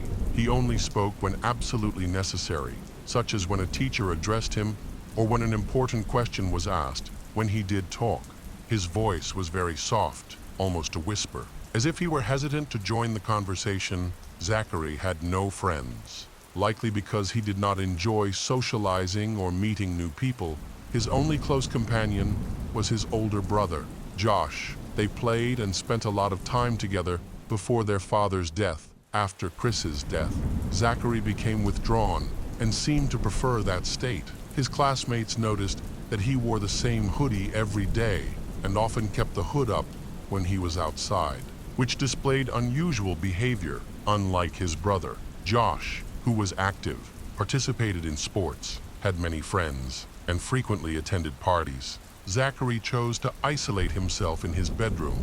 He showed little interest in going outside or engaging in a lively, varied life. He did enjoy reading and watching movies, especially horror films, which were his favorite genre. He also had a fascination with true crime documentaries and became overly engrossed in real-life criminal cases, sometimes idolizing the criminals. This interest was unhealthy.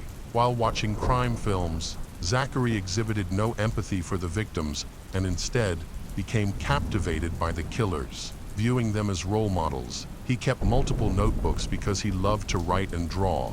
One of these notebooks was always with him and served as a diary where he recorded his feelings and daily experiences. When Zachary turned 14, he told his mother that he had started hearing voices. Specifically, there was one voice he heard every night that caused him so much stress he could hardly sleep.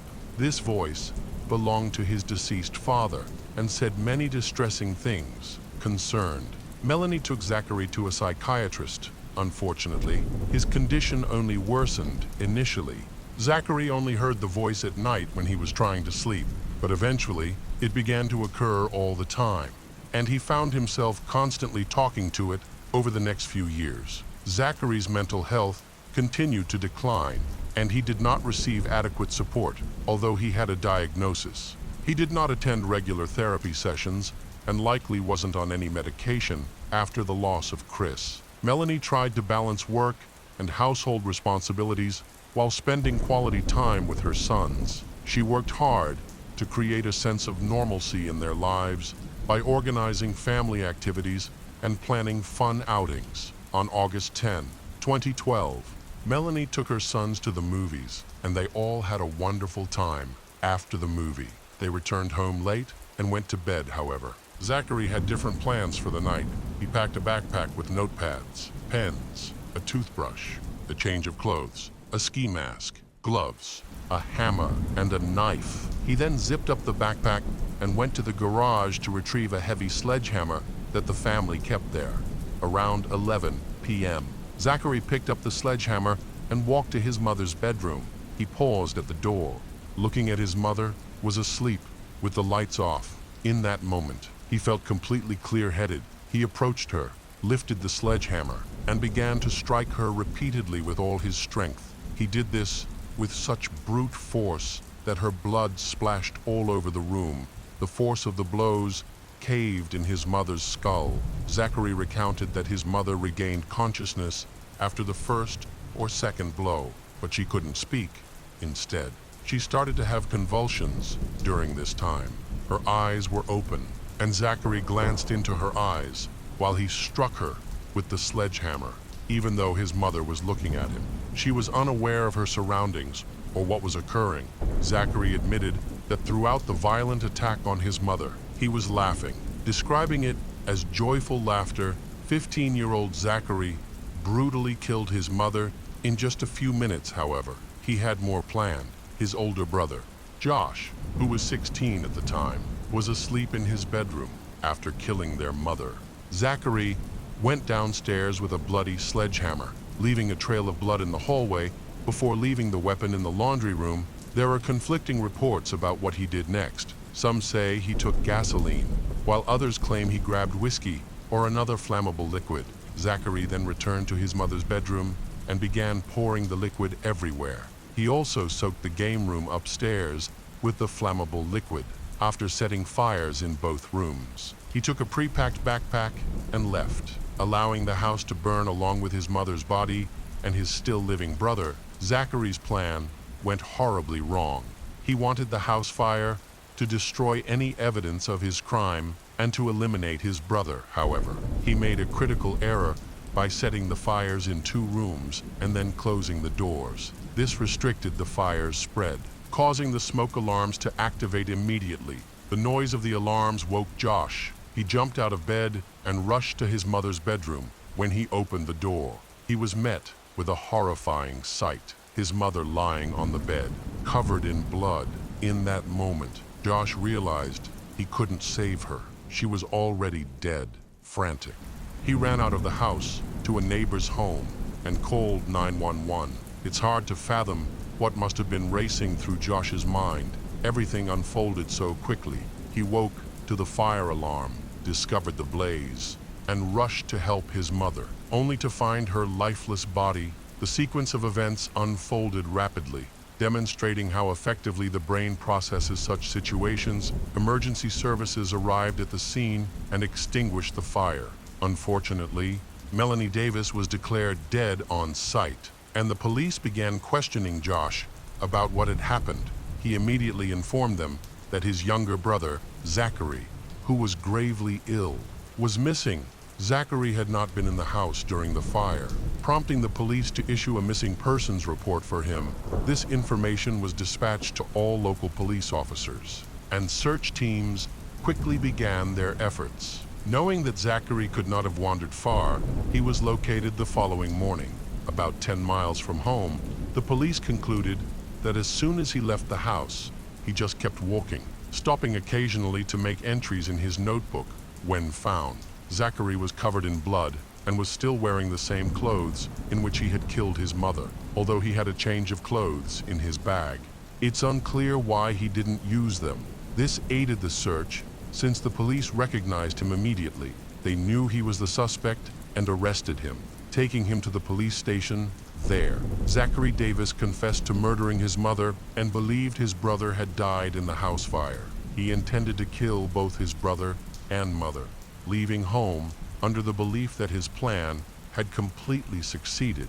During the police interrogation, Zachary was cooperative, providing all the required information and answering every question. However, he showed no signs of guilt or remorse. He appeared cold and indifferent when recounting his actions. He spoke in a way that suggested he felt no emotions whatsoever. When investigators asked Zachary why he committed the act, he stated that he believed his mother deserved to die because she was not a good mother. He felt she had not properly cared for him and his brothers. Zachary said that she made him and his brother do everything around the house, including washing and cooking. He also said that they essentially had to raise themselves, which likely started around the time their father died. Zachary thought it would be futile to communicate his feelings to her. He believed that bringing up his concerns, expressing himself, or attempting to change her behavior would be pointless because he thought she would not listen. As a result, he believed his only solution was to kill her. However, this was not the only reason for the murder. Zachary also experienced distress because he heard the voice of his deceased father every night, which prevented him from sleeping. This voice communicated dreadful things to him. The voice Zachary heard primarily spoke about his mother, Melanie, claiming she was bad and deserved to die. This is what the voice, which Zachary believed to be his father's, conveyed to him, leading him to think that Melanie should die. When the police asked Zachary how long he had been hearing these voices, he said they had been in his head for a long time. Zachary admitted he hadn't planned it for long. He had the idea and organized everything on the same day. Carrying it out just a few hours later, he may have even decided to do it before they went to the movies, despite claiming that the idea was spontaneous. Zachary's resentment towards his mother had been building up for quite a while. Zachary explained in his interview with Dr. Phil McGraw that he chose the day of the incident because he was free and saw it as a good opportunity to act. During the interview, Dr. Phil asked Zachary what it sounded like when he struck his mother with a hammer, and in a chilling moment, Zachary smiled and described the sound as a wet, dull thud. He laughed several times throughout the conversation. Dr. Phil remarked that such laughter is often a sign of nervousness rather than malicious enjoyment. Regardless, Zachary's laughter came across as unsettling. He claimed to love his mother. Though his sincerity was questionable, he acknowledged that they were not close and rarely communicated. Yet there was no animosity between them. The case shocking not only to the public, but also to those who knew the Davis family. While many were aware that Zachary struggled with mental illness, no one expected him to commit such an act against his mother. Zachary also mentioned that he never truly argued with his mother. Instead, he preferred to withdraw during conflicts. So why did he label her a bad mother if there was no real tension? According to him, their mother simply stopped being a mother to them, however. His relationship with his older brother Josh was even worse than his relationship with his mother, although very few knew about this from the outside. They seemed like best friends during his teenage years. Zachary claimed that Josh abused him severely, even while their mother was at home.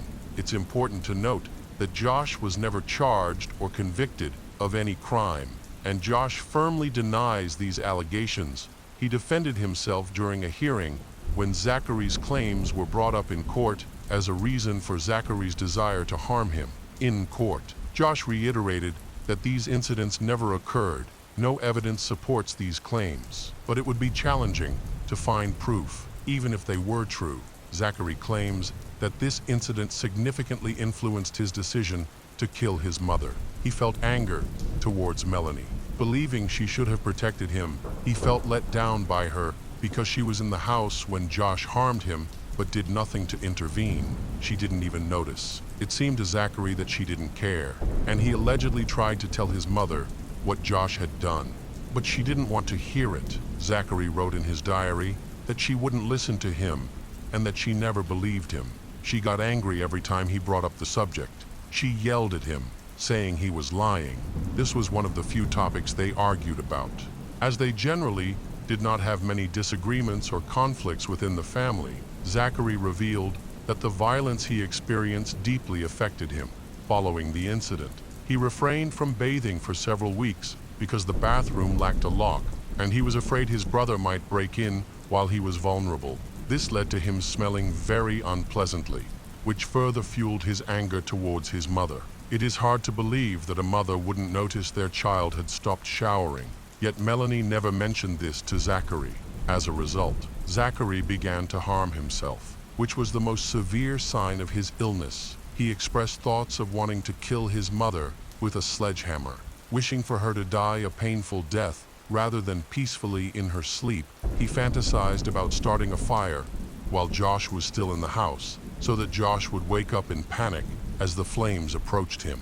Wanting him to suffer, however, things didn't unfold as Zachary had envisioned, and Josh survived now. Reflecting on these events, Zachary regrets not having followed through with his plan to ensure his brother was dead before leaving the house. Many believe that Zachary was not mentally fit to stand trial, but he was ultimately deemed competent, and the trial proceeded, although he was only 15 years old at the time of the crime. He was tried as an adult. Zachary's defense team presented several factors that may have influenced his actions. They highlighted the death of his father, the voices he claimed to hear from his father, the violence inflicted by his brother, and the alleged neglect he suffered from their mother, Melanie. These were presented as reasons for Zachary's behavior. However, a few days into the trial, an unexpected development occurred when called to testify about his mother's murder. Zachary claimed he did not commit the crime. This was surprising, especially since he had previously confessed to the police and discussed the incident for months. He now stated that he had no knowledge of who killed his mother and later accused his brother, Josh, of the murder, saying he tried to cover for him by taking the blame. No one believed this new story. As the evidence clearly pointed to Zachary as the perpetrator, it was evident to everyone that he was responsible for the crime, and it was well known that Josh was not involved in their mother's murder. On Friday, June 5, 2014, when Zachary was 17 years old, Sumner County Judge D. David Gay sentenced Zachary Davis to life in prison, with a minimum term of 60 years in Tennessee and the possibility of parole after 51 years, when he is eligible for parole. Zachary Davis will be about 68 years old. Whether this murder was a brutal murder or the result of a mental disorder, it is a tragic story of a family destroyed. For most people, family is the most important aspect of life. However, finding a trustworthy partner who can be the ideal husband and father is not always easy. Infatuation can cloud judgment, leading some individuals to commit to unsuitable partners, which can sometimes turn life into a nightmare. Maria Fernanda Quesada lived in La Gloria, Nueva Costa Rica. Born in 1994, she was a kind and beautiful girl. She was a strong and independent woman with dreams of becoming a mother.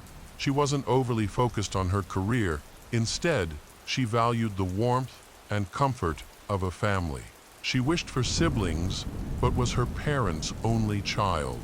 Her family is close-knit and loving, often held up as a model for other families. Her parents provided her with a comfortable home and a good education, which is still not accessible to everyone in Costa Rica. The environment there is not as favorable as in many other Latin American countries.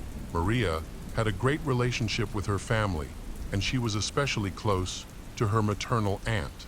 They were similar in age, shared experiences, supported one another, and regularly met and communicated. Maria shared all her secrets with her aunt, and they felt like best friends. People recognized Maria as a friendly and outgoing person who could easily connect with strangers, which helped her make many friends. She fell in love for the first time at 19, believing it was a genuine feeling that would lead to happiness, a family, children, and a cozy cottage by the sea. Unfortunately, the reality was different. Her boyfriend took advantage of her and left when he became interested in someone else. To make matters worse, Maria discovered she was pregnant at that time. 9 months later, she gave birth to a boy. She hoped her ex-boyfriend would care for their son, but he showed no interest in either of them. Faced with this situation, Maria had to work hard to support herself and her child, as their financial situation was tight. She wanted to provide her son with a future as good as the one her parents had given her. Fortunately, her parents did not abandon her or the baby. They continued to support them, which helped create a stable environment for the child. During this challenging time, the family offered her the support she needed. Although it was difficult, they all managed to get through it together. This all took place during a time of advanced technology, which allowed Maria to use a computer and access the internet. She didn't want to just wait for things to improve. Instead, she sought an additional source of income by learning how to make handmade soap. After trying her hand at this craft, she discovered she had the potential for even more. This marked the beginning of Maria's journey as a skilled professional with a variety of talents. In addition to selling handmade soap to friends and online, she also learned how to do manicures.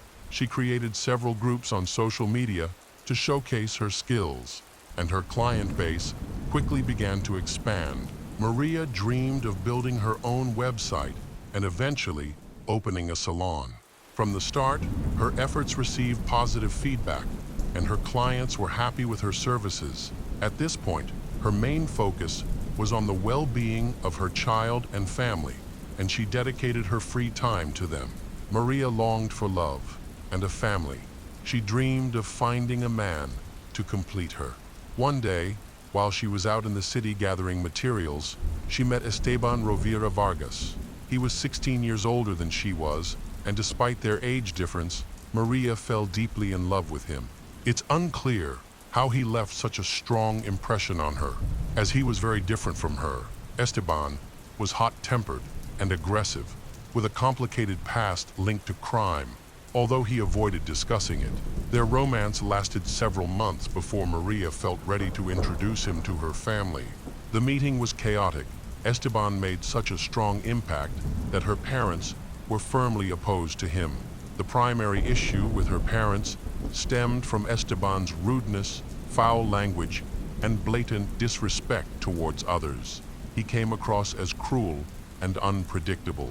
When Maria's parents noticed this, Esteban reacted so violently that Maria had to intervene to prevent a scandal. In the end, Maria's parents insisted that she completely end her relationship, but their efforts were in vain. Maria had strong feelings for Esteban and was determined to stay with him no matter what. Understanding this, her parents reconciled, not wanting to jeopardize their relationship with their daughter or lose the chance to have a future grandchild. A few days later, Maria met Esteban's family, who were just like him, tough and unkind, which made Maria uncomfortable.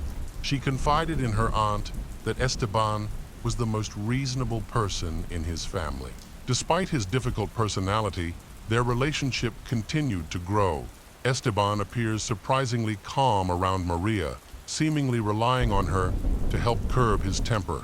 On April 6, 2019, they got married. Unfortunately, shortly after the wedding, Esteban revealed that Maria's parents had been right about him. He became increasingly abusive, starting to physically assault her almost immediately. The abuse happened every day, and Maria suffered both physical and emotional torment while trying to keep their new family together. Moreover, she was pregnant with their second child, which made her feel that if she could just hold on, things would improve after the baby was born. Above all, Maria did not want to raise another child without a father. Maria gave birth to her second child in 2020 and became increasingly overwhelmed by the situation. Just before the baby arrived, she moved in with her parents because she could no longer cope and was worried about her health and the baby's safety. After the birth, her husband seemed to have a change of heart.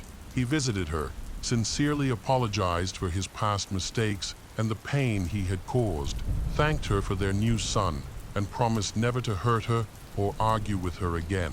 Maria believed her plan had worked, but her family, especially her mother and aunt, remained skeptical. They recognized this behavior as typical of manipulators and feared the cycle would repeat. In the following months, Esteban genuinely devoted his free time to Maria and their newborn. He behaved like a caring husband and father, refraining from violence. It appeared that their family life was improving, and they began to share joyful moments together. Esteban also started to spend more time with Maria's older son, who was 7 at the time. However, Maria noticed that he seemed to show more affection for his biological child. Despite this, she felt happy about the positive changes. Esteban even changed jobs, securing a well-paying position as a Spanish teacher in a private school for foreign students, which greatly improved their financial situation. Maria frequently told her friends and family that she was genuinely happy, and even her aunt began to believe it might be true. Maria often kept in touch with her family, sharing that after the birth of their son, Esteban changed drastically. He managed to hide his aggressive and cruel nature, making family life feel like the fairy tale she had always wanted. During this time, they posted many family photos on social media, portraying themselves as happy parents with their children. It appeared to be a happy and healthy family. In this seemingly peaceful environment, more than a year went by. However, Esteban was actually suppressing his anger, which was building up like a tightly wound spring, ready to snap. Eventually, he lost control. He shouted at his wife for no reason and physically harmed her, leaving bruises on her face. Maria, in tears, turned to her relatives to share what had happened. She was reluctant to go to the police, hoping that things would improve and that she could keep the family together for their child's sake. Unfortunately, the situation worsened quickly. After just a few incidents, Esteban began to pressure and torment her even more than he had before the baby was born. Her relatives urged her to end the relationship. Esteban had reverted to the cruel person he had always been, unable to control his inner demons. In December 2021, Maria decided she could no longer endure the abuse. She reported her husband, Esteban. When Maria went to the police station to file her report, she presented fresh bruises on her body. Esteban had struck her so hard that she had visible hematomas on her face. She expressed that this situation could not continue any longer. Maria was frightened for her safety and her children's well-being. During the police investigation, her claims were supported by both her family and several neighbors who had witnessed Esteban's aggressive behavior. Neighbors witnessed that she had faced constant abuse from her husband. He would provoke arguments almost every day, which often escalated into brutal beatings. Maria was so beaten down that she feared talking to Esteban, worried it would lead to another fight. Maria was frequently seen with bruises, and the cause was always the same. Ultimately, she was able to obtain a restraining order, which prohibited Esteban from approaching her or their son without her permission. She moved in with her relatives, along with her sons. Maria warned her family that her husband should not be allowed near their home. If he was seen, they should call the police. Even after obtaining a restraining order, Esteban was often spotted near the Quesada family's home. While he appeared to be loitering, it was clear he was looking for a chance to see Maria. Each time he was seen uninvited, he would leave quickly to avoid provoking a police call, but he continued to appear in the area, which was very concerning. Maria and Esteban were going through a divorce, along with custody and property disputes. Unfortunately, the process was progressing too slowly. Maria hoped to prove her husband's cruelty to ensure he would lose the chance to see their son. She feared that if he had contact with the boy, he would suffer the same abuse she had endured. On March 3, 2022, he showed up at Maria's parents' house without her permission. Some of her relatives were there, and they greeted Esteban with displeasure at the door. He requested to speak with Maria to address some issues regarding their divorce, emphasized that the discussion would focus on the division of their shared property. Witnesses present during the meeting observed that, despite his calm demeanor, Esteban was struggling to control his emotions. Maria consented to talk with her husband, particularly since he was not shouting or using foul language as he typically did. However, her family was concerned and advised her not to leave with a man they viewed as dangerous. Esteban insisted that Maria accompany him to retrieve some personal items she had forgotten during their hasty move. He also requested that their conversation remain private. Eventually, he persuaded her to get into the car. Esteban asked Maria to leave their older son with relatives, but he wants her to take the younger son with her. Maria agreed to this arrangement. As soon as they left her parents' house, arguments erupted again, starting the moment they were in the car. Esteban became more aggressive and eventually lost his temper, shouting loudly. They pulled over near the Quesada family home, where a neighbor noticed them arguing inside the car. Upon arriving at the house, where they had lived before separating, noise and upheaval could be heard.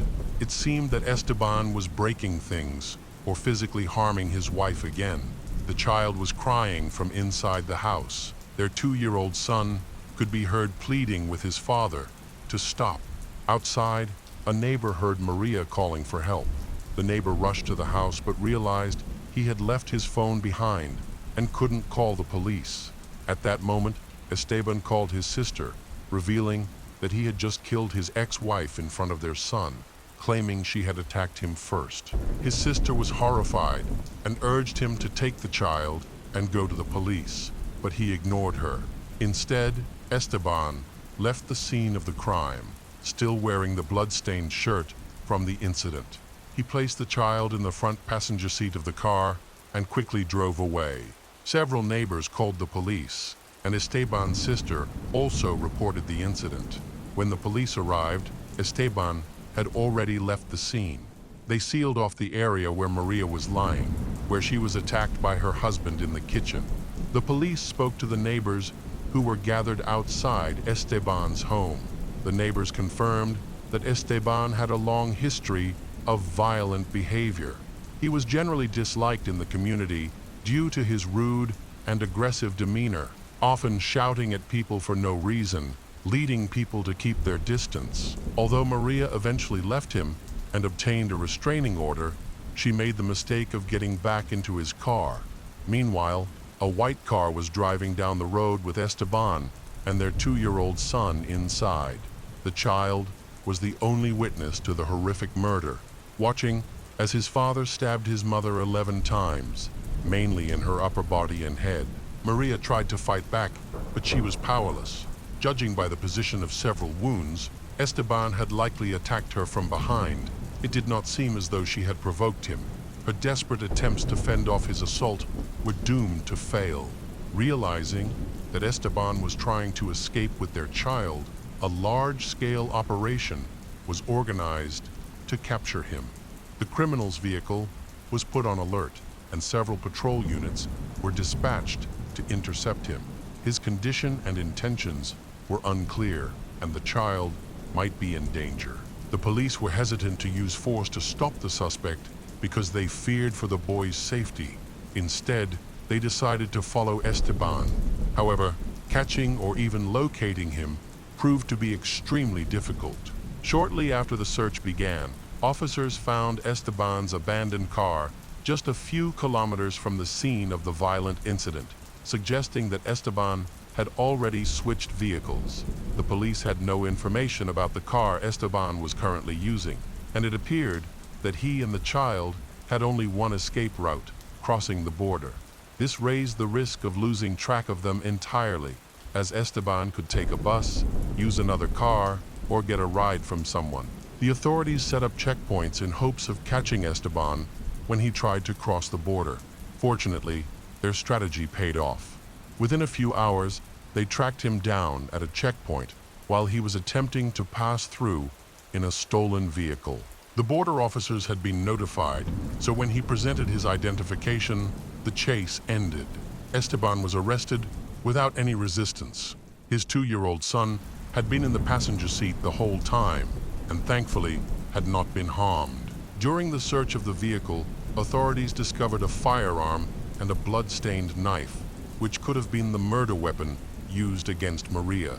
It was puzzling why the suspect had not disposed of these items earlier. He was promptly sent to the police in his hometown and imprisoned. Esteban now faced serious charges of femicide and was subject to severe penalties typically imposed for such crimes in Latin America.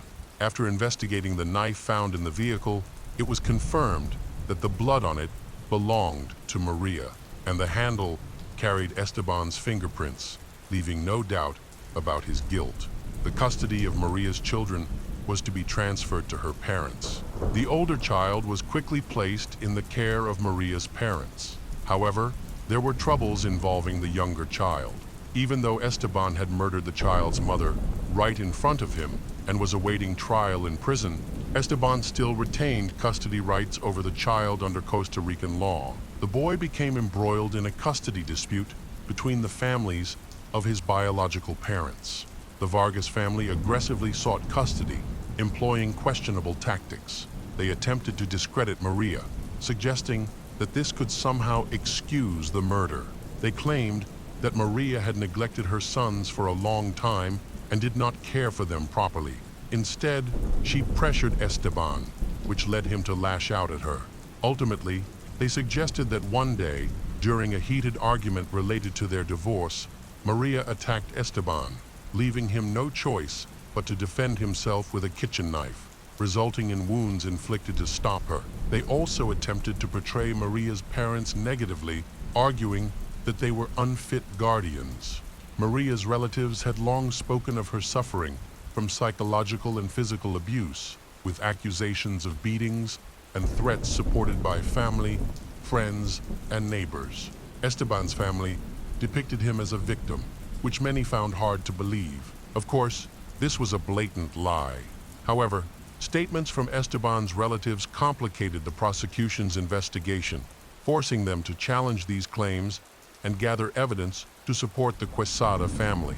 As a result, a meeting was held to address the situation, which sparked activism from various feminist groups closely following this troubling case of violence. In March 2023, large protests demonstrated strong support for the victim's family. It was evident that the misleading narrative from Esteban and his relatives did not convince anyone, except perhaps the defense. The public wanted to ensure that the murderer faced severe punishment.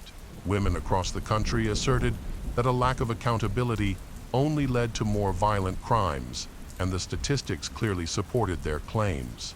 The trial of Esteban Rivera Vargas, who abused his family, resumed in Santa Cruz on March 9, 2023.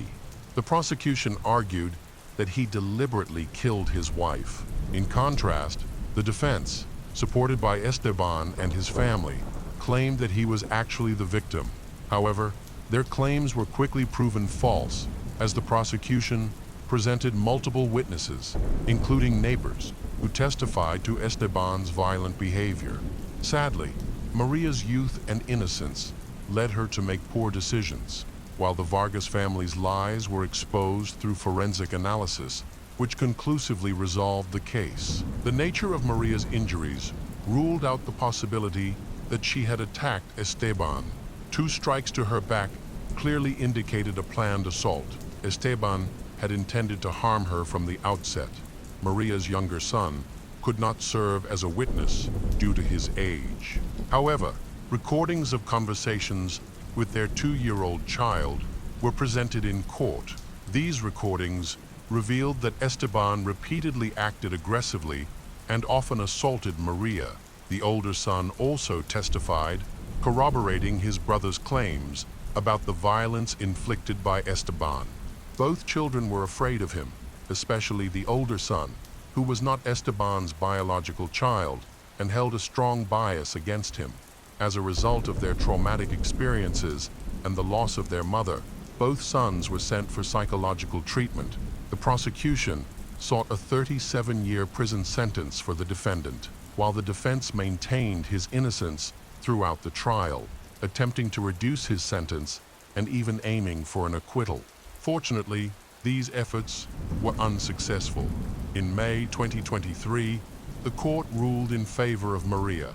The defendant, Esteban Rivera Vargas, was sentenced to 35 years and 8 months in prison, and he is currently serving his sentence in a maximum security facility.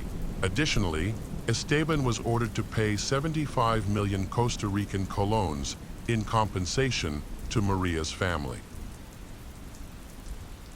Our story takes place in DeBerry, a small town in Florida near Orlando. Gail Clevenger, a 46-year-old mother and wife, is one of 6 children in a large family. Growing up in a dysfunctional home, she endured abuse from her parents. Not only did they struggle with alcoholism, but they also neglected their children, often falling into poverty and barely able to provide for the family. Gail had 4 sisters and a brother. Despite the misery and chaos of their home life, they found support in one another. Growing up in an unstable family made her fearless and independent. Gail remained strong, positive, and friendly. The difficulties she faced only strengthened her spirit. Throughout her life, Gail had a passion for art. She played the violin as a child. She dreamed of pursuing her talents in music and art, but quickly realized that achieving her goals would be difficult without her parents' support. As a result, she chose to work in a more practical and profitable field. In 1990, she graduated from high school and enrolled at the University of Miami to study architecture. Gail was highly intelligent, achieving excellent academic results and graduating with honors. As a young and energetic woman, she felt ready to take on any challenge. Although architecture is often seen as a difficult field, especially for women, Gail found her first job within a month and quickly advanced in her career. By the mid-1990s, she was in a serious relationship and had married her boyfriend. Unfortunately, their relationship was troubled from the beginning and soon became abusive. The trauma from her childhood resurfaced, and Gail faced a difficult battle. With the support of close friends, she was able to escape her husband's manipulation. They helped her numerous times and assisted her in obtaining a restraining order. Leaving this abusive marriage was a pivotal moment for her. The only bright spot during this time was the birth of her son, Gregory Logan Ramos, for whom she was able to secure full custody. Gail always hopes to find love and happiness. In the early 2000s, she met Danny, a calm and family-oriented man. She felt that her luck was finally changing and that she could build the loving family she had always dreamed of. Initially cautious, she grew more confident in Danny's suitability as a partner over time. About a year later, they decided to get married. By 2018, Gail was living with Danny, her son Gregory, and Danny's children, who had been abandoned by their biological mother. This new family gave Gregory a brother and a sister. During this period, Gail was thriving at work, but she faced challenges in her personal life, particularly with her biological son, Gregory. From an early age, Gregory exhibited limited social skills.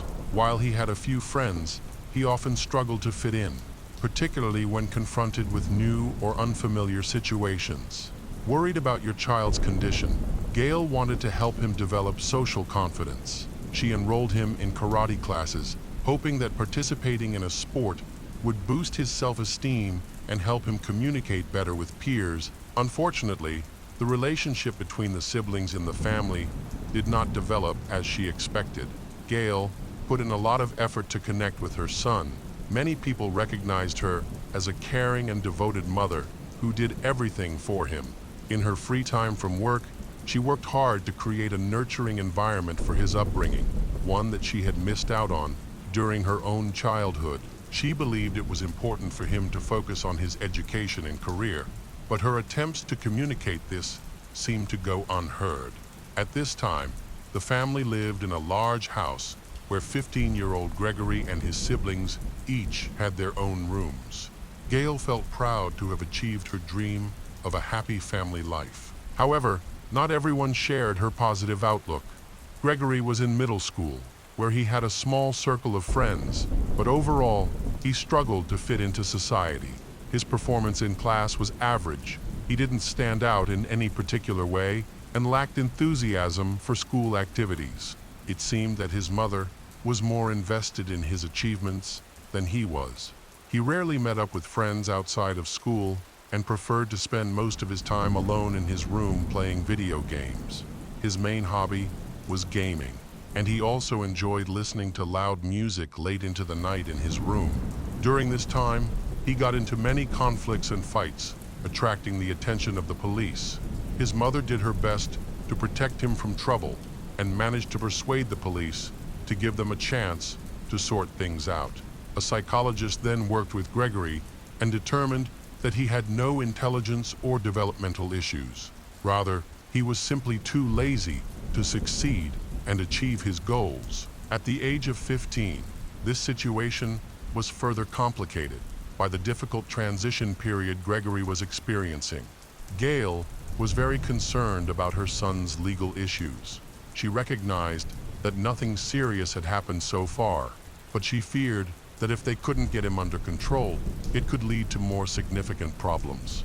To address this, she tried to redirect Gregory's focus from video games to his studies. The consistent pressure from his mother resulted in improved academic performance. He began to do better in school. However, Gregory disliked any interference in his life and resisted her efforts. At the end of 2018, his grades started to decline again. He struggled with several new topics across different subjects. His mother attempted to explain everything to him, but Gregory stubbornly refused to listen. Gail and her children collaborated to encourage Gregory in his studies.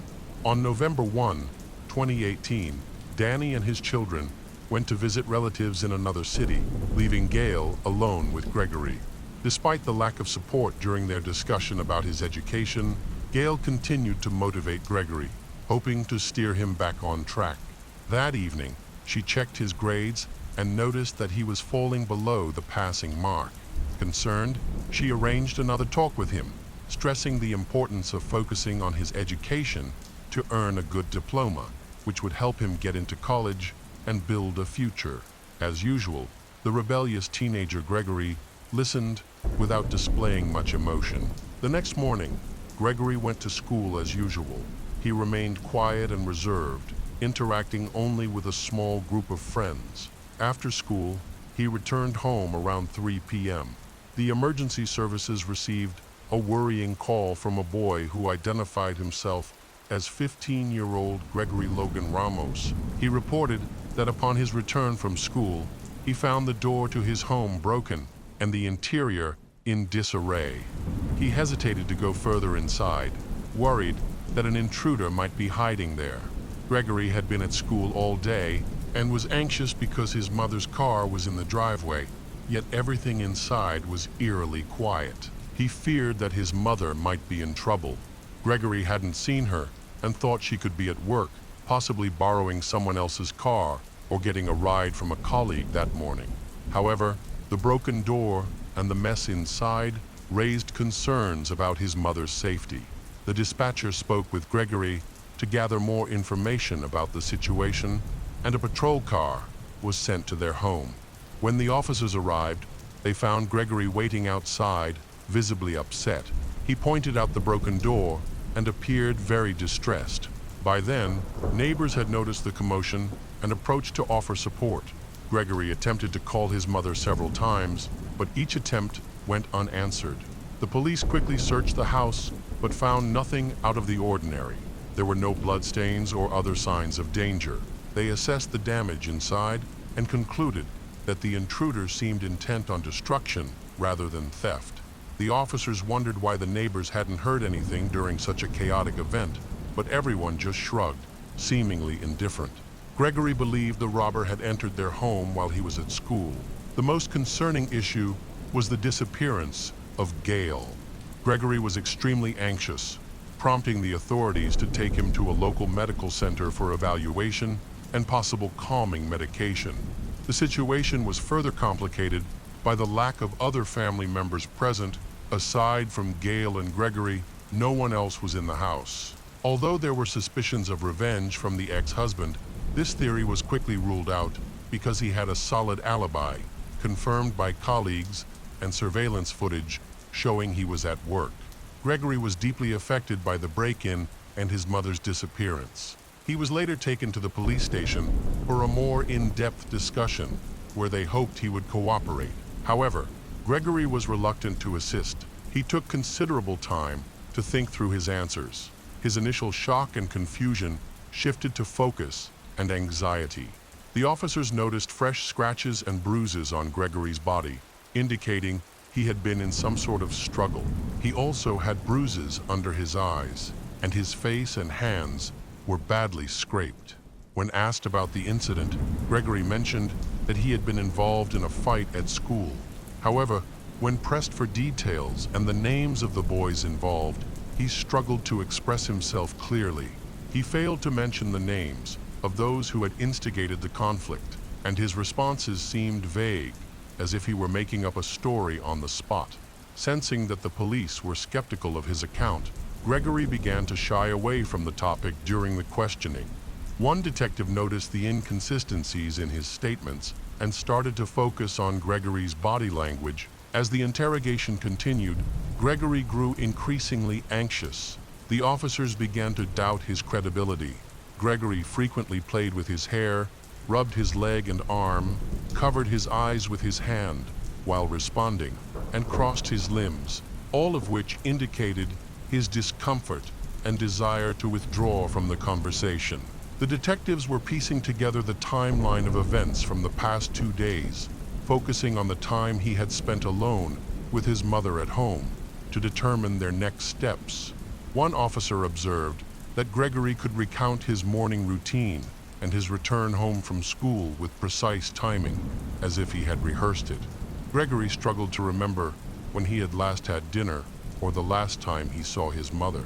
This indicated that he was trying to focus on the timeline to avoid inconsistencies in his story, but he hadn't considered all the details, which left him unable to answer questions. The detectives were suspicious of Gregory, although his age made them hesitant. As the interrogation continued, one investigator wanted to learn about Gregory's relationship with his mother. Gregory became increasingly anxious. He repeatedly claimed he did not kill his mother, even though no one had asked him about it. He started talking about a group of friends he described as suspicious, suggesting that the police investigate them. By this point, Gregory had changed his story multiple times, and the police were closely monitoring the inconsistencies in his account. They kept pressing him for clarification. Eventually, he felt it was time to tell the truth. Gregory explained that the turning point happened the day before he called for help when he returned home from school. His mother slapped him for getting bad grades. Normally, she didn't react so violently, but this time, she lost control because he had failed biology. He reported that Gail began to hit and insult him. The situation escalated, forcing Gregory to defend himself. During the struggle, he managed to overpower his mother, but accidentally went too far. Realizing what had happened, he panicked and didn't understand his actions. In a state of confusion, he decided to hide his mother's body in a car and drove away to figure out what to do next. After the incident, he experienced a nervous breakdown and had several thoughts of ending his own life, but each time he managed to resist those urges. He wandered through the city and its outskirts until he discovered a quiet spot. There, he noticed a large blackened area from a campfire and started to dig. After digging a hole, Gregory pulled his mother's body out of the car and placed it in a shallow grave. He attempted to remove her wedding ring to sell it, but it wouldn't come off. Frustrated, he even tried cutting off her finger, but only injured it. Eventually, he left everything as it was, covered the hole with dirt and leaves, and went home as if nothing had happened. Feeling very tired, he planned to rest and go to school the next morning. His behavior was so calm that none of his classmates noticed anything unusual when they were questioned later. However, Gregory's troubles didn't end there. After returning home, he realized that his mother's sudden disappearance would raise suspicions. So, before school, he decided to fake a break-in and robbery. He planned to call the police when he got back. As he began his act in the morning, he found it too noisy and cumbersome to do alone, so he thought about recruiting his friends. According to the police, he successfully staged the break-in, aided by his knowledge of forensics, which he had gained from attending a related club. Gregory's friends, Dylan Seglerek and Brian Porras, drove over in the morning to pick him up for school, and on the way, Gregory made several significant mistakes. First, he couldn't keep quiet about his crime. He openly told his friends, Dylan and Brian, that he had killed his mother, even showing some pride in his confession. Gregory also asked his classmates to help him stage the crime scene. However, they thought it was a joke and were more interested in exploring someone else's house. After school, the group planned to search through Gregory's house. They skipped their last class and went to his house. Inside, there was no trace of his mother's body, but the house was a mess. The state of the house was a result of the 3 teenagers joyfully destroying everything after Gregory had let them. Meanwhile, the police noticed that some items were untouched. These belonged to Gregory and included a hunting rifle from his father, a hunting bow, a gaming computer, and other valuable possessions. After trashing the house, his friends wished him luck and left. However, their plan was not yet finished. Gregory contacted the police and pretended to be a scared son during the investigation. Some of Gail's belongings were found with Dylan, leading to his confession. It was more challenging to get a confession from Brian, who adamantly denied his involvement in the destruction. With the assistance of his friends, a timeline of events was reconstructed and verified by Gregory. It was clear that the act was carefully planned. It appeared to be premeditated murder rather than self-defense. By that time, many people who knew the Clevenger family had been interviewed, and they confirmed that Gregory had always been a troublemaker. They were not surprised that Gregory was capable of such an act. Despite the gravity of the situation, all three detainees were joking and having fun in the police station, unaware of the seriousness of their circumstances. Dylan and Brian might have expected a less severe consequence than a murder charge, but it was crucial to determine their actual involvement in the crime. After being questioned, all three individuals were taken to the Juvenile Justice Department and held in detention. Gail's body was found exactly where it had been indicated. Gregory had attempted to hide the grave, but did so carelessly, leaving part of her leg visible above the ground. The medical examiner determined that the cause of death was strangulation. On November 4, 2018, 15-year-old Gregory Ramos was charged with first-degree murder of his mother, improper handling of a body, and tampering with evidence to avoid punishment. The hearings were filled with emotion. Gregory cried frequently and offered apologies to everyone present. Many felt that he did not genuinely regret his actions, but was instead trying to reduce his culpability. His family attended the courtroom. They were shocked by the events. Danny and his children were struggling to cope with Gail's death, as they had all loved her deeply. Several statements were made during the hearings. Gregory asked for mercy for his friends Brian and Dylan, insisting they were not involved in the crime. He repeated this claim, but the prosecution focused solely on the facts, continuing the investigation.